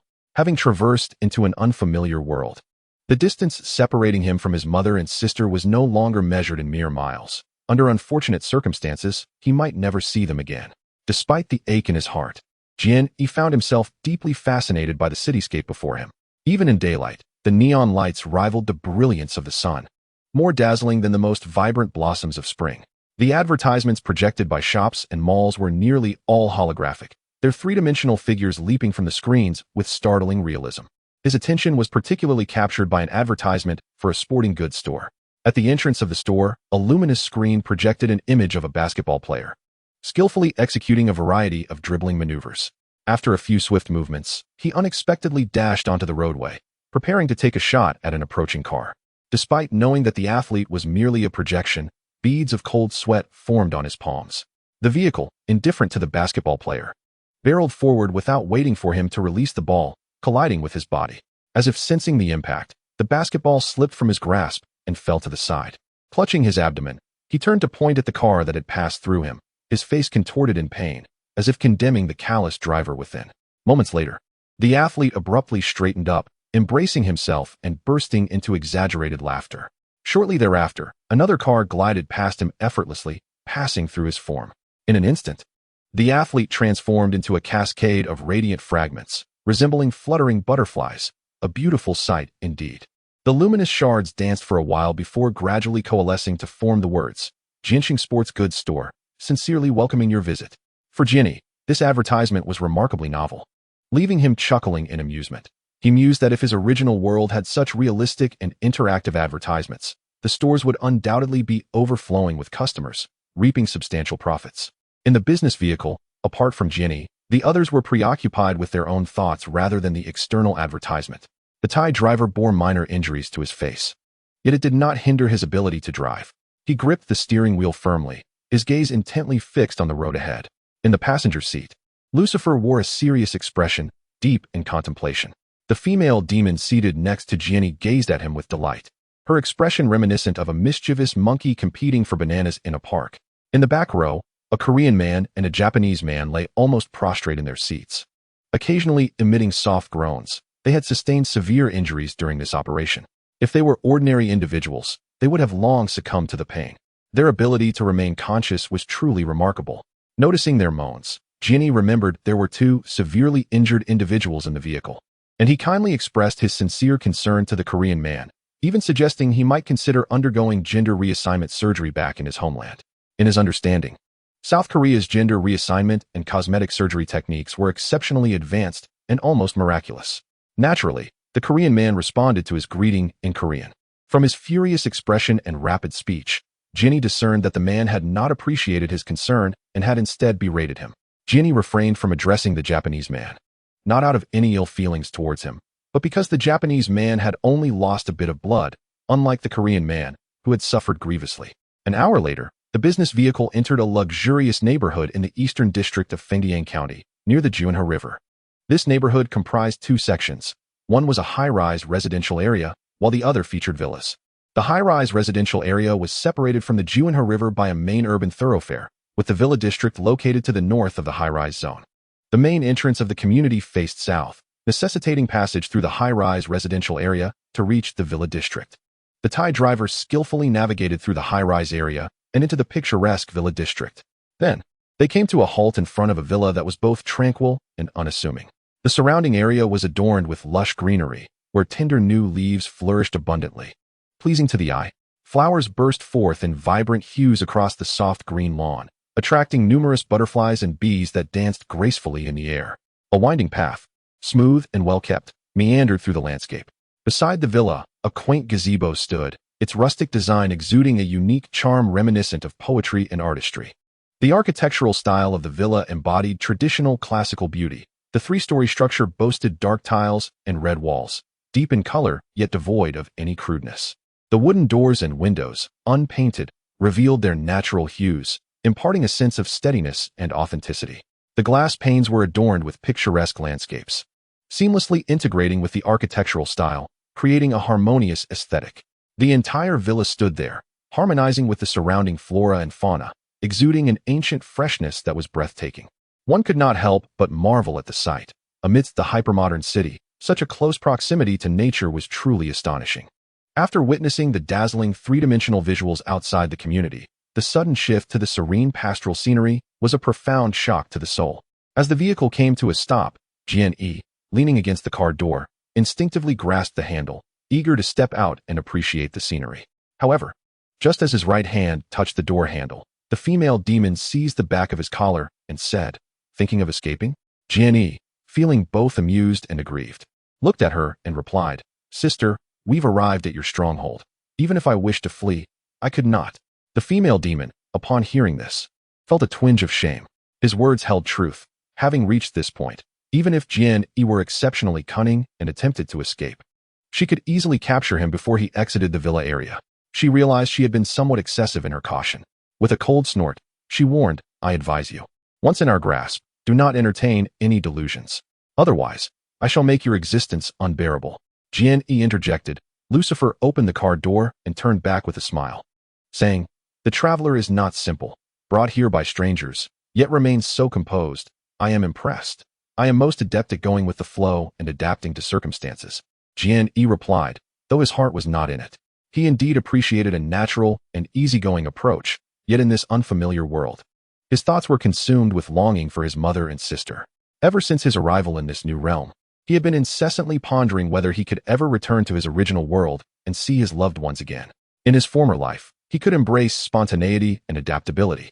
But in this strange world, he was acutely aware that such freedom was unattainable. Lucifer nodded with a smile and said to the female demon, "I will take the three of them to the basement for treatment. You take the traveler to the top floor and settle him in." The female demon acknowledged and led Jian Yi out of the car, entering the villa first. The exterior of the villa appeared simple yet grand, while the interior was rather unadorned. The first floor featured a hall with an ordinary chandelier, commonplace sofas and coffee tables, and modest wooden flooring, equipped with simple and practical appliances. The walls were painted a stark white, creating an exceedingly monotonous atmosphere that clashed with the villa's exterior and the picturesque surroundings. Jian Yi felt a deep disappointment regarding the decor of the villa as he followed the succubus towards the staircase. "I have heard that you are a globally recognized terrorist organization, thus presumably quite affluent. Why, while embarking on missions, would you reside in such a splendid villa yet neglect its adornment?" The succubus replied, "Indeed, we possess wealth, but we allocate it judiciously. Moreover, our time is of the essence. There is no need to squander it on renovations." Jian Yi sighed. "Your work seems exceedingly arduous." The villa's third floor contained 3 rooms, and the succubus led Jian Yi to the central one. She produced a key to unlock the door and turned to Jian Yi, saying, "Our conditions are rather modest. You will have to share with 2 other roommates." Jian Yi, astonished, inquired, You have captured others as well? Are they also traversers? The succubus responded. They are not, yet they are of considerable significance. Come in, and I shall introduce you. You will soon understand. Upon entering the room, Jian Yi was taken aback to find 3 metallic cages arranged in a triangular formation, with 2 of them containing individuals, while 1 remained vacant. The cages were positioned closely, merely a meter apart. Upon noticing a newcomer, a shorter boy, youthful yet exuding an air of arrogance, rushed to the edge of his cage and shouted, "Let me out! Quickly, let me out! Do you even know who I am? How dare you imprison me here? If my father finds out, he will have you all executed." Jian Yi couldn't help but chuckle, thinking how amusing it was that this individual, despite being confined, still resorted to threats. Most hilarious was his declaration of a year-long execution. One might fear that the condemned would have long since been reduced to ashes by countless bullets. This person was either exceedingly ruthless or merely floundering in confusion. Unperturbed by the man's outburst, the succubus addressed Jian Yi. This individual is named Ling Yuhao, a protégé of Zhang Xilin, an academician at the Chinese Academy of Sciences. He is also a scion of privilege, with his father being the magistrate of a summer resort. Upon hearing this, the agitated man's expression shifted drastically as he exclaimed, You actually know my identity. Knowing who I am, how dare you kidnap me? Who are you people?" From another cage, a man with a strikingly handsome visage sneered, "Indeed, those from the academy are all fools." Ling Yuhao glared at the man and retorted, "You pretty boy? Should speak with more respect." The handsome man, enraged, bellowed, "You, cowardly wretch, dare to insult me as a pretty boy? What of it?" Ling Yuhao shouted back. Ignoring him, the handsome man turned to the succubus, ingratiatingly stating, "Sister, I do not seek my release, but I only request that you confine me with this Ling fellow. You must have captured him to extract information. How might I assist you? I have received professional training and excel in coercive interrogation. Allow me to be with him for just an hour, and I assure you, you will reap rewards." Ling Yuhao gasped in horror, exclaiming, "You cannot do this. You must adhere to the Geneva Conventions." "To hell with that," interrupted the handsome man. "Beautiful sister, I implore you, accept my mutually beneficial proposal." The female demon remained unfazed and said to Jian Yi, "You must have heard of this individual. His name is Fong Long, a member of the Special Operations Section, 7th Group of China's Department of Supernatural Sciences, nicknamed Chameleon." Jian Yi's eyes nearly bulged in astonishment as he exclaimed, "Did you not say that Fong Long was not in your custody?" The female demon replied with a triumphant smile, "Occasionally bending the truth during operations does not contravene our principles." Jian Yi, momentarily taken aback, soon wore a gratified smile and remarked, "It seems my deductions were indeed quite accurate." Fong Long scrutinized Jian Yi, who was clad in an oversized, worn-out tracksuit, and inquired curiously, "Do you know me?" Before Jian Yi could respond, the female demon eagerly pressed, "What are your deductions?" "What deductions?" Jian Yi offered a mysterious smile and replied, "That is not something to be divulged to outsiders. I shall extract it from you in due time." The female demon gestured towards the empty cage and said, "You may rest here for the time being." Jian Yi, having anticipated this arrangement, sighed with a wry smile. "Indeed, this is the accommodation I expected."